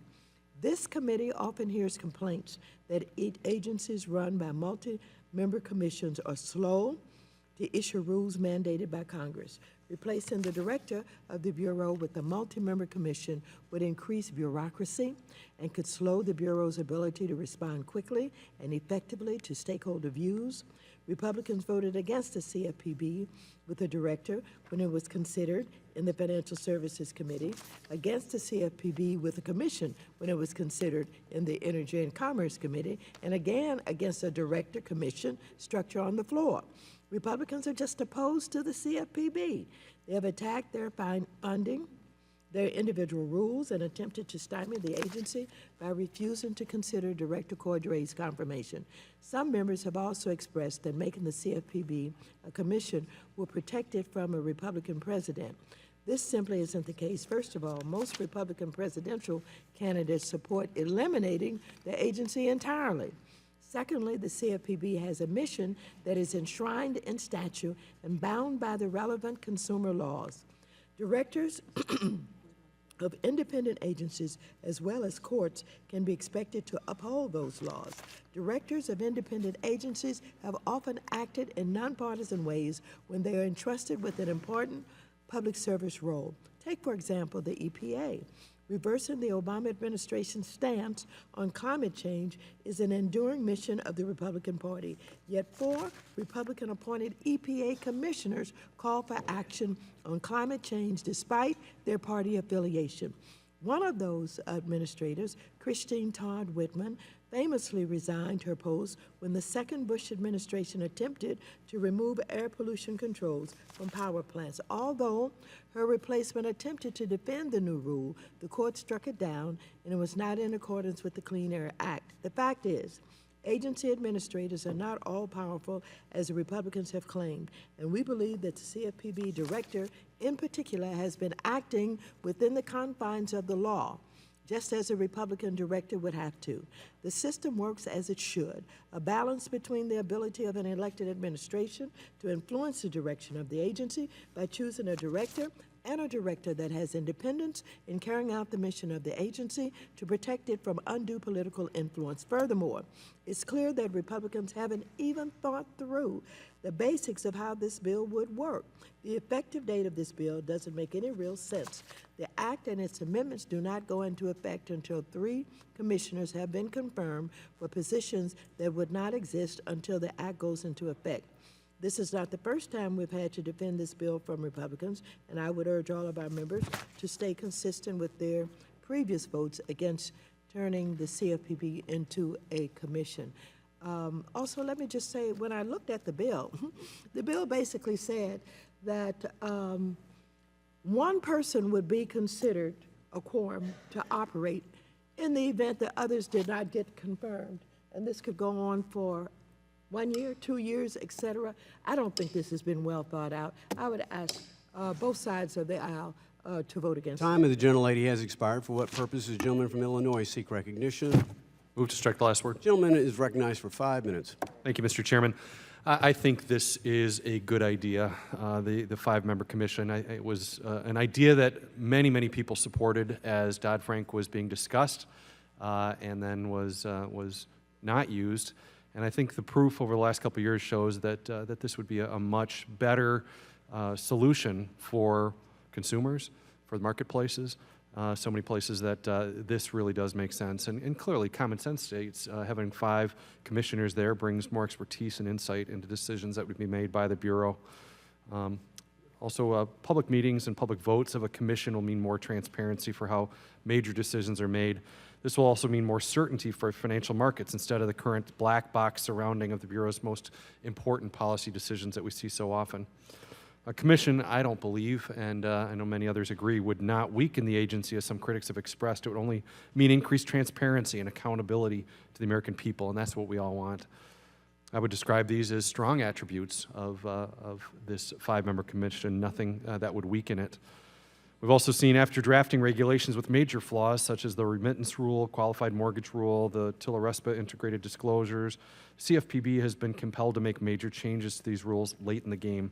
As a result, banks and consumers have been forced to grapple with major uncertainty as to what products would be available.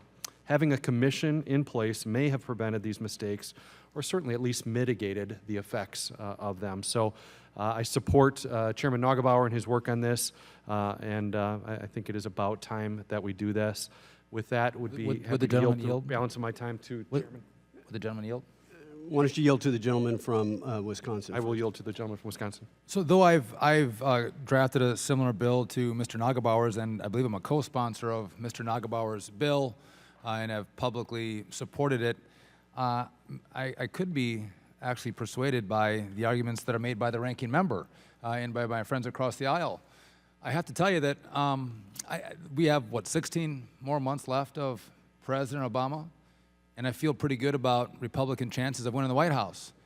And it might feel pretty good to have Director Mulvaney or Director Garrett or Neugebauer running the Bureau without a commission where we have a couple Democrats who are putting their point of view in with Director Garrett or Mulvaney. We, as Republicans, can do what we see fit with the CFPB without consultation or input from our friends across the aisle. And so, though the time is short for President Obama, I think we might have a long stretch here with Republicans who can put their imprint on the CFPB with a director that is consistent with our philosophy and ideology, and we can then exclude the viewpoint of our friends on the left. And frankly, as time is short for President Obama, I'm kind of excited about that possibility, and therefore might join the ranking member in saying, let's keep it a director. Let's make sure we have Republican control at the CFPB in 16 months. I yield back to the gentleman. Will the gentleman yield to the chair? I will yield to the chairman. I thank the gentleman for yielding. In listening to the ranking member, I think she was extolling the virtues of the efficiency of a single director model. You know what? North Korea has a single director model. It can move most efficiently. It can move quickly. The dictator says you're in prison for 20 years, and guess what? They take you away immediately. So I'm not sure that efficiency is the only virtue by which we seek to govern. I think there is this question of checks and balances. I know the gentleman from Texas, my friend Mr. Green, has pointed out that some of the attributes of CFPB governance are to be found in other agencies, and the gentleman is correct. What I would challenge the gentleman on, though, I do not believe he can find another agency that has every single one of these attributes in one place. So, for example, I believe it to only be the CFPB that is singularly unaccountable by not being accountable to the president, since he can only be removed for cause. As we all know, most of the other product safety agencies are actually commissions.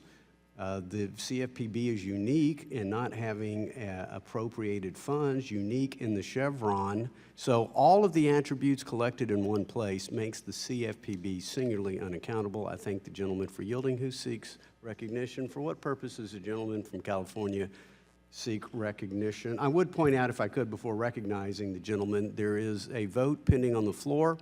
There are roughly 10 minutes left, so I intend to recess when there's 5 minutes left on the clock approximately. Gentleman from California, seek recognition. I do seek recognition to Move to strike the requisite number. Gentleman's recognized for 5 minutes. As to whether it's best to go with a commission or an individual, our Constitution and our practice points in both directions. The United States President is not a commission. We could have had a commission. The EPA is not governed by a commission, and our tax regulations are written by a single individual.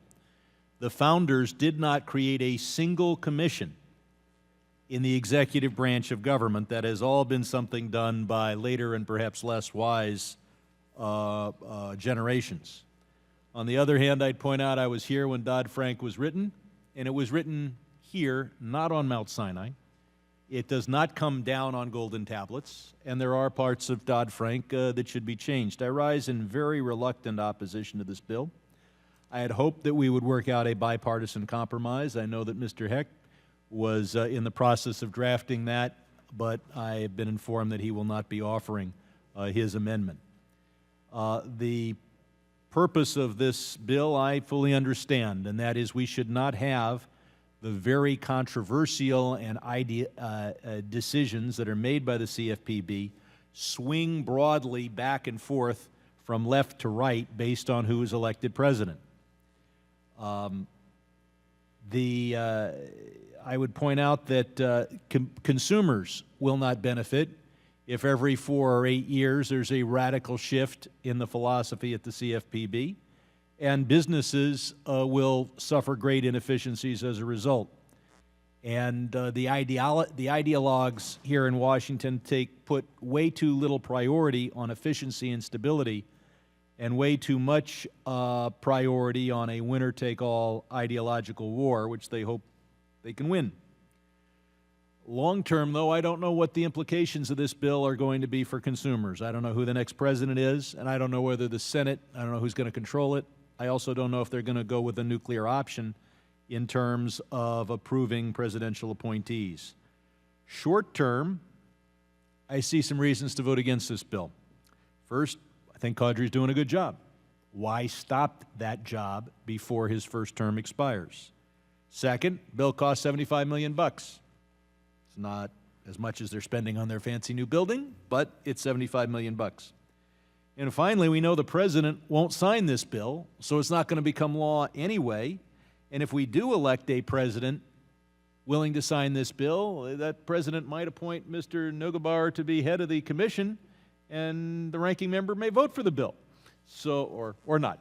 But both parties may rue the day that they took their respective positions in this room. I've been told by opponents of the bill that if we have 3 Democrats and 2 Republicans on this commission, it will be stymied. But if we have 3 Republicans and 2 Democrats, the 3 Republicans will run roughshod over the Democrats and be just as efficient as a single person, a single commissioner, in repealing all the regulations instituted by Mr. Cadre. I don't think that's true. I think that in general, commissions will move more slowly. However, when I go back to my district, rare is the constituent who asks me to work to make sure the federal government moves more slowly or adopts a more expensive decision-making structure. But I do think it would be a good investment for us to have our consumer protection regulations swing less wildly from one side to the other. So I'm in very much doubt. I have spoken on both sides of the bill, and I've done so in less than 4 minutes. Would the gentleman I would simply point out that when you're in doubt, it makes sense to wait, to work something out on a bipartisan basis, and if you're still in doubt and you're evenly poised, you save the $75 million. I'll yield to the gentleman. Well, I thank the gentleman, and Mr. Heck and I have been having ongoing conversation. The fact that he's not here to offer his amendment does not mean that those discussions have ceased. It's just the timing of this hearing, I think, lasted a little bit longer than everybody thought it was going to. I can't quite hear you. So we are continuing to have some negotiations, and this is a bipartisan bill, and we think it's going to get more bipartisan. I look forward to that day and yield back. Gentleman yields back. I am led to believe the gentleman from South Carolina has an amendment that he will offer and withdraw and debate in no time flat. If so, for what purpose does the gentleman from South Carolina seek recognition? I have an amendment, Mr. Chairman. Gentleman has an amendment. Like Does the gentleman intend to withdraw? I intend to withdraw, so I'd like to talk about it without having it be passed out. The clerk will report the amendment. Or at least I can talk about it while they're passing it out. The clerk will report the amendment. Amendment offered by Without Mr. objection, Mulvaney. the reading of the amendment is dispensed with. The gentleman is recognized on his amendment. Thank you, Mr. Chairman. The amendment is fairly simple. It's the second time I've tried to do something similar. All it does is says that the folks that we put on the commission actually should know what they're talking about, that they have experience in the industries that they seek to oversee. I tried to do this last year with only one member of the commission. We talked to the chairman about it, other members of the committee. There was a lot of support. They said, well, we'll deal with it a little bit later. I've worked with Chairman Nagelbauer this time. I think we've got to a point where it's a bill that can be broadly supported, perhaps in another bill. It seems to be makes sense that if we're actually going to put people on here that oversee non-depository folks, credit unions, supervisory, state banking, that they actually know what they're doing. We still leave one position, by the way, that the president can pick from anybody in the entire population. So I appreciate Chairman Nagelbauer's assistance on this and his commitment to put it on a future bill.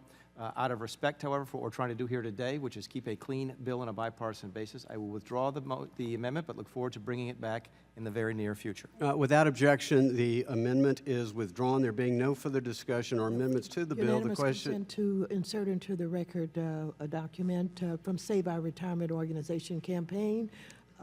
Without objection. Thank you. There being no further discussion or amendments to the bill, the question now occurs on adoption of the amendment offered by the gentleman from Texas. All those in favor shall signify by saying aye. Aye. All those opposed shall signify by saying nay. In the opinion of the chair, the ayes appear to have it. The ayes have it, and the amendment is adopted. The question now occurs on ordering the bill as amended, reported to the House with a favorable recommendation. Those in favor shall signify by saying aye. Aye. Aye. All those opposed shall signify by saying nay. In the opinion of the chair, the ayes appear to have it. What purpose, gentlemen from Texas, seek recognition? Would request a recorded vote. A recorded vote has been requested. All those in favor of a recorded vote shall raise their hand and be counted. A sufficient number having raised their hands, recorded vote is so ordered, and pursuant to subsection C5 of Rule 3 of the committee rules, the vote on this question is postponed. Votes have been called on the floor. We will recess, reconvene immediately after votes. We expect votes to take about 30 minutes on the floor. The committee stands in recess.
He admitted that the pay ratio disclosure provides, quote, no quantifiable benefit to shareholders, yet it will cost public companies millions, if not billions of dollars in initial and ongoing compliance expenses that could otherwise be used for investment and job creation. While the SEC provided modest flexibility in the final rule as compared to its initial proposal, the final rule did not mitigate the most significant burdens that public companies will face as they collect and then calculate the compensation information necessary to comply. Companies must still include all employees, including, and here's where it gets very complicated, non-U.S. employees as well as temporary, part-time, and seasonal employees in their pay ratio calculation. The rule's 5% exclusion for non-U.S. employees, which includes any foreign employee whose salary data is protected by privacy laws, will not defray the significant compliance costs, which the SEC itself estimates at $1.3 billion in initial compliance and $526 million in an ongoing annual basis. Even former Chairman Barney Frank acknowledged the burden before a September 24, 2010 hearing, stating, quote, I would note again that it was a Senate provision, and I think our inclination is to see to what extent it can be lessened as a burden, and if not, we would be able to work to try and change that next year. During the same hearing, end quote. During the same hearing, the Democrat witness, Mr. Martin Bailey of the Squam Lake Group, stated, quote, I'm quite concerned about the level of poverty in the United States. I'm quite concerned about the fact that ordinary workers have not done very well in the last few years. I don't see how publishing that ratio helps anybody very much, so I'm not a big fan of that, end quote. And I would agree with him. We are all concerned about pay ratio, or pay levels, and the ratios that have gotten, in my estimation, out of whack. But the simple fact is that this is not going to get us any further towards addressing those things.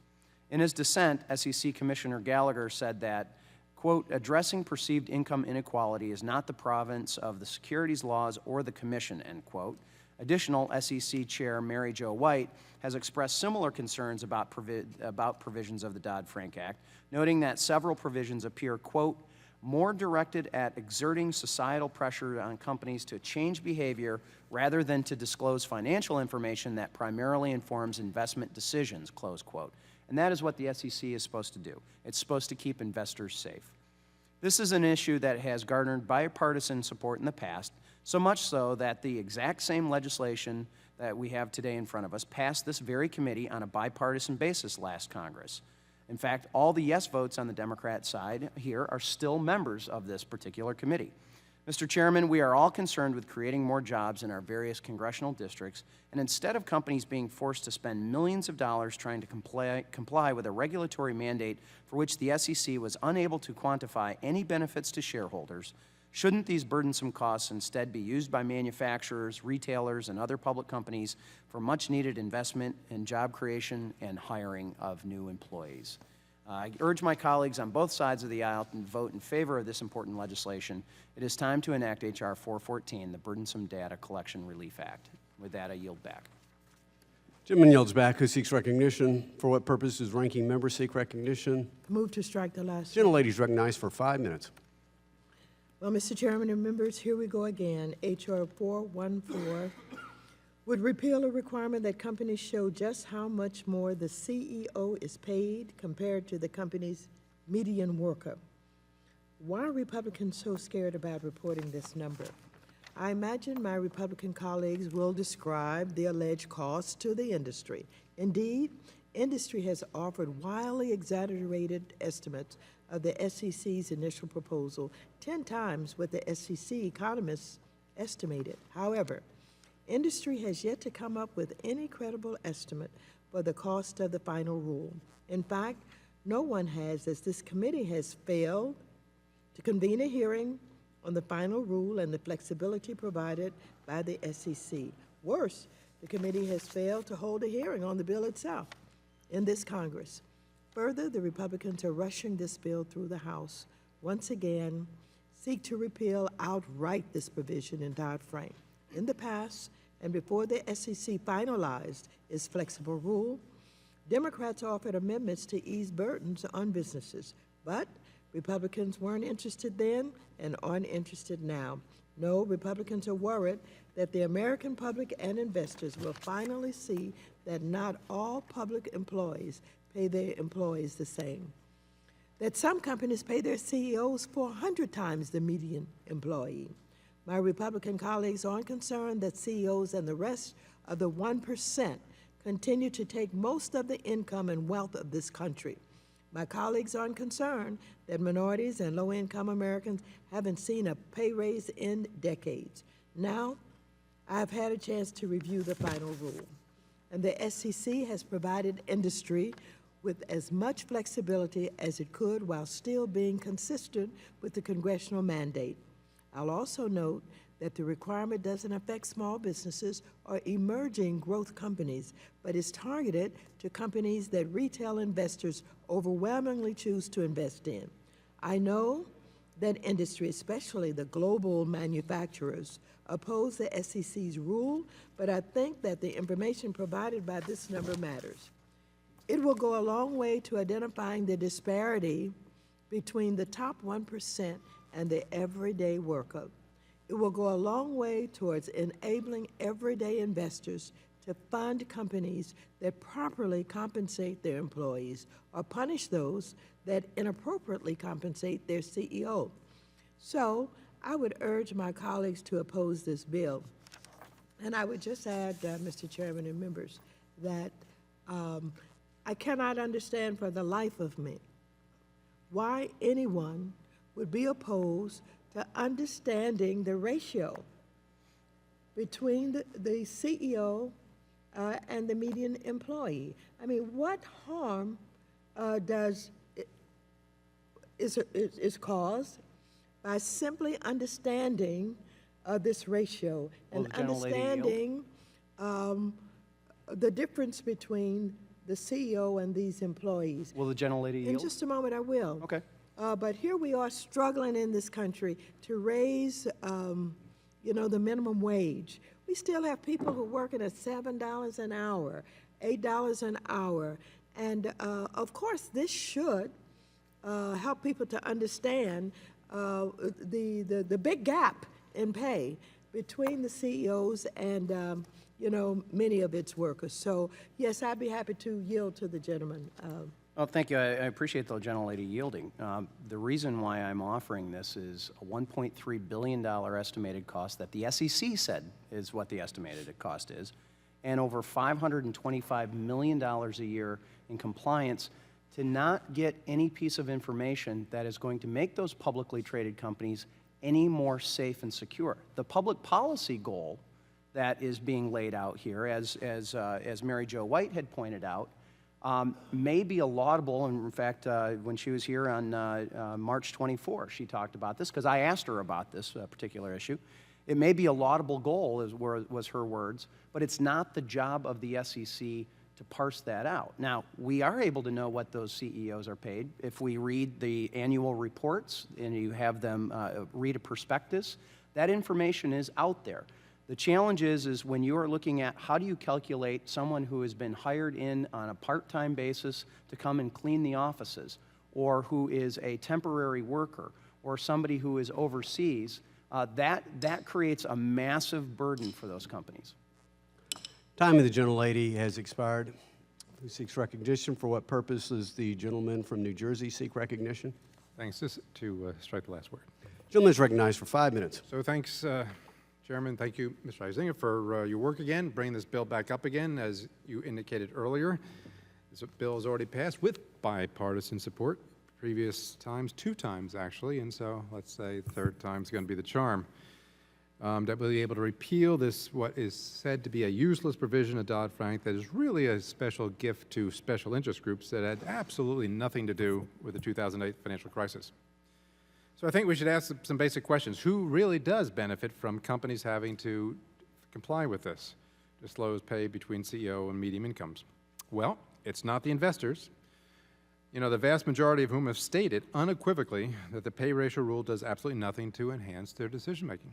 And it's not the issuers or their long-term shareholders who will be forced to spend, as you indicated just now, billions of dollars to comply with the rule, taking resources away from more productive uses. And it's not the American capital markets, which are already, we know, struggling to remain competitive in an increasingly globalized world, and the pay ratio rule represents another hurdle for them to be here in the U.S. And it's certainly not low-income Americans who will continue to pay the price in terms of lost wages and opportunities, as the ability and willingness of businesses to hire those very same low-income workers will likely decrease.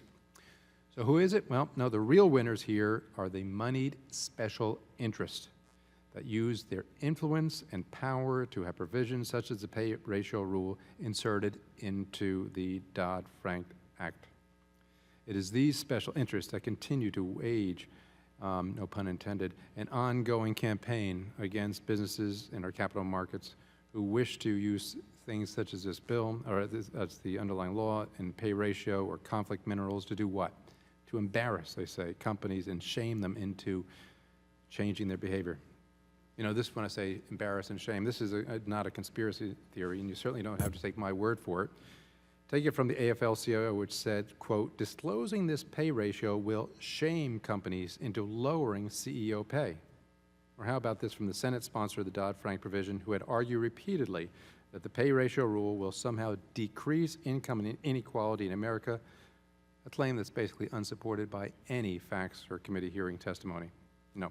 This rule is nothing more than further evidence that corporate governance in the United States is being hijacked by activists that have no interest at all in promoting long-term shareholder value. And so you have to ask, do the supporters of the pay ratio rule believe that Congress then, in light of their position, be in the business of shaming people over how much they make?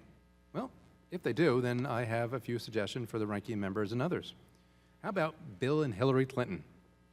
They have made $25 million simply giving speeches since 2014, while the median household income in the U.S. is about $52,000.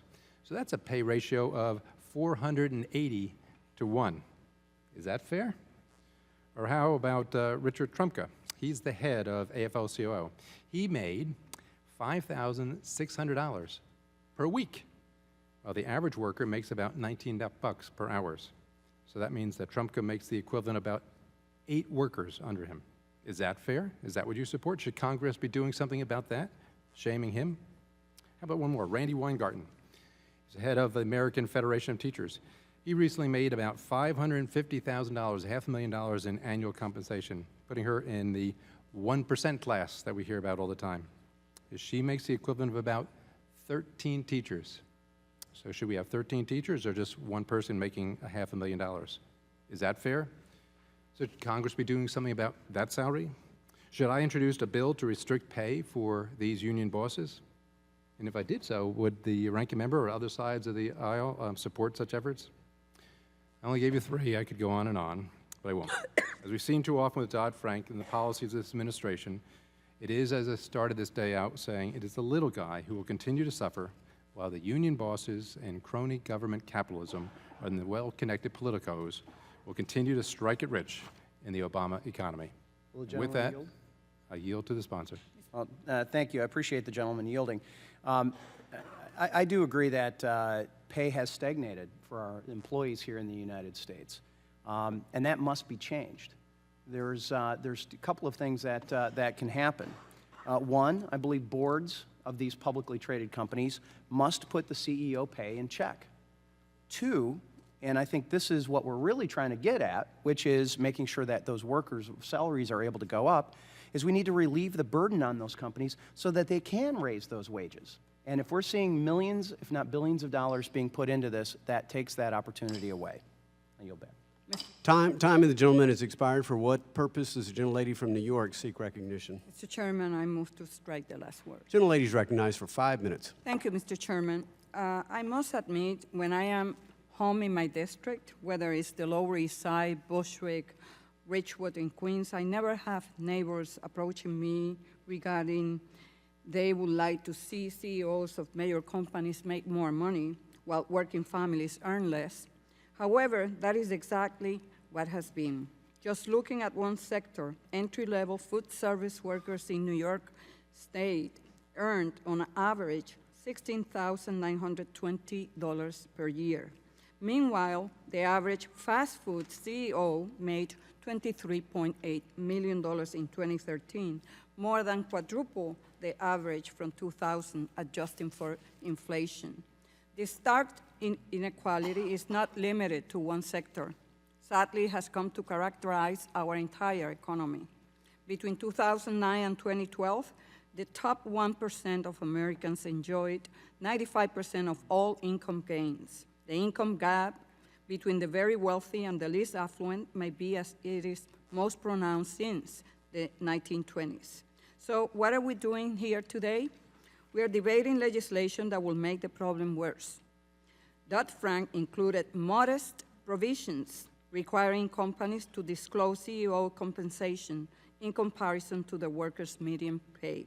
If nothing else, this will give corporations, shareholders, a glimpse at how much CEOs are making, and they could decide whether those resources are being spent wisely.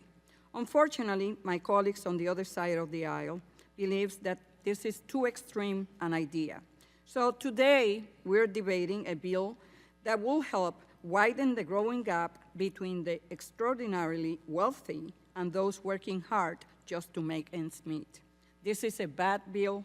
We should oppose it, and I yield back. Gentlelady yields back.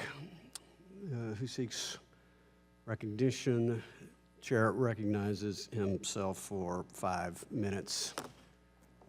Rarely have I heard a more cogent argument about why we should repeal Obamonomics. The president has had every opportunity since he has been in office to enact his signature legislation, Obamacare, Dodd-Frank, the $1 trillion stimulus, and now he's effectively doing by rule what his own party didn't approve in Congress, and that is versions of cap and trade. And yet, what do you know? Under Obamonomics, the rich have gotten richer and the poor have gotten poorer. So I thank my colleagues on the other side of the aisle for helping focus attention to this. This is really a proxy, frankly, for class warfare, the politics of division and envy. What we really ought to be debating is the inequality of opportunity and why so many poor, low and moderate income people are still trapped in inner city schools that serve grown-ups and not children, that serve teachers' unions. Why is it that so many of my friends on the other side of the aisle, where's the hue and cry there? This ought to be the Civil Rights Act of the 21st century. School choice ought to be the Civil Rights Act. What we ought to be debating here is the inequality of opportunity. And we know, again, that here we are mired in 2 and 2.5% GDP growth under Obamacare, under Dodd-Frank. Where's the hue and cry there? So again, I thank my colleagues for their wonderful, cogent indictment of Obamonomics. Listen, I understand value investing. If this ratio is important to investors, they ought to request it. And if they can't get it, they shouldn't invest in the companies. There are lots of values to be had and seen in our country. Which ones should be required? Perhaps the SEC could require a ratio between the number of office supplies that are purchased from the big box retailers versus small businesses within a 25-mile radius of their headquarters. You know, my guess is that ratio might be important to somebody in America. Perhaps the ratio of corporate contributions to organizations that traffic in baby human body parts versus those that don't.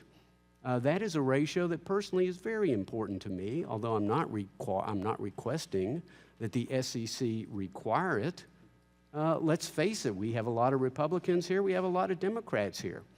Maybe some people want to invest in Republican firms other than Democratic firms. Maybe we could have a ratio of the number of Republican officers to Democratic officers and have the SEC require that one as well. I'm sorry the gentleman from Colorado isn't here. Maybe we could look at the ratio of employees who support the legalization of marijuana and those who don't. Maybe that would be important to certain investors as well. My point is there is an infinite number of in non-material items that could address or be relevant to somebody's value system. But in some respects, what Dodd-Frank did was impose a value system on investors, and by doing that, they're also imposing cost. They're imposing costs that ultimately hurts employees, because every single Washington regulation ultimately means there could be fewer workers. And I just question, even if the underlying pay ratio is achieving what the authors intended to do. Because my guess is, when you look at how many people work at McDonald's, my guess is there's a pretty big gap between somebody who's frying the French fries and somebody in the corporate office. So McDonald's might not look too good, but you know what? At a hedge fund employing about 40 people, my guess is the distance, the ratio between the chief investment officer and somebody else would be quite slight. So all of a sudden, the hedge fund looks pretty good, McDonald's looks pretty bad. Same thing at Starbucks versus Goldman Sachs. My guess is the ratio is much narrower at Goldman Sachs than it is at Starbucks. I'm not even sure this is achieving what the authors wanted to do, except, again, of the original provision, except try to foment a part of class warfare and it's a highly materialistic viewpoint as well. And so I think we ought to do, and agree with SEC Chair White, let's let this be about people who wish to invest in order to buy homes, to send their kids to college, in order to plan for their retirement. And these other battles can be had in other areas. And I applaud the gentleman from Michigan for his bill, and I urge all members to adopt it. Who seeks recognition? Al Green from Texas. Gentleman from Texas seeks recognition. Gentleman is recognized for 5 minutes. Thank you, Mr. Chairman. And I will be yielding some of my time to the ranking member. However, before I do so, let me answer the query, what the impact will be. And I think it's a fair question. But the answer that I have to give is we won't know, because we just passed the rule, and if we now repeal it before we have an opportunity to examine the impact, we'll never know. I think that we should at least wait to see what impact the rule will have. I favor the rule. I think it appropriate for people to be able to compare the salaries of CEOs to workers so that we can ascertain whether or not we are out of whack, as has been said. And without this type of intelligence, we don't get an immediate means by which we can perform an analysis. I think it's a good rule. I hope that we would be wise and give it a chance to work so that we can see what the impact will be, and I will yield to the ranking member. Well, thank you very much. Mr. Chairman and members, you and your colleagues on the opposite side of the aisle can try and deflect by bringing up Bill Clinton and anybody else you want to. The fact of the matter is you're sitting here using your power to protect the richest people in America. And when you talk about the civil rights, what should be the civil rights and what should be done in inner cities, if there's one thing I think your constituents, many of you have constituents in poor areas. Many of them are not in inner cities. But I am one, and many of my colleagues are forever advocating for all poor people, for all people with minimum wages. If they understood what their representatives were doing in some of these areas where you have poor people who are not in inner cities, they're not African American, but they're poor, and you do nothing for them. And so this is a very important issue for all of us who care about the average American. The CEO pay ratio will provide the public with an important metric for tracking the income gap between the top 1% and everyone else. Between 2009 and 2012, according to updated data from the UC Berkeley professor, Mr. Emanuel says, overall income per family grew 6.9%. The gains, however, were not shared evenly. The top 1% saw their real income grow by 34.7%, while the bottom 99% only saw 0.8% gain, meaning that the 1% that you all are representing captured 91% of all the real income. If we adjust for inflation and exclude income from investments like stocks, only the very richest appeared to gain. Those are the people that you guys are advocating for. Earlier this year, the New York Times reported that the adjusted average income for the 1% without capital gains rose from $871,100 to $968,000 in that time period. For everyone else, average income actually fell from $44,000 to $43,900. Calculated this way, the 1% has captured all of the income gains since the Great Recession. The American public and investors need to know when companies are exacerbating this trend by richly compensating their executives, but slashing pay for the average worker. So again, you can try and deflect this all you want, but the fact of the matter is, you are speaking for the richest 1% in this country. Will the gentlelady? No, I will not, because I'll use these last few minutes to speak for the least of these. And that's not only for inner cities, but for your poor rural communities that you do nothing for, that you don't advocate for. People who don't have health clinics, people who don't have decent housing to live in rural communities also. I don't hear the advocating for them. I am speaking for all of the poor people, all of the folks working for minimum wages, no matter where they are in America. And believe me, if you're talking about what the civil rights movement should be about, it should be about not only those that you allude to in inner city, but all of those poor people in these rural communities who don't have spokespersons in the Congress of the United States. Time of the gentlelady has expired. Who seeks recognition? For what purpose does the gentleman from Arizona seek recognition? Thank you, Mr. Chairman. Have you ever had that moment where the conversation is you need to jump in? And look, to the gentlewoman from California, I consider you a friend. But for many of us here, this is the point of frustration. We're willing to talk about the theater, because what you're talking about is theater of the wedge. We have a problem, and we're willing to talk about it. You're going to advocate. How about actually doing something about it?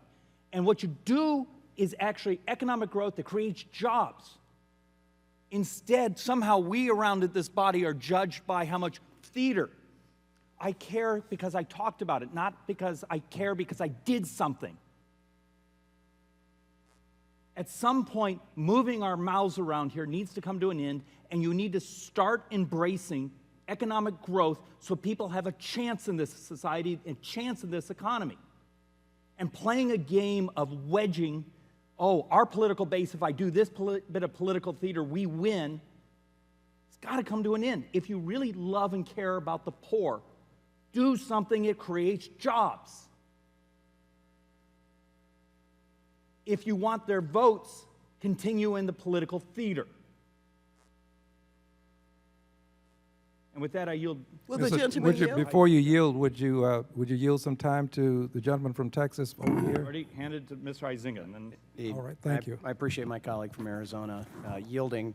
I find it unbelievably offensive that you would try to characterize, that anybody, Mr. Chair, would try to characterize, let me direct my comments to the chair, that anybody in this body would try to characterize the work that we are doing here as not being cared for our constituents. I represent one of the 10 poorest counties in the nation and spend an inordinate amount of time and effort in trying to make sure that those people have that opportunity to go succeed. I have urban areas that have seen massive decay because they have seen their manufacturing slip away. Why? Because these companies have been regulated out of existence, taxed into submission, and no longer are able to provide the good-paying, blue-collar, middle-class jobs that my Irish Catholic family came out of in Flint, Michigan, and they no longer have those opportunities. Now, the good news is, Mr. Chairman, I did the SEC's work while my friend from Texas was talking, I Googled. I Googled how many employees there were for that particular, not to name names, but a fast food company that may have a double hump on the sign. It has 35,000 restaurants, 1.7 million employees. The CEO makes $8.75 million. So let's say we zero that out. Let's say we even chip in a little bit. $10 million that we're going to give back to those employees. Divide that by 1.7 million employees, $5.88 a year. We just dragged them out of poverty. Now, this company is going to have to spend millions of dollars internationally to figure out the average pay for a part-time worker in Asia, in Europe, in South America. What have we done to help anybody here in the United States? If the SEC was actually trying to worry about our people here in the United States, why in the world would they include then non-U.S. employees, as well as temporary, part-time, and seasonal employees? This makes no sense. It is exactly the problem with what we are doing, as my friend from Arizona points out. It is political theater and not solutions. And with that, I yield back to the gentleman. Recapturing my time. Remember when we all got together in this room a couple years ago and did the Jobs Act? And the focus of the crowdfunding and many of these things were to help the smallest entrepreneur, the people who were starting that cupcake shop in their kitchen and wanted to expand. Has the SEC even finished the rule sets? We're here 3-4 years later, we're still waiting. And what we're going to do is ask them to do more rules that make no difference in the lives of the poor, no difference in economic growth, because it's great political theater. I guess my passion here is I wish we were spending time on things that actually created job opportunities for our brothers and sisters instead of political opportunities for us. And with that, I yield back, Mr. Chairman. Gentleman yields back. He seeks recognition. For what purpose does the gentleman from Minnesota seek recognition? To strike the last word. The gentleman is recognized for 5 minutes. Yeah, I'll thank the chairman and ranking member again. I think that that knowing what compensation is for CEOs and the ratio to the median worker, average worker, is good information from an investor standpoint. I mean, we've spent a lot of time talking about customers and workers, and they're very important. But what about the investor looking for good information, trying to come up with good investor value? I mean, the thing is that there have been a number of reports that indicate that when the ratio of CEO pay is too high relative to the average worker, that interferes and affects how a CEO will make decisions regarding risk. And risk, of course, is an important factor in the success of the company. And so I think it's good information. I think it's actually ridiculous to assume that it's somehow too hard to calculate. I mean, it's an average, you know. It's one number divided by another one. It's not that difficult. And, you know, you got companies who do some things that are truly difficult. Writing code for complex telecommunication systems, probably pretty hard. And there's a lot of things that companies do every single day that's pretty difficult, but I think that we got enough accountants who can divide, long division. And so I just don't buy that it's just like too hard. It's just hard for me to believe that that's true, even if it's over a few different countries. Now, here's the fact. In 1980, American free enterprise was doing pretty well. I mean, yeah, we had some stagflation there, but, you know, this country had been on a massive expansion with a few downs, but plenty of ups from World War II right up until 1980, and maybe even, and it was in this, you know, this economy was the envy of the world. And at that time, the average CEO made about 40 times more than the average worker. American capitalism didn't fall in the ground. American capitalism didn't fail. We were okay. Now, that number fluctuates somewhere between 373 times, and sometimes it's 400, and depending upon the year or when you take the number, It's just significantly higher. And I guess I just don't see the problem with getting to know a little bit more about that. I mean, you know, sure, people can take umbrage with saying that when they hear other of their colleagues say you really don't care about poor people, and maybe that's good to say, maybe it's not. But my question is, what is the harm in getting this information? Free enterprise depends upon good information. Good markets depend upon good information. People need to know more. And when an investor might make a decision that they don't want to invest in that company, they might want to make a decision that they do. But why shouldn't people want to know? Obviously, shame of going of exploding your own salary at the expense of your employees is something that people might experience. People might feel embarrassed about some of the decisions that they're making if the public knew more about them. And maybe a little embarrassment wouldn't be a bad thing in the case of some CEOs.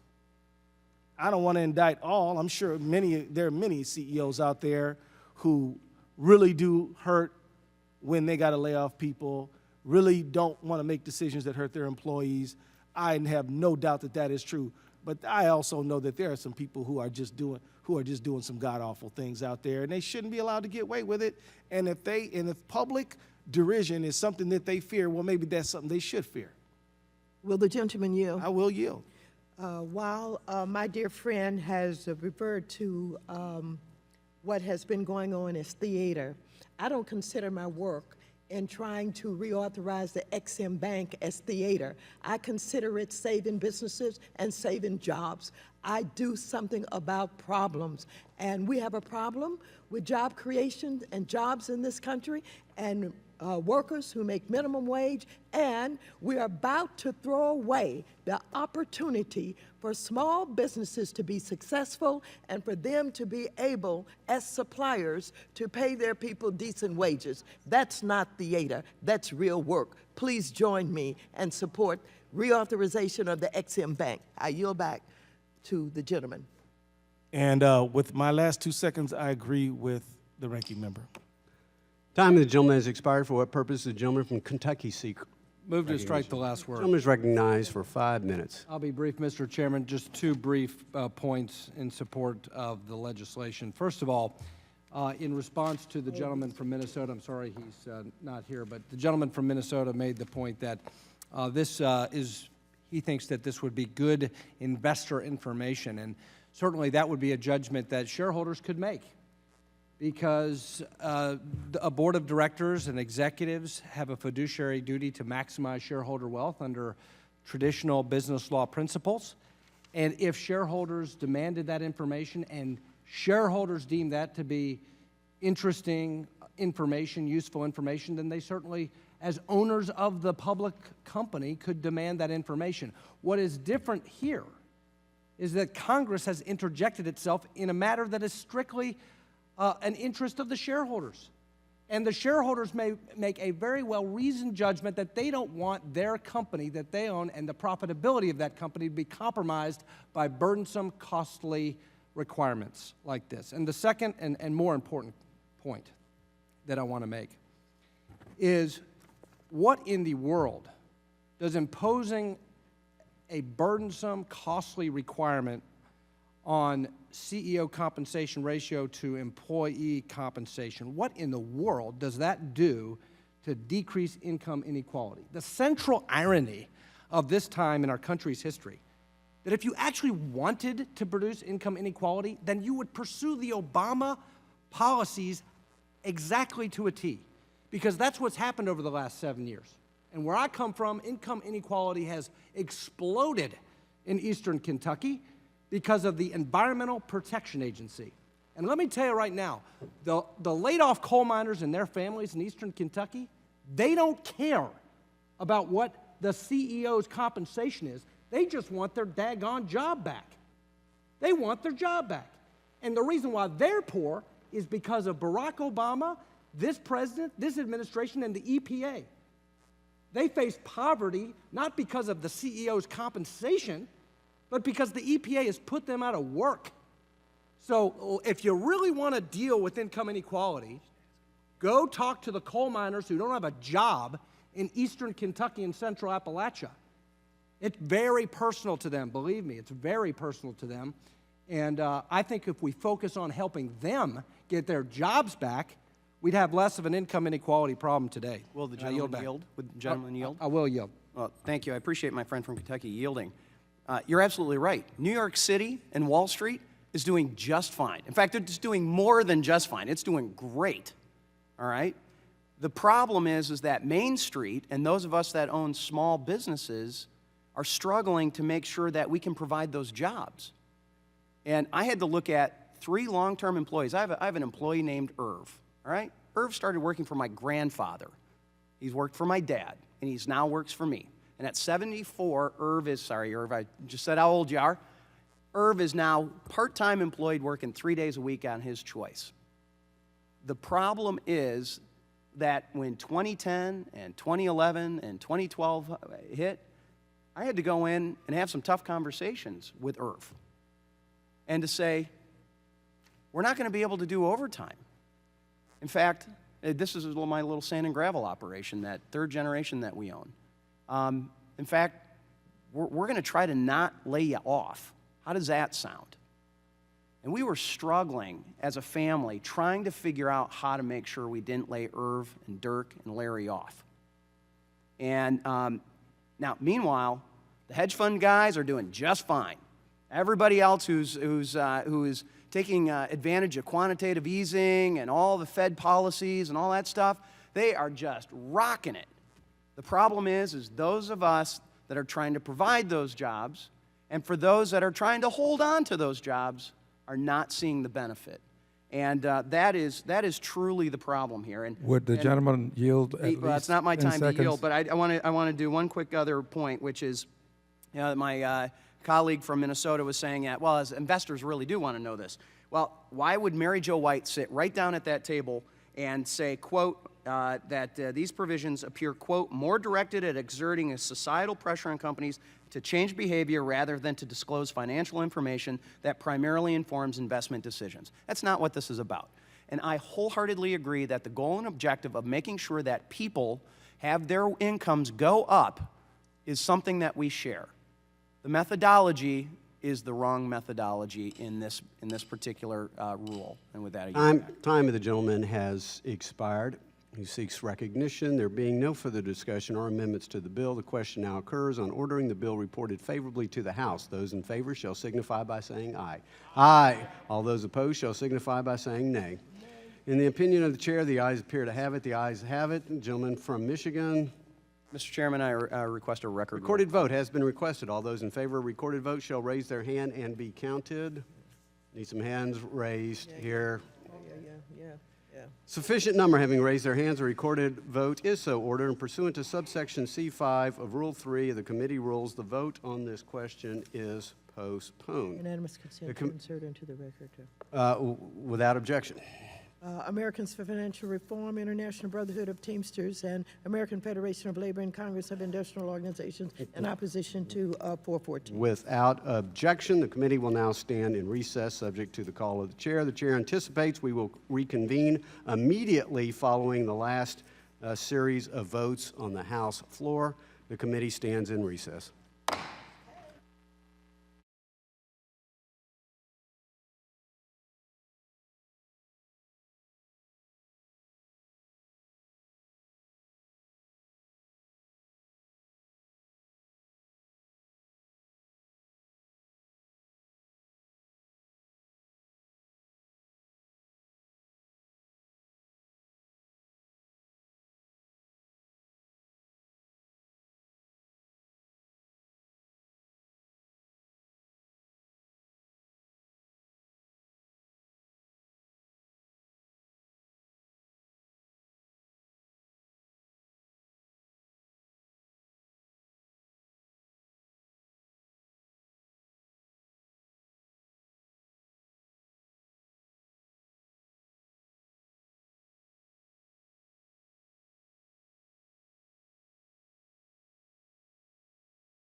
Ross.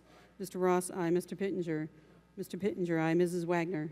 Mrs. Wagner, aye. Mr. Barr.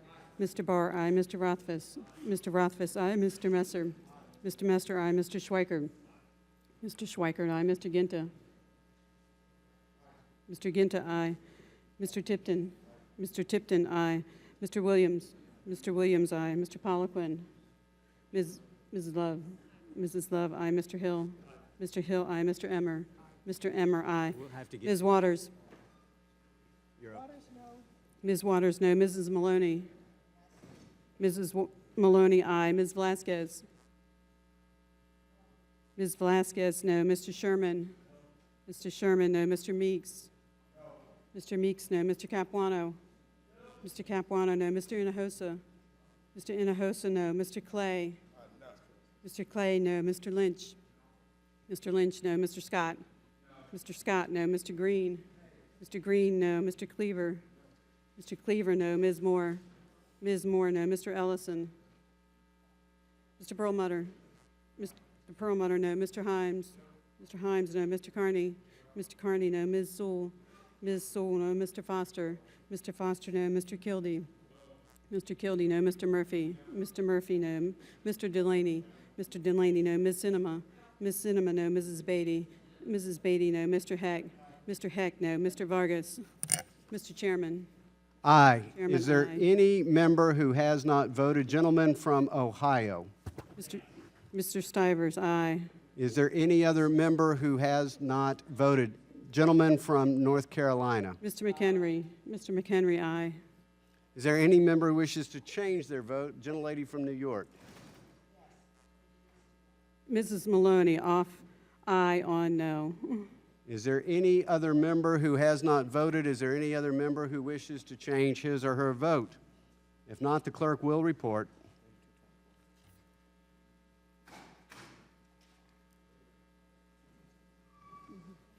Mr. Chairman, the ayes are 32 and the nays are 24. A majority having voted in favor of the bill is ordered favorably reported to the House. Without objection,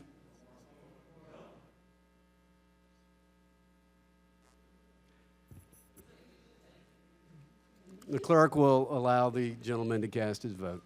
Mr. Vargas. Mr. Vargas, no. The clerk will report. Mr. Chairman, the ayes are 32 and the nays are 25. Majority having voted in favor of the bill is ordered favorably reported to the House. Without objection, a motion to reconsider is laid on the table. Staff are authorized to make technical or conforming changes. Members will have 2 days to file views on the reported measure. I now call up H.R. 2769. I again remind all members to please look at the big board and listen to the little chairman, and you will find out what we're voting on. H.R. 2769, the clerk will designate the bill by title. H.R. 2769, to require the National Credit Union Administration to conduct a study of the appropriate capital requirements for credit unions and for other purposes. The question is now on reporting the bill 2769 favorably to the House. The clerk will call the roll. Mr. McHenry. Mr. McHenry, aye. Mr. King. Mr. King, aye. Mr. Royce. Mr. Royce, aye. Mr. Lucas. Mr. Lucas, aye. Mr. Garrett. Mr. Garrett, aye. Mr. Nagelbauer. Mr. Nagelbauer, aye. Mr. Pierce. Mr. Pierce, aye. Mr. Posey. Mr. Posey, aye. Mr. Fitzpatrick.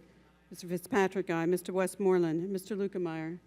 Mr. Lukemeyer, aye. Mr. Huizenga. Mr. Huizenga, aye. Mr. Duffy. Mr. Duffy, aye. Mr. Hurt. Mr. Hurt, aye. Mr. Stivers. Mr. Stivers, aye. Mr. Fincher. Mr. Fincher, aye. Mr. Stutzman. Mr. Stutzman, aye. Mr. Mulvaney. Mr. Mulvaney, aye. Mr. Hulkren. Mr. Hulkren, aye. Mr. Ross. Mr. Ross, aye. Mr. Pittenger. Mr. Pittenger, aye. Mrs. Wagner. Mrs. Wagner, aye. Mr. Barr. Mr. Barr, aye. Mr. Rothfuss. Mr. Rothfuss, aye. Mr. Messer. Mr. Messer, aye. Mr. Schweikert. Mr. Schweikert, aye. Mr. Ginta. Mr. Ginta, aye. Mr. Tipton. Mr. Tipton, aye. Mr. Williams. Mr. Williams, aye. Mr. Poliquin. Mr. Poliquin, aye. Mrs. Love. Mrs. Love, aye. Mr. Hill. Mr. Hill, aye. Mr. Emmer. Mr. Emmer, aye. Mrs. Waters. Mrs. Waters, no. Mrs. Maloney. Mrs. Maloney, aye. Ms. Velasquez. Ms. Velasquez, no. Mr. Sherman. Mr. Sherman, aye. Mr. Meeks. Mr. Meeks, no. Mr. Capuano. Mr. Capuano, no. Mr. Hinojosa. Mr. Hinojosa, no. Mr. Clay. Mr. Clay, no. Mr. Lynch. Mr. Lynch, no. Mr. Scott? Mr. Scott, aye. Mr. Green? Mr. Green, no. Mr. Cleaver? Mr. Cleaver, no. Ms. Moore? Ms. Moore, aye. Mr. Ellison? Mr. Perlmutter? Mr. Perlmutter, aye. Mr. Himes? Mr. Himes, aye. Mr. Carney? Mr. Carney, aye. Ms. Sewell? Ms. Sewell, aye. Mr. Foster? Mr. Foster, aye. Mr. Kildee? Mr. Kildee, no. Mr. Murphy? Mr. Murphy, aye. Mr. Delaney? Mr. Delaney, aye. Ms. Sinema? Ms. Sinema, aye. Mrs. Beatty? Mrs. Beatty, aye. Mr. Heck? Mr. Heck, aye. Mr. Vargas? Mr. Vargas, aye. Mr. Chairman? Aye. Chairman, aye. Is there any member who has not voted? Is there any member? Gentleman from New York. From no to aye. Gentleman from New York. Mr. off Meeks. No on aye. On aye. Okay, off no, on aye. Is there any member who has not voted? Is there any member who wishes to change his or her vote? Gentleman from Missouri. Which, Gentleman from Missouri, off no on aye. Mr. Cleaver. Mr. Cleaver, off no, on aye. Gentleman from Minnesota, not recorded. Mr. Ellison, no. Is there any other member who wishes to change his or her vote? If not, the clerk will report.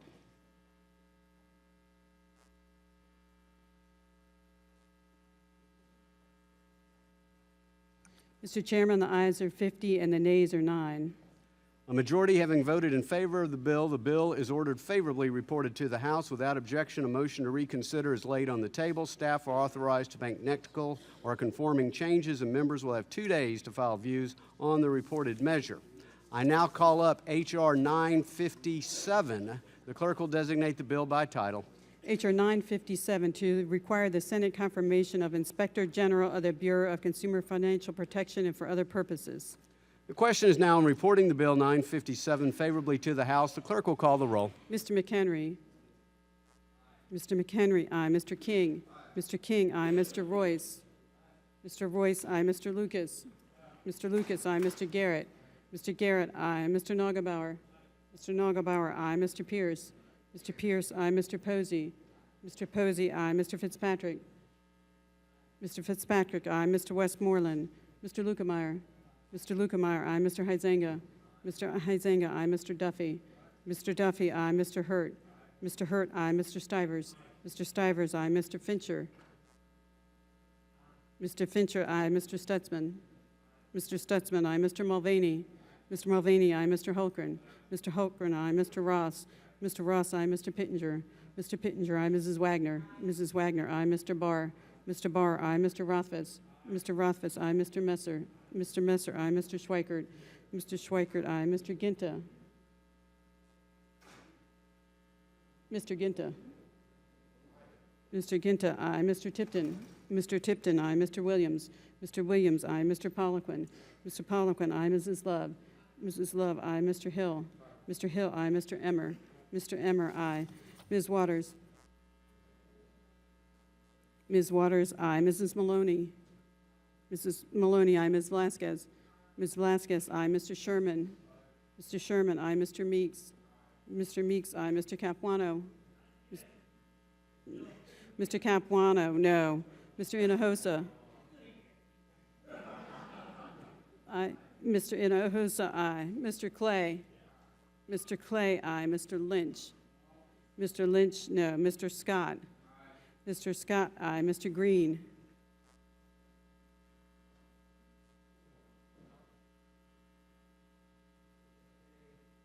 Mr. Green, no. Mr. Cleaver.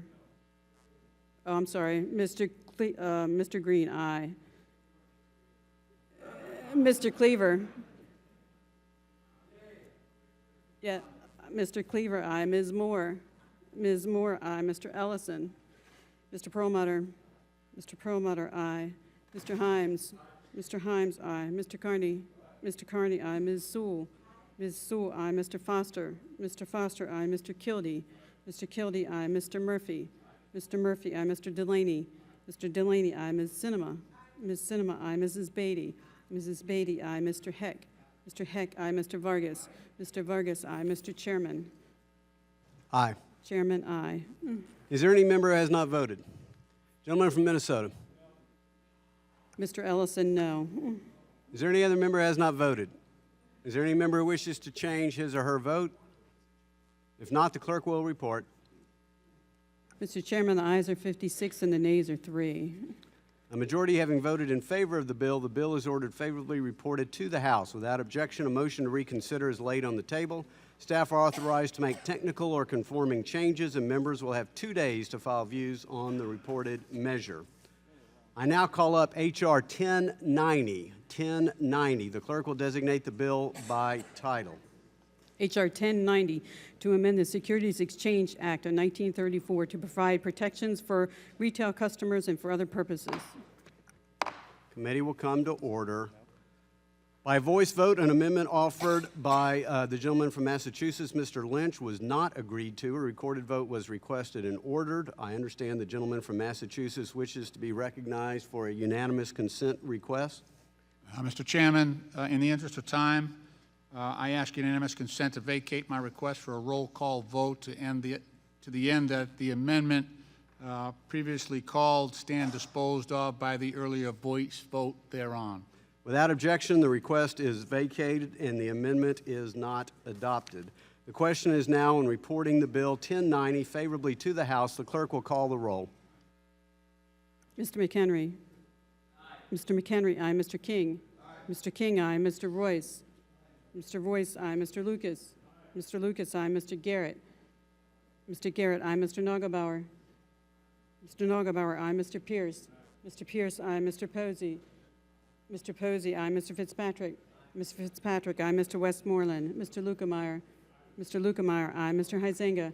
Mr. Huizenga, aye. Mr. Duffy. Mr. Duffy, aye. Mr. Hurt. Mr. Hurt, aye. Mr. Stivers. Mr. Stivers, aye. Mr. Fincher. Mr. Fincher, aye. Mr. Stutzman. Mr. Stutzman, aye. Mr. Mulvaney. Mr. Mulvaney, aye. Mr. Hulkren. Mr. Hulkren, aye. Mr. Ross. Mr. Ross, aye. Mr. Pittenger. Mr. Pittenger, aye. Mrs. Wagner. Mrs. Wagner, aye. Mr. Barr. Mr. Barr, aye. Mr. Rothfuss. Mr. Rothfuss, aye. Mr. Messer. Mr. Messer, aye. Mr. Schweikert. Mr. Schweikert, aye. Mr. Ginta. Mr. Ginta, aye. Mr. Tipton. Mr. Tipton, aye. Mr. Williams. Mr. Williams, aye. Mr. Poliquin. Mr. Poliquin, aye. Mrs. Love. Mrs. Love, aye. Mr. Hill. Mr. Hill, aye. Mr. Emmer. Mr. Emmer, aye. Ms. Waters. Ms. Waters, no. Mrs. Maloney. Mrs. Maloney, no. Ms. Vasquez. Ms. Vasquez, no. Mr. Sherman. Mr. Sherman, no. Mr. Meeks. Mr. Meeks, no. Mr. Capuano. Mr. Capuano, no. Mr. Hinojosa. Mr. Hinojosa, no. Mr. Clay. Mr. Clay, no. Mr. Lynch. Mr. Lynch, no. Mr. Scott. Mr. Scott, aye. Mr. Green. Mr. Green, no. Mr. Cleaver. Mr. Cleaver, no. Ms. Moore. Ms. Moore, no. Mr. Ellison. Mr. Ellison, no. Mr. Perlmutter. Mr. Perlmutter, no. Mr. Himes. Mr. Himes, no. Mr. Carney. Mr. Carney, no. Ms. Sewell. Ms. Sewell, no. Mr. Foster. Mr. Foster, no. Mr. Kildee. Mr. Kildee, no. Mr. Murphy. Mr. Murphy, no. Mr. Delaney. Mr. Delaney, no. Ms. Cinema. Ms. Cinema, no. Mrs. Beatty. Mrs. Beatty, no. Mr. Heck. Mr. Heck, no. Mr. Vargas. Mr. Vargas, no. Mr. Chairman. Aye. Chairman, aye. Is there any member who has not voted? Is there any member who wishes to change his or her vote? If not, the clerk will report. Mr. Chairman, the ayes are 34 and the nays are 25. A majority having voted in favor of the bill is ordered favorably reported to the House. Without objection, a motion to reconsider is laid on the table. Staff are authorized to make technical or conforming changes. Members will have 2 days to file views on the reported measure. I'd like to announce to all members this will be the last vote. If members can remain quiet, they can exit upon casting their vote if they exit quietly. I now call up H.R. 1266. The clerk will designate the bill by title. H.R. 1266, to amend the Consumer Financial Protection Act of 2010 to make the Bureau of Consumer Financial Protection an independent financial protection safety commission and for other purposes. The question is now reporting the bill, H.R. 1266. as amended favorably to the House, the clerk will call the roll. Mr. McHenry. Aye. Mr. McHenry, aye. Mr. King. Aye. Mr. King, aye. Mr. Royce. Mr. Royce, aye. Mr. Lucas. Aye. Mr. Lucas, aye. Mr. Garrett. Mr. Garrett, aye. Mr. Nagelbauer. Mr. Nagelbauer, aye. Mr. Pierce. Mr. Pierce, aye. Mr. Posey. Mr. Posey, aye. Mr. Fitzpatrick. Mr. Fitzpatrick, aye. Mr. Westmoreland. Mr. Lukemeyer. Mr. Lukemeyer, aye. Mr. Huizenga. Mr. Huizenga, aye. Mr. Duffy. Mr. Duffy, aye. Mr. Hurt. Mr. Hurt, aye. Mr. Stivers. Mr. Stivers, aye. Mr. Fincher. Mr. Fincher, aye. Mr. Stutzman. Mr. Stutzman, aye. Mr. Mulvaney. Mr. Mulvaney, aye. Mr. Holgren. Mr. Holgren, aye. Mr. Ross. Mr. Ross, aye. Mr. Pittenger. Mr. Pittenger, aye. Mrs. Wagner. Mrs. Wagner, aye. Mr. Barr. Mr. Barr, aye. Mr. Rothfuss. Mr. Rothfuss, aye. Mr. Messer. Mr. Messer, aye. Mr. Schweikert. Mr. Schweikert, aye. Mr. Ginta. Mr. Ginta, aye. Mr. Tipton. Mr. Tipton, aye. Mr. Williams. Mr. Williams, aye. Mr. Poliquin. Mr. Poliquin, aye. Mrs. Love. Mrs. Love, aye. Mr. Hill. Mr. Hill, aye. Mr. Emmer. Mr. Emmer, aye. Ms. Waters. No. Mrs. Waters, no. Mrs. Maloney. Mrs. Maloney, no. Ms. Vasquez. Ms. Vasquez, no. Mr. Sherman. A reluctant no. Mr. Sherman, no. Mr. Meeks. Mr. Meeks, no. Mr. Capuano. Mr. Capuano, no. Mr. Hinojosa. Mr. Hinojosa, no. Mr. Clay. Mr. Clay, no. Mr. Lynch. Mr. Lynch, no. Mr. Scott. Mr. Scott, aye. Mr. Green.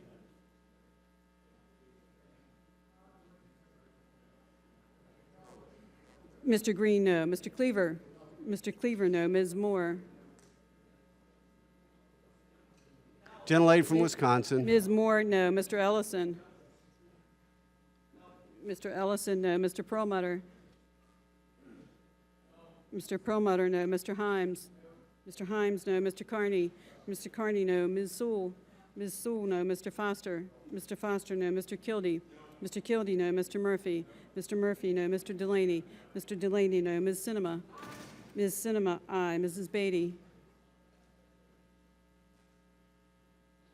Mrs. Beatty, no. Mr. Heck. Mr. Heck, no. Mr. Vargas. Mr. Vargas, no. Mr. Chairman. Aye. Chairman, aye. Is there any member who has not voted? Is there any member who wishes to change his or her vote? If not, the clerk will report. Mr. Chairman, the ayes are 35 and the nays are 24. A majority having voted in favor of the bill as amended is ordered favorably reported to the House. Without objection, a motion to reconsider is laid on the table. Staff are authorized to make technical or conforming changes, and members will have 2 days to file views on the reported measure. There being no further business pending, the committee stands adjourned.